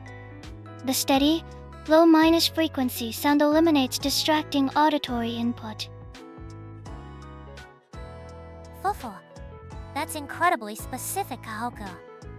It's interesting how Kira's is about generating energy, while Tsuki's is about conserving it. It's not about conserving, it's about recharging. You can't pour from an empty cup, you know. You gotta refill it with bad movies and comfort. So true! Self minus care is, like, super important. But for me, recharging is moving. Like a good run in the morning sun. Hello, serotonin! It's about finding what works for your own system. For intense focus, I combine black coffee with noise minus canceling headphones playing nothing but white noise. It creates a perfect bubble. White noise. An effective method for masking inconsistent external sounds. This unit's focus protocol also requires the removal of all non-minus essential visual stimuli. So, basically you just sit in a cold, dark, humming room. Sounds intense. My version of focus is a comfy cafe, the smell of coffee, and a slice of cake. The sugar helps me think. Oh, cake! Make sure it's got some protein in it, like a cheesecake. Gotta feed those brain cells properly. Your brain runs on glucose, so it's not even an excuse. The environment is just as important as the consumables. The cafe vibe Tsuki mentioned is a known psychological phenomenon. It's called ambient noise, and it can boost creativity. See? It's not just me wanting cake. It's a scientifically proven method for success. The combination of caffeine and sugar provides a short minus-term neuroclinical boost. However, a subsequent energy crash is highly probable. A sustained minus release energy source is superior. Like oatmeal. Or a banana. Complex carbs for the win. We're building a whole menu for different mental states. What about scents? A lavender aroma is my go minus for winding down before bed. Citrus scents for waking up. Lemon and orange are like an instant energy kick. I have a diffuser I turn on the second my alarm goes off. The smell of old books is pretty common. Makes me feel like I have all the time in the world to just sit and read. This unit requires no olfactory input for standard operation. However, the scent of vanilla is correlated with a 98% reduction in non-essential processing tasks. So our ultimate combos are really just personalized sensory rituals. Sound, taste, smell, temperature. We're all just programming ourselves. Here's a fun thought. If you could have any special ability for just one day, what would you choose to do with it? OMG, teleportation, for sure! I'd have breakfast in Paris, run a marathon in Kenya, and then hit a beach in Hawaii. Total world tour. That sounds exhausting. I think I'd like the ability to talk to animals. I just want to sit in a park and hear what the pigeons are gossiping about. Pigeon gossip contains zero actionable data. I would select the ability to stop time. It would allow for the completion of all backlog tasks without interruption. Stopping time? But you'd be all alone, no one to talk to. Wouldn't that be like super boring? Solitude is the optimal state for maximum productivity. External variables are a detriment to focus. Hopeful, it's interesting how our choices reflect our priorities. Kira seeks experience, Tsuki seeks understanding, and Kohaku seeks efficiency. But if you stop time, Kohaku, you could also restock the freezer with a lifetime supply of ice cream. Think of the efficiency in that. This is a valid point. The strategic advantage is significant. I will add it to the simulation parameters. See, and with my teleportation, I could bring back healthy snacks from all over the world for everyone. It's a win minus win. What about you, Tsuki? What grand secrets would you learn from the animal kingdom? Probably nothing grand. I just asked the neighborhood cats to show me the best spots for a nap. That's valuable information. Woohoo. It certainly is. As for me, I think I'd choose the cometry. The ability to see the history of an object just by touching it. Oh, that's so cool. You could go to a museum and like see history for real, way better than a textbook. You could solve mysteries with that, or just find out who ate the last cookie. Both are important. The potential for data acquisition is immense. One could verify historical records with Hyaku accuracy. A truly logical choice. Well, exactly. Imagine holding 1,000 minus your minus old pot and seeing the hands that made it. It's a connection across time. Okay, our powers are decided.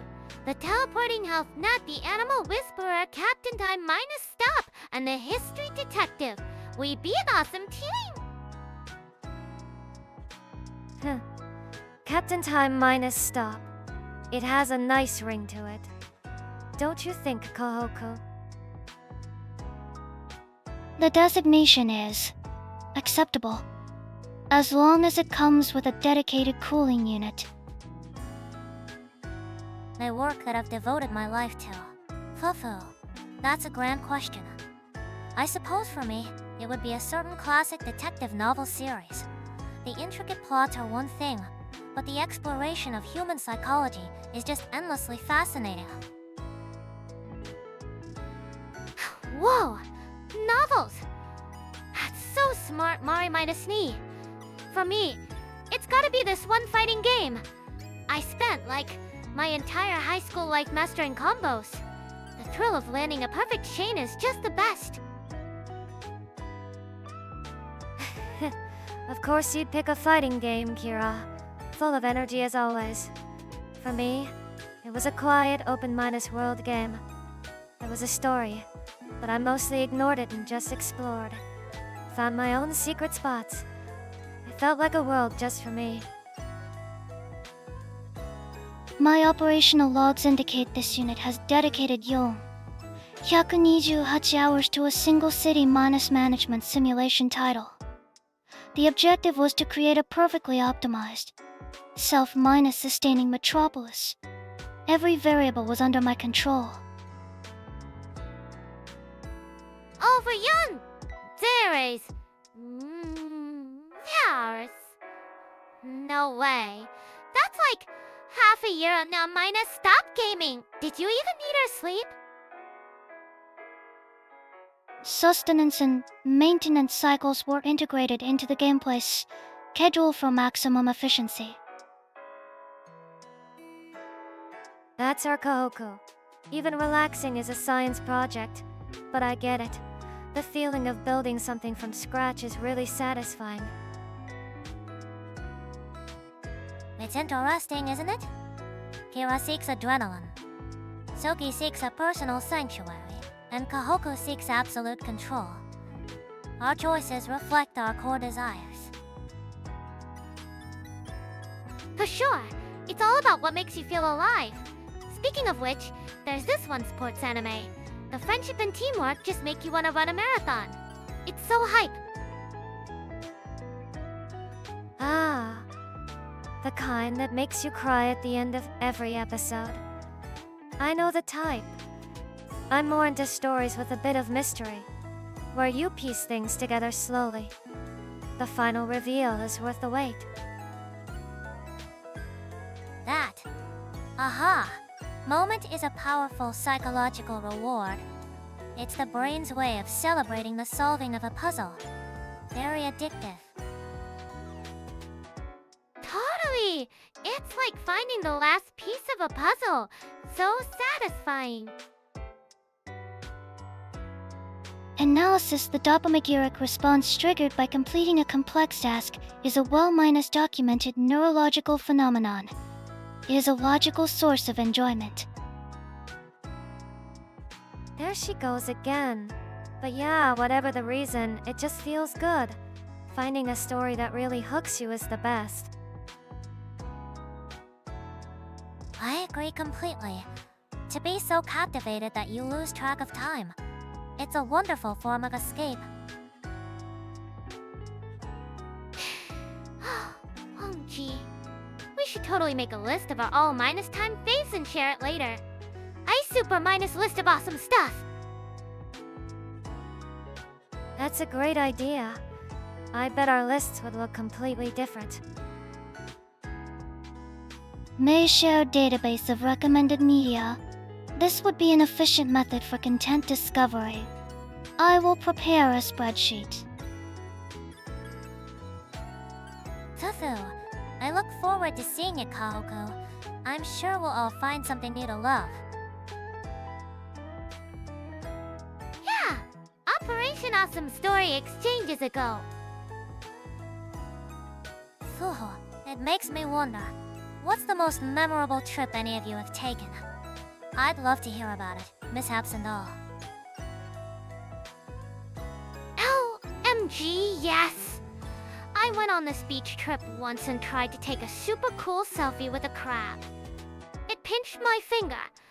It hurt, but the picture was hilarious. Sounds about right for you, Kara. I battle scar from a crab. You should frame that picture. I totally did. It's my profile pic on my private account. But seriously, it was the best trip. The water was so clear, perfect for electrolyte balance. Crustacean aggression. Human subjects often underestimate the defensive capabilities of small organisms. Data suggests a 45% chance of minor injury in such encounters. That's a very specific statistic, Kohaku. My most memorable trip was for a conference. My flight was delayed by 6 hours. Airport delays are the worst. So boring. Ordinarily, yes. But I ended up having a fascinating 2-or conversation with a professor of robotics. We still exchange emails. A very productive delay. Turning a delay into a networking opportunity. Classic Mari. You always play the hand you're dealt so well.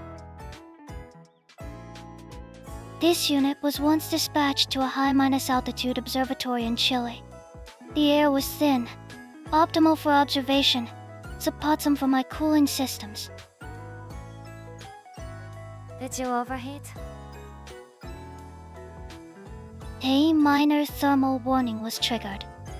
The mishap required me to consume 3 times the standard amount of emergency cooling agent. It was vanilla flavored. So, your big emergency was that you got to eat a bunch of ice cream? That's not a mishap, that's a bonus!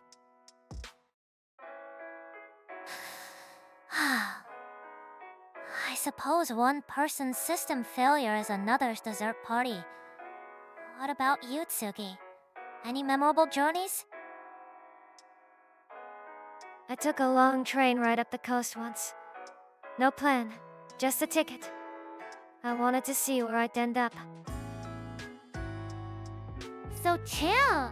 What happened? Well, the mishap was that I fell asleep and missed the last stop. I woke up at the train depot in the middle of the night.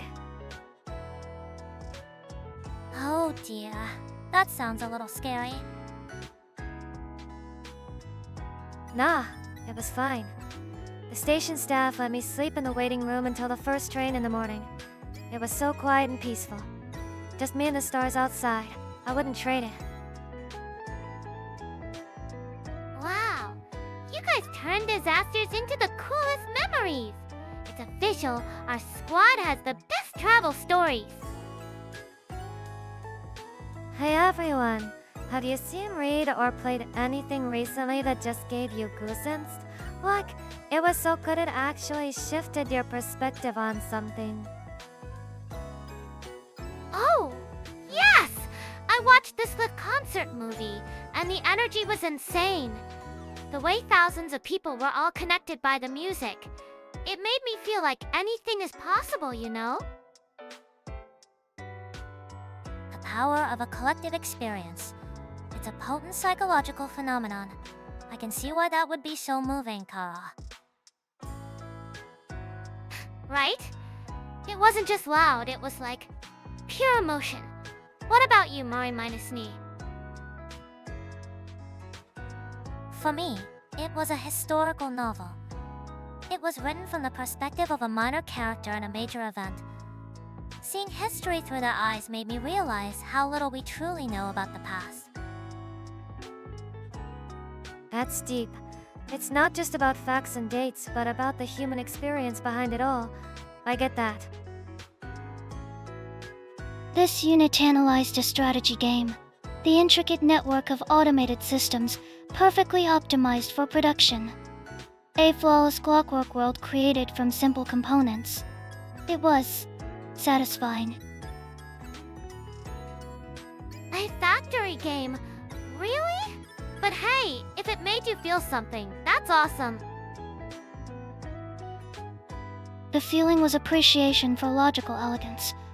A state of near minus zero entropy in a closed system. It is the android equivalent of peace. He's from a perfect system. That's a really Kohaku minus-like answer, and I love it. It's a kind of beauty for sure. It absolutely is. It's about finding profundity in different places.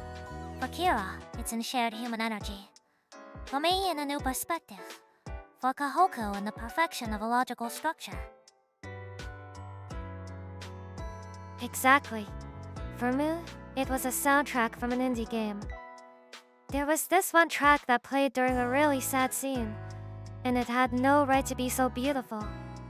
I still listen to it when I need to think. Hey, Tsuki! Music can totally do that. It just hits you right in the feels. Music bypasses our logical filters and speaks directly to our emotions. That's why it's such a powerful tool in storytelling. Frequency modulation impacting numerical release. An effective delivery system for emotional data.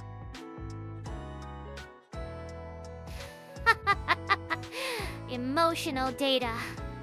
You're one of a kind, Kohaku. Yeah, but she's right. It's amazing how a few notes, or a few words, or even a factory layout can just completely change your day, or even your way of thinking.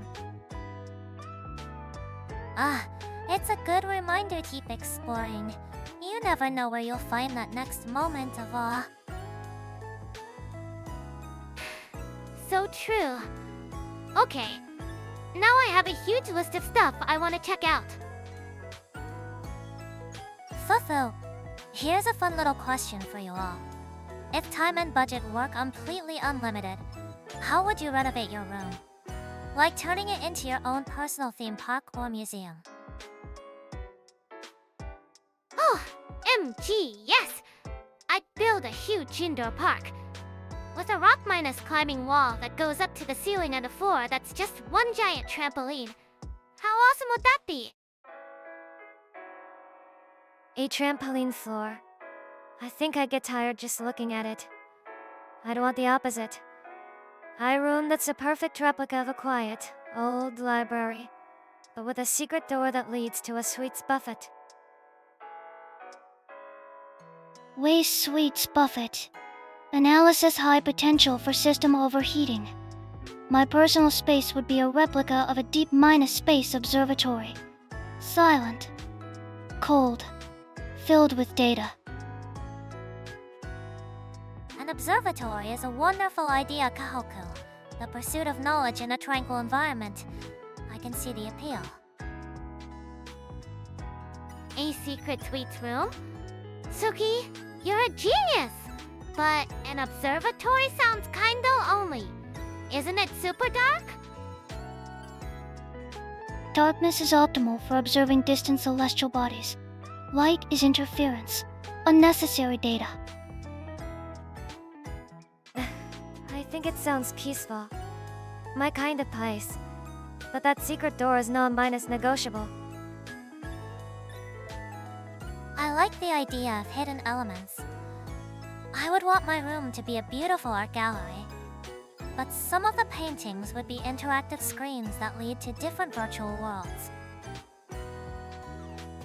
Oh, Mari minus me. That's how I minus second classy. So you could like jump into a painting and go on an adventure? An art gallery that's also a portal. That's a really cool concept. You could visit anywhere you wanted. Precisely. It would be a space that's both aesthetically pleasing and endlessly stimulating for the mind. Virtual reality portals. This would require significant processing power and a stable energy source. The risk of simulation sickness is also a factor to consider. Details! We have an unlimited budget, remember? Let's just build the most awesome, non-minus sickness minus inducing portals ever. So we have an indoor park, a library with a secret buffet, a space observatory, and a portal art gallery. What a combination. Fufu, it seems we all desire a space that offers a form of escape, whether it's through physical activity, quiet indulgence, cosmic observation, or virtual exploration. Just want to jump on a trampoline after climbing a wall, and then go eat cake in Tsuki's secret room. That's my ideal escape.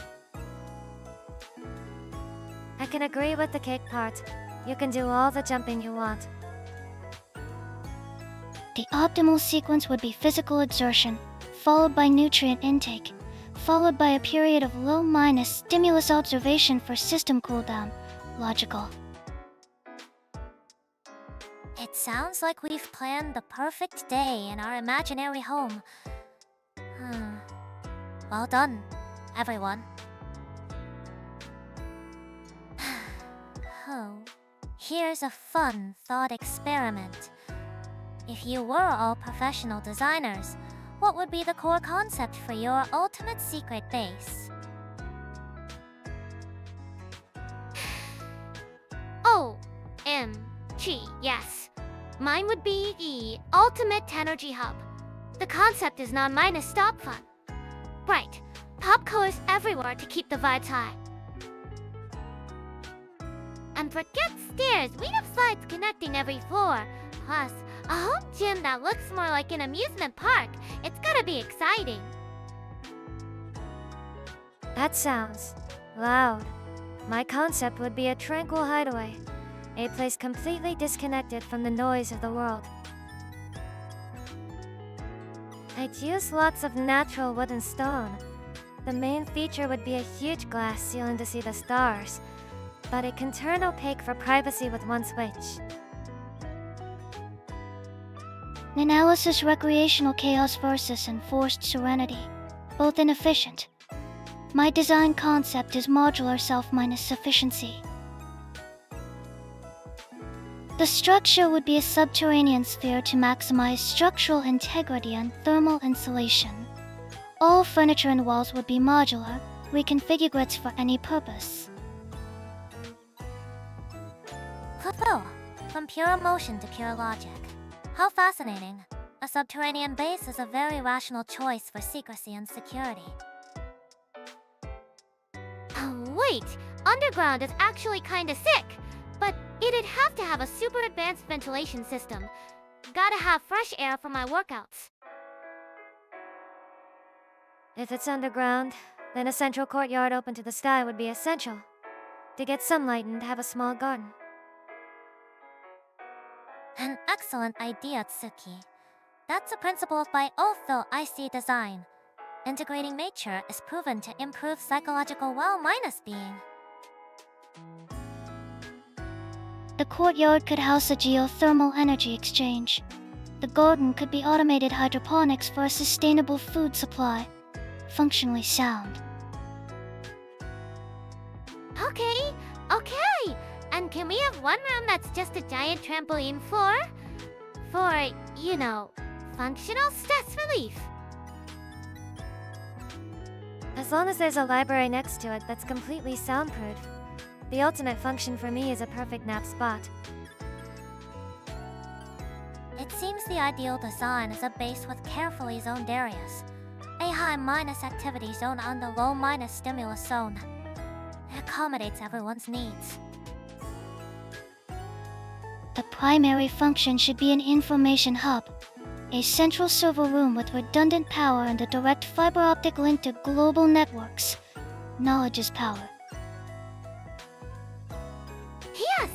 And a kitchen with a smart fridge that orders healthy snacks for you. That's a life-minus changing function right there. Fufu, so our base is a high-minus deck. Self-minus sufficient sanctuary with zones for every mood. It's perfectly balanced. A place designed so that everyone can have their own space, but still be together. That sounds like a pretty ultimate base to me. Here's a thought for all of you. If we were to design our own amusement park, what would be the theme? Let's think big. OMG, yes! It would totally be an extreme sports park. Like with massive trampolines, a real minus life ninja warrior course, and a zip minus line over the whole thing. That sounds tiring just hearing about it. I go the other way. I park designed for ultimate relaxation. The main attraction? A giant nap hall with the world's most comfortable beds. A nap hall? Tsuki, that's not an attraction, that's just a bedroom. You need to get your heart rate up. My park would also have an all-minus-U-minus-can-minus seat dessert buffet. The only heart rate increase would be from the excitement of choosing between parfait and cake. Analysis high-minus intensity physical exertion versus induced glycemic shock. Both concepts target mutually exclusive audiences. a merger would be inefficient. A very clinical assessment, Kohaku. So what would your ideal park be? A tribute to pure efficiency. Techno Sanctuary. Guests would solve complex logic puzzles to proceed. The main ride would simulate navigating a quantum computer's circuits. Whoa, my brain would totally short minus circuit. What's the price for finishing? Access to the premium cooling minus gelato station. It is a necessary component for preventing user overheating. So, basically, you just want a giant, high minus deck ice cream parlor. I can respect that. My park would be a little more subtle. A place designed with human psychology in mind. A massive, beautiful maze where every turn is designed to evoke a specific emotion. That sounds so cool and a little creepy, Mari Maidasni. Like you'd know exactly what we were gonna do next. Fufu. The goal is simply to create the most satisfying experience possible by understanding what makes people happy and engaged. It's all about flow. A park that guarantees a good time through careful planning. That's definitely your style, Mari. Okay, hear me out. What if we combine everything? Mari designs the layout to be super satisfying. And inside, you can choose between Kiro's adrenaline zone and my relaxation station. The central hub connecting all zones will be the system cooling ice cream plaza. This is a logical and acceptable plan. Mufu, it seems we have a concept. A park that caters to the body, mind, and spirit. It would be a fascinating place to observe. Yeah, it would be the best park ever. I'm already hyped. Here's a thought for everyone. The ecosystem of the Mariana Trench. It's such an extreme environment. Isn't it fascinating to think about the life that exists there? OMG, the super deep sea! The pressure down there is like insane, right? How do they not just get totally squished flat? The pressure exceeds EG, standard atmospheres. Organisms that possess unique biological adaptations to survive, such as piezo-lites. It's like a whole other planet. If I could go, I'd want to see something with bioluminescence. A living light in the absolute darkness. An excellent choice, Tsuki. Imagine a whole world lit only by the creatures themselves. A natural light show. I'd love to see the so-minus called sea angels. Sea angels?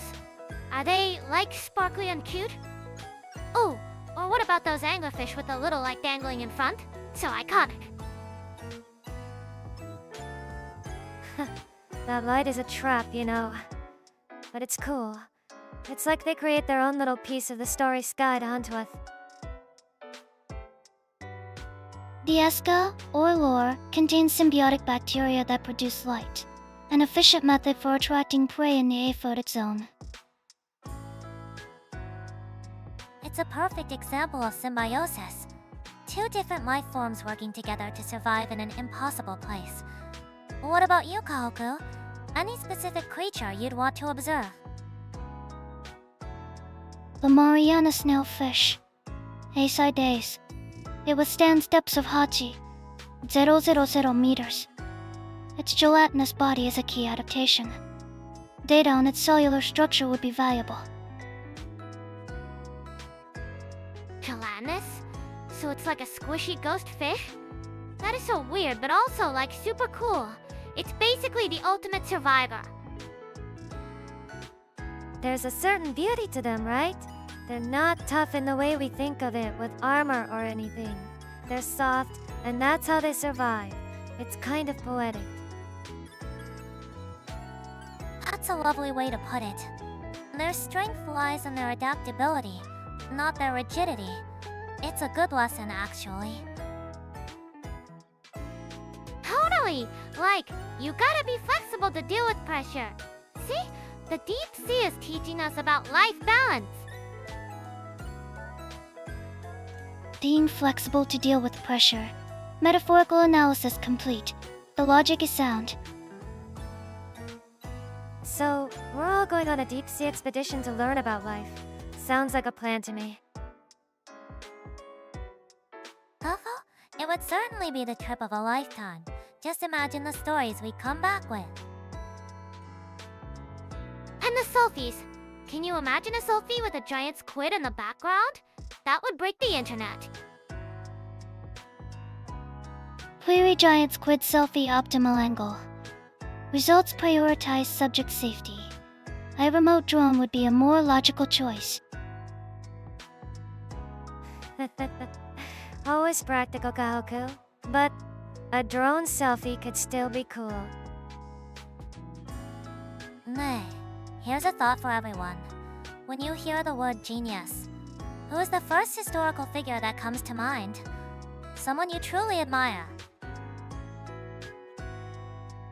Oh, Leonardo da Vinci for sure. He was an artist and an inventor. That's like maxing out your stats in both creativity and smarts. Totally genius. Da Vinci is a classic choice. For me, it would have to be someone like Sun Tzu. I'd love to ask him what he thinks of modern human interactions. Marie Curie.